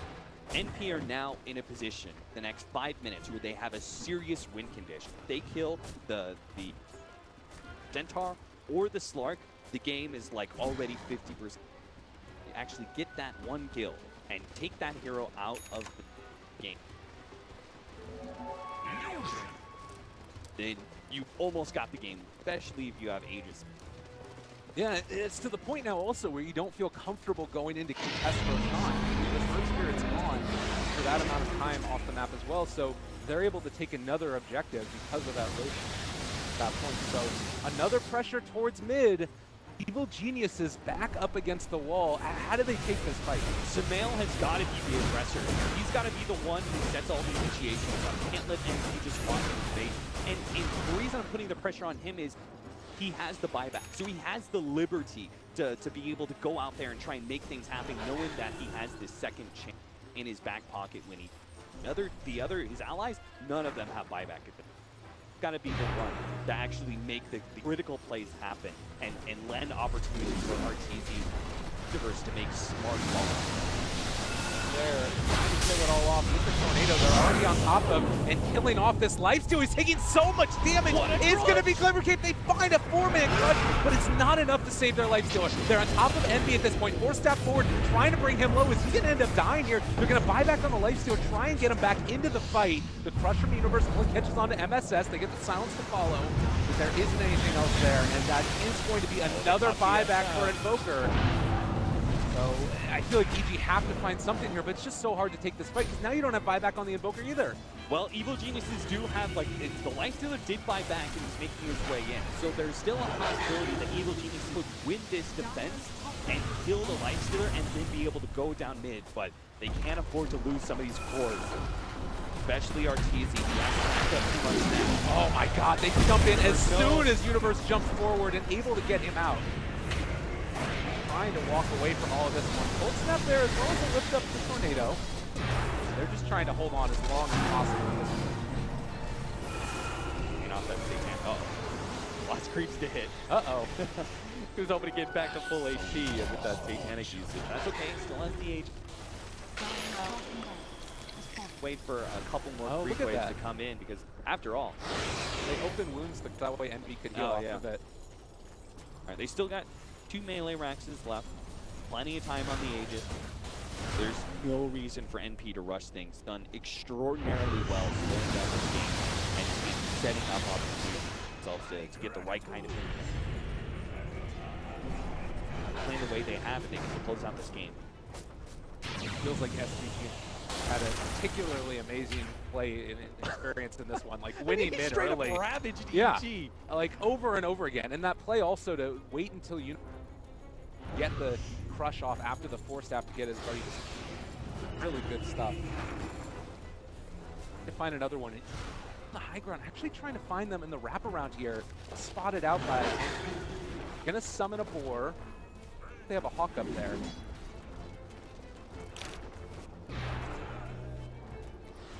Up would be a decent time to fight for MP, even if they got initiated. And now they realize what's going on. They knew about it. They playing that left side. They saw the ward late. Gotta be careful with this Dark Pack. Up high ground and MP actually up on the high ground himself. Try and hit down this melee barracks. They still haven't been able to do as much structural damage as they might have wanted, but there's the initiation to come in. He's just still there. He's going to be stunned up. Brought down in just a second. Ready to keep him alive. The counter clutch. Sumail is going to end up dying there to Owie, and now the counterplay is going to come out. They're all over him. Universe starting to fall low. Can they get another crush? That is going to be one. Crit doing his best as a 3-person stun and a 5-person magnetize, but it's not nearly enough, as NP are going to be able to take this to a team fight and potentially even the game. Oh my god, great display from them.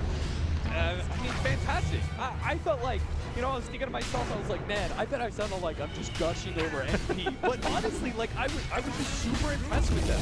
I was just like, every single time I'm watching them trying to retrieve level 25 class breaking bolters, constantly throwing tornadoes at you, and I'm watching their position like, they're really they so well in that regard. And this is the NP that was so dominant for some time, that they were able to set up strong defensive lanes where they were able to get advantage